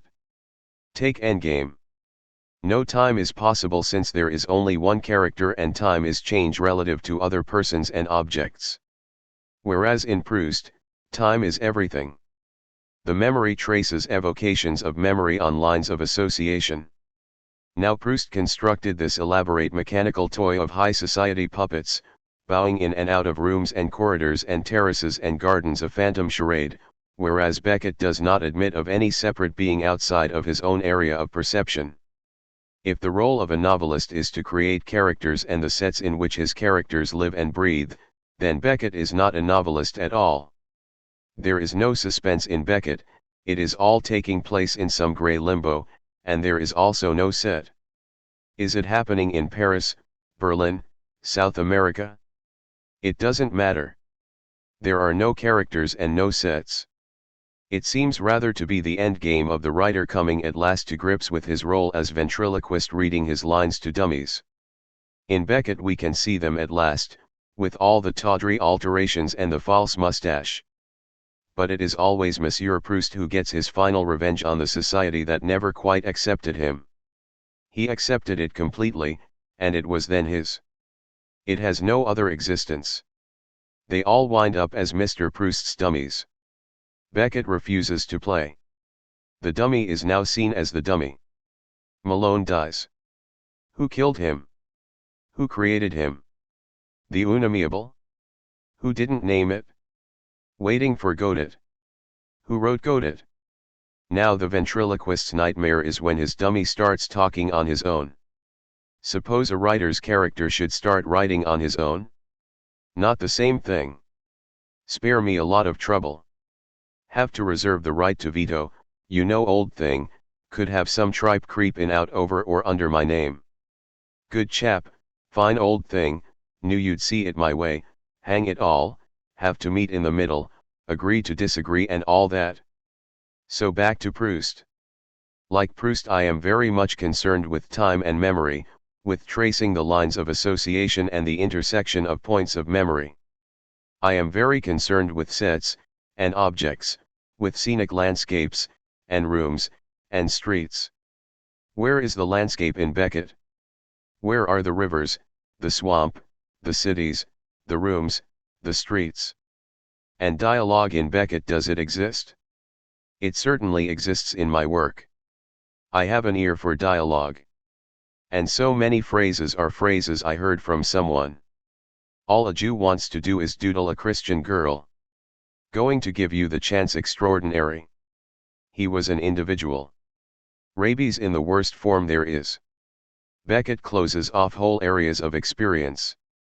These areas simply don't interest him. Like our Berlin visit.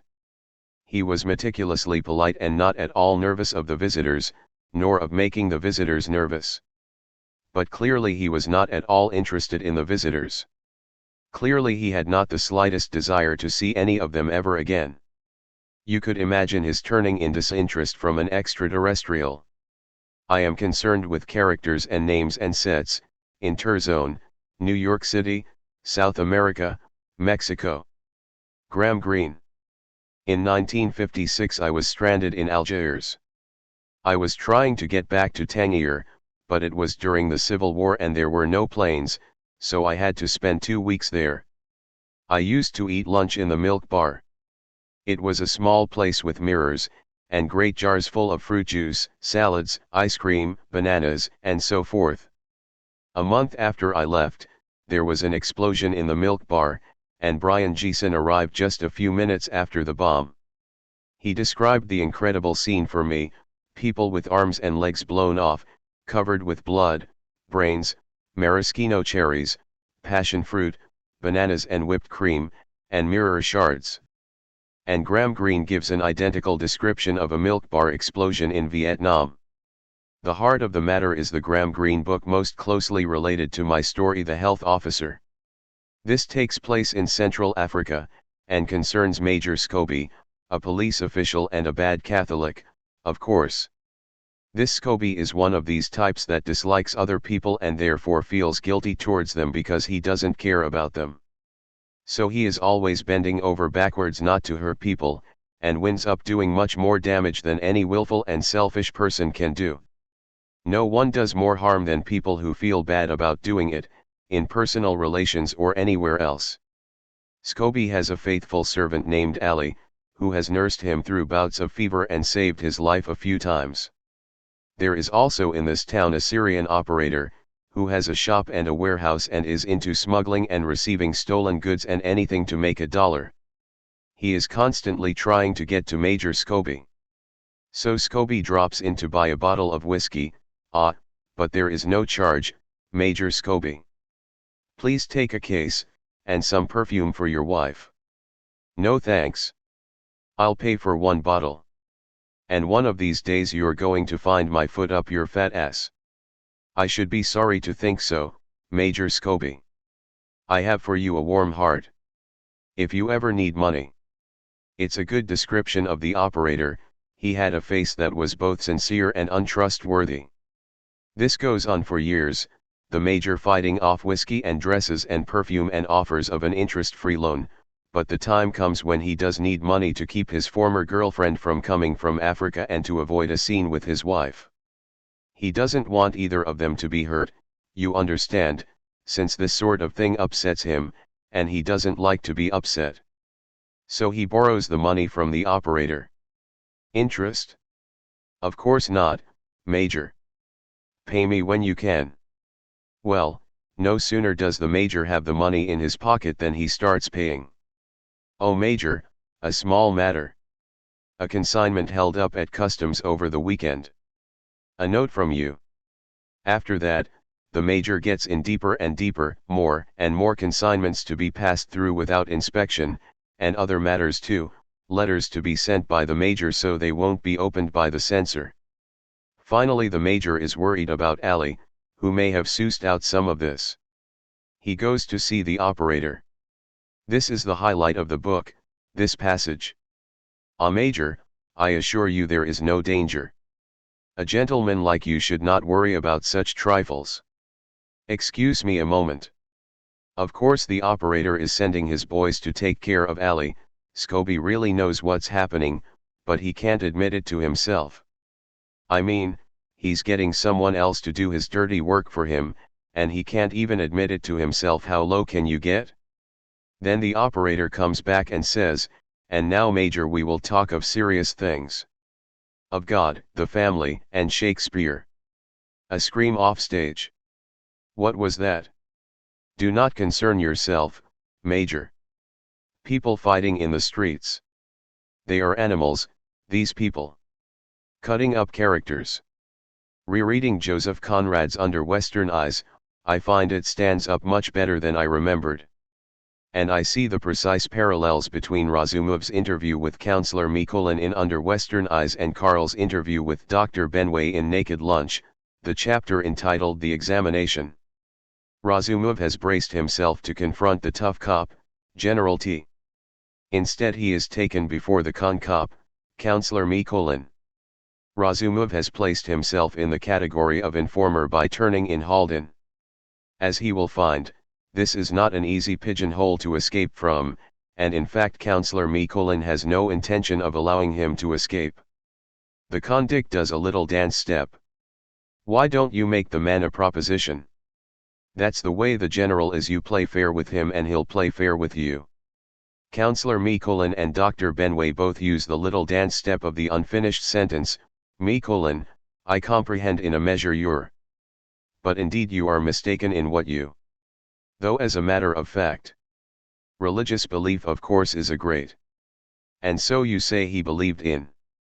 That's of course. Naturally some curiosity was bound to arise. Everybody I am sure can. Dr. Benway, the Kleiberg-Stanislawski test. A diagnostic tool. In certain cases useful. I do hope not necessary.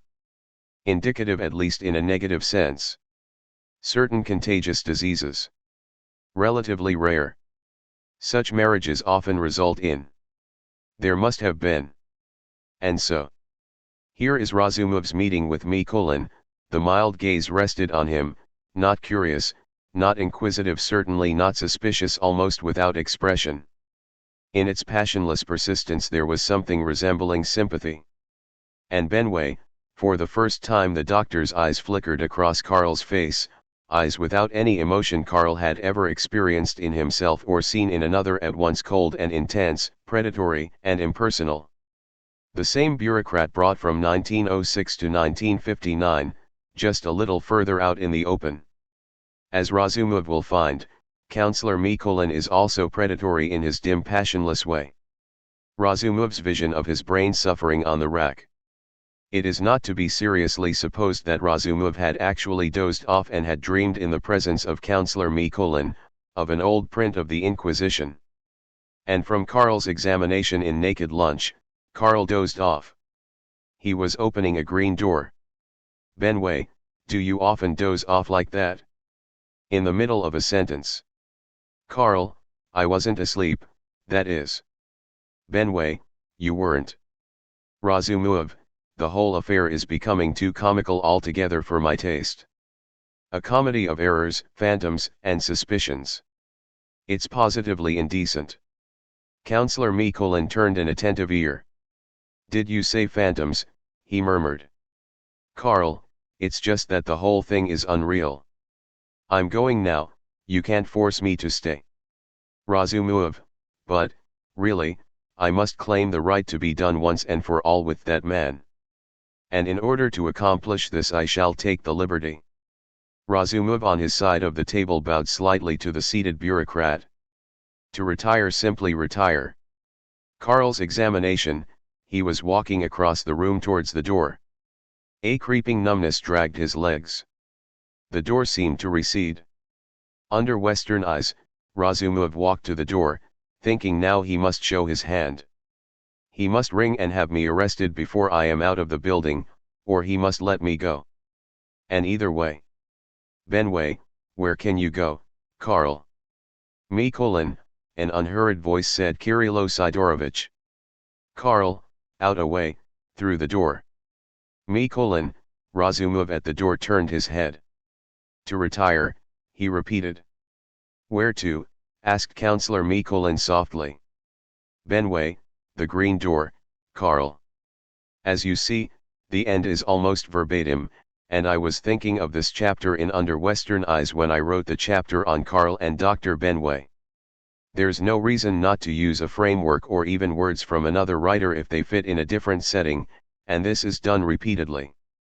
Both chapters are suitable for film treatment, and cutting back and forth between them would, I think, be a very effective device. Counselor Me: 1900s sets, pen holders, signet rings, gold-plated telephone. Dr. Benway: cold clinical Swedish modern set. The two faces flickering in and out, Benway's face projected onto Me: with Me: voice, Me: voice in Benway's face. Me: face with Benway's voice. A review of the reviewers. Critics constantly complain that writers are lacking in standards, yet they themselves seem to have no standards other than personal prejudice for literary criticism. To use an analogy, suppose that Michelin inspectors were equally devoid of consensual criteria for judging food. Here is one inspector. Food superlative, service impeccable, kitchen spotless, and another about the same restaurant. Food abominable, service atrocious, kitchen filthy. Another inspector strips an Italian restaurant of its stars because he doesn't like Italian cooking. Another would close a restaurant because he disapproves of the chef's private life or the political opinions of the proprietor, or complains that the chicken on his plate is not roast beef. Admittedly, it is more difficult to set up standards for literary criticisms, but such standards do exist. Matthew Arnold set up 3 criteria for criticism. 1. What is the writer trying to do? 2. How well does he succeed in doing it? Certainly no one can be justly condemned for not doing what he does not intend to do. 3. Does the work exhibit high seriousness? That is, does it touch on basic issues of good and evil, life and death, and the human condition? I would also apply a 4th criterion I learned at the age of 12. I had written a romantic story about a thirsty traveler who sees a mirage of water and dies from disappointment when it fades. It so happened that a professional writer was staying with the family next door. I cannot remember his name, but he had published a novel and was therefore a hero to me. I submitted this childish effort to him, and he left a note which was delivered after he departed for New York and the glamorous life I thought that all writers must lead: write about what you know. More writers fail because they try to write about things they don't know than for any other one reason. I do not know whether you have ever seen a mirage. I feel reasonably certain that you have never seen a man die from seeing one. Now apply these criteria to The Godfather. 1. What is the writer trying to do? He is trying to entertain and tell a story and to give the reader some insights into the workings of the mafia. 2. Does he succeed in doing this? He succeeds admirably. 3. Does the book possess high seriousness? Yes. Some very profound things are said about power. He also points up the contrast between personal responsibility and the lack of responsibility that hides behind such phrases as national security. The Godfather assumes responsibility for the murders he orders. His button men even enjoy these murders. Nobody does more harm than those who feel bad about doing it. Godfathers defend us from a difficult decision in the Pentagon. 4. Does the writer know what he is writing about? Obviously he does, and this is what gives the book its impact. The reader immediately senses that the writer has been there, that these are actual events and people he is describing. Now here is a critic who doesn't like Italian cooking. This book is completely devoid of life-enhancing qualities. The writer subjects us to one scene of brutal violence and sexual depravity after the other until one is literally numb and in the end abysmally bored. His preoccupation with Sonny's enormous member is a transparent compensation for his own failing sexual and artistic powers. He emerges as the arch-apologist for murder and gangsterism, attempting to stifle the nauseating stench of red wine and garlic under the silken robes and perfumes of a Renaissance court. Clearly he would plunge America into Neolithic savagery. Fortunately, the vast majority of Americans retain sufficient sanity to reject his message, and it is to be hoped his book as well. This is not a book to read. It is a book to be consigned to a cesspool or buried under a stone, leaving free access to rats, insects and other crawling things, who if they cannot read can at least eat the filth off these pages. If this seems exaggerated, the bit about the stone is quoted almost verbatim from a review of Nova Express in the Chicago Tribune by someone named Sullivan. Is this literary criticism, or is it the foul-breathed curses of a toothless crone? Toad that under cold stone days and nights has 31 sweltered venom sleeping God. And here is the same critic some years later. The fame which Mr. Puzo achieved with The Godfather is sadly tarnished by his latest book. The Godfather is indeed dead, and the hands of his descendants are empty of gifts, at least for the reader. Looking through some of the reviews of Exterminator. Here is Saint Teresa Bloomingdale screaming from her bargain basement. Disgusting, depressing, filth, complete immorality, utter degradation. Ho hum. This reviewer is very tired of so-called critics who would substitute for criticism invective and insults strung together like so many gibbering maniacs in an asylum. And here is Anatole Broyard. Mr. Burroughs, for all his worldliness, seems to succumb to the secret forces at work syndrome that characterizes so much counterculture thinking. The Watergate scandals would seem to indicate that forces which for good reason would prefer to remain secret are indeed at work. There is a caricature of the National Convention in Chicago 1968 in which Jean Genet is made to say, "It is time for writers to support the rebellion of youth not only with their words but with their presence as well." Genet was not made to say that. He did say it in front of Terry Southern, Dick Seaver, and your reporter at a time when he was supporting the rebellion of youth with his presence. It is ironical that Burroughs doesn't realize that if Genet ever actually said such a thing he would have to be camping. Who is Broyard to speak for Genet and say he would have to be camping? I was there. Broyard wasn't. I doubt if he has the pleasure of Genet's acquaintance. That Genet was not camping is clearly indicated by the piece he wrote for Esquire on the convention, by his support of the Black Panthers, not only with his words but with his presence, and by his later arrest at a student demonstration in Paris. In failing to recognize Genet as the real article, Broyard betrays his own confusion. If critics are to exercise the power they so desperately crave, they will have to arrive at some acceptable standards for criticism and some conception as to what writing is about. Many people who call themselves writers and have their names on books are not writers, and they do not write. A bullfighter who fights a bull is different from a bullshitter who makes passes with no bull there. The writer has been there or he can't write about it. Fitzgerald wrote The Jazz Age, All the Sad Young Men, Firefly Evenings, Winter Dreams. He wrote it and brought it back for a generation to read. But he never found his own way back. A whole migrant generation rose from on the road. In order to write it, the writer must go there and submit to conditions he may not have bargained for. He must take risks. Only those critics who are willing and able to follow him on this journey are competent to judge his work. There are of course many critics who do maintain high standards, and I have certainly received my share of constructive criticism. Writing an honest book review is hard work. I know because I have written book reviews. A review of 1,000 words takes me at least 10 hours and many revisions to complete. I could turn out an unfair negative review in 10 minutes. Anybody could. A computer could do it just as effectively and even quicker, since it is only necessary to string together derogatory comments with no regard to applicability. Broyard's review of Exterminator. simply reprograms Philip Toynbee's review of Naked Lunch. Toynbee begins by saying he has searched himself carefully for pro-establishment bias, puritanism, prejudice against so-called avant-garde writing, and finding himself as clean as the applicants for immortality in the Egyptian Book of the Dead, pronounces this book boring rubbish. Switch titles, dust in a few quotes, feed in the Toynbee program, and out comes Burroughs in 10 seconds. Perhaps he has found his true métier as a computer programmer, and I hope this consoles him for being redundant. Light reading. Audrey always reads in space.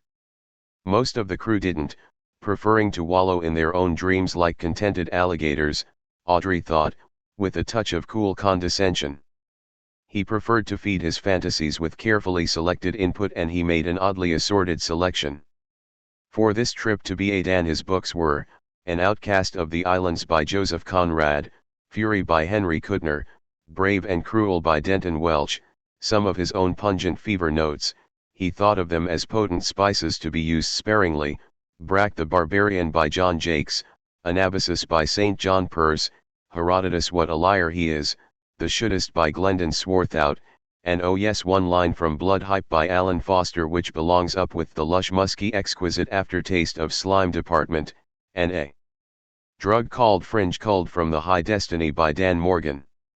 You see, there is a method in his selection, An Outcast of the Islands, white shadows playing out charades of corruption like so many black and white cartoons against the somber backdrop of torpid rivers, swamps, jungle and sky with its prop thunder and clouds and rain that sloshes down on cue. What a film this book could make. Willems is the able ambitious clerk who falls into a trap old as Eve and deadly as Circe.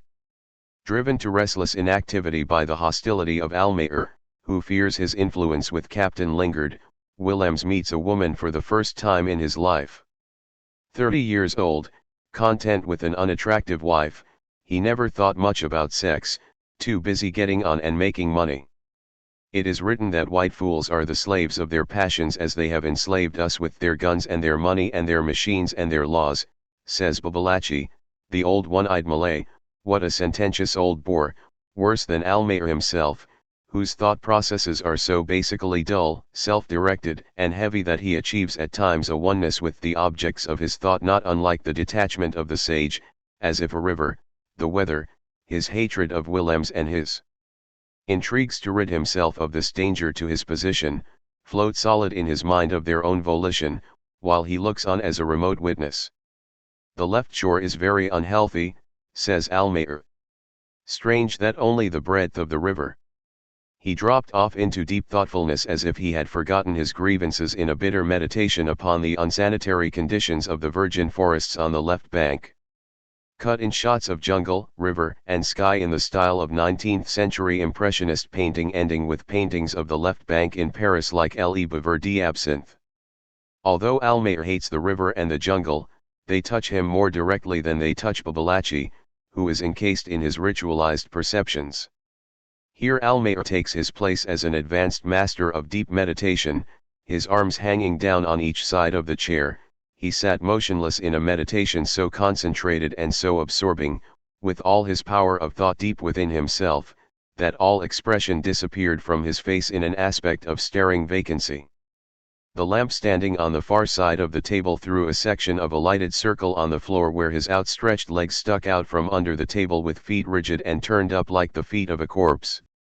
His set face with fixed eyes could also be the face of a corpse but for its vacant yet conscious aspect, the hard, the stupid, the stony aspect of one not dead but only buried under the dust, ashes, and corruption of personal thoughts, of base fears, of selfish desires. Ali glanced down at him and said unconcernedly, "Master, finish." Almayer there in the lamplight from his dinner table, Ali clearing the table, could also be a 19th century painting, Delacroix perhaps, with the chair and the light by Van Gogh. Captain Lingard, Lord of the Seas, is a Daddy Warbucks cartoon with a kind and heavy hand. He knows his Malays, and that the Malays and Arabs are stylized recordings. They were there before the white man came. Like the river and forest, they will be there after the white men are gone. Yes, Babalatchi knows his white men. Ali, it is written that all white men are fools. Blast off. Everyone in his bunk. The spaceship looks rather like a submarine, tiers of bunks and lockers, all very functional. Audrey's books have iron filings pressed into the covers which give them an ozony smell. The shelf by his bunk is magnetized to keep his books, possessions, and equipment from floating around. In the timeless silence of space, every thought, feeling, and perception is immediately translated into spatial terms. Pictures, tastes, smells pop out of the words. He has a feeling of participating in the scenes that rise from the pages in front of his eyes, and at the same time a realization of unreality and distance. Rather like being an actor in a play watching the stage through a telescope. Very sharp and clear and far away, the man who suggested Willems was a mistrusted, disliked, worn-out European, living on the reluctant toleration of that outpost up that somber stream which our ship was the only white man's ship to visit. Hollow, clean-shaven cheeks, a heavy grey mustache, eyes without any expression whatever, he wandered silently among the houses in daylight, almost as dumb as an animal. An air of feudal mystery hung over him, something not exactly dark but obviously ugly. Very much like a burnt-out terminal fever case, consumed by the deadly ecstasies of fever delirium, a solid empty body from which the soul has departed. Audrey leafs through his fever notes. All the crew had had fever at one time or another. It was, like malaria in the tropics, one of the dangers of space travel. Sooner or later you came to terms with it, learned to live with it, or it destroyed you. In Fury by Kuttner, a bad title, Audrey thinks, no wonder it went out of print. The deadly temptation takes the form of an organism which by direct neural contact establishes a lethal symbiosis that ensures death in a few years. Happy cloak addicts lasted about 2 years on the average. The thing was a biological adaptation of an organism found in the Venusian seas. It got its prey by touching it. After that neurocontact had been established, the prey was quite content to be ingested. It was a beautiful garment, a living white like the white of a pearl, shimmering with rippling lights, stirring with a terrible ecstatic movement as the lethal symbiosis was established. Blood hype concerns a drug so habit-forming that withdrawal involves an excruciatingly painful death. Moderate doses produce a fire fit, an intense burning sensation that adds to the overall pleasure. Of course one could come to terms and take it all quite lightly. Why, he might write an inspirational article for Reader's Digest, How I Turned My Fever into a Profitable Part-Time Business, Raising Miniature Happy Cloaks in a Basement Aquarium. Choicer than piranha fish, my dear, her glow in the dark. He turns to a story called The Barn, in Denton Welch's Brave and Cruel. How charming and innocent. The boy loosens his pants and chins himself on a beam. I rested my chin on the beetle-eaten oak. Slowly and gently I felt my trousers slipping. They slid caressingly over my hips and fell with a soft plop to my ankles. I still hung there, supported by my chin and my tingling arms. Soft drafts of air blew deliciously against my complete nakedness. Now I am a criminal whose feet have been tied together and whose body has been stripped by the hangman, living passionately my idea of a criminal on the gibbet while the rain beat on the barn doors and drops fell from the roof. Audrey can see the naked red-haired boy lost back there with little scraps of delight and burning scrolls in your birthday suit. Let's go. Audrey stripped naked down to his quivering toes, intense burning sensation along the backs of his thighs, musty unused barn in the August heat, his nuts crinkled to autumn leaves long ago. Ass going where?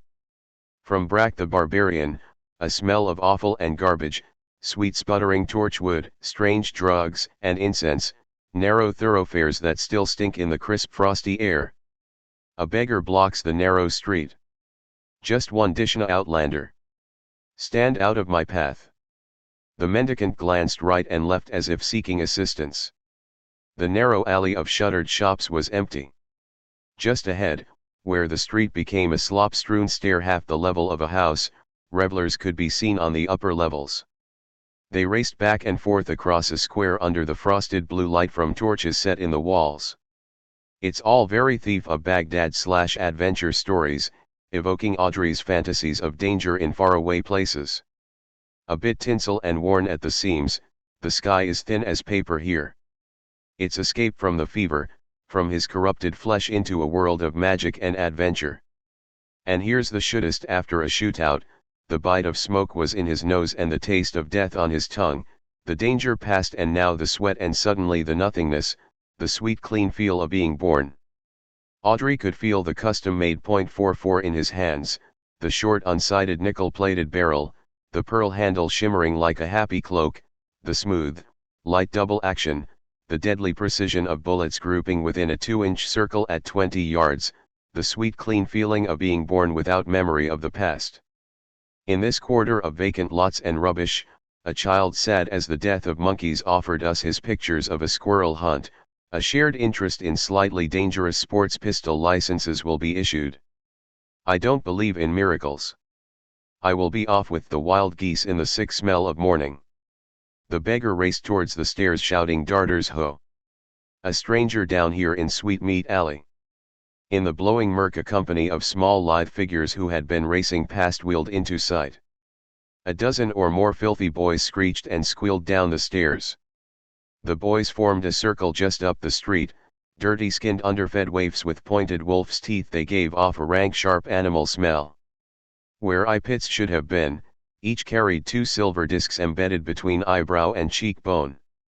Their fingertips too were made of the silver crystal stuff and pointed like needles. A boy somewhat taller than the rest stepped forward. The blind crystal silver discs winked with reflections of the smoky blue torches round about. He capered in his animal skin breechclout and executed a contemptuous bow. Audrey decided that the darter boys were a noble invention like the happy cloak. He turned back to an outcast of the islands and the superb description of Willem's corrupt infatuation for Isa.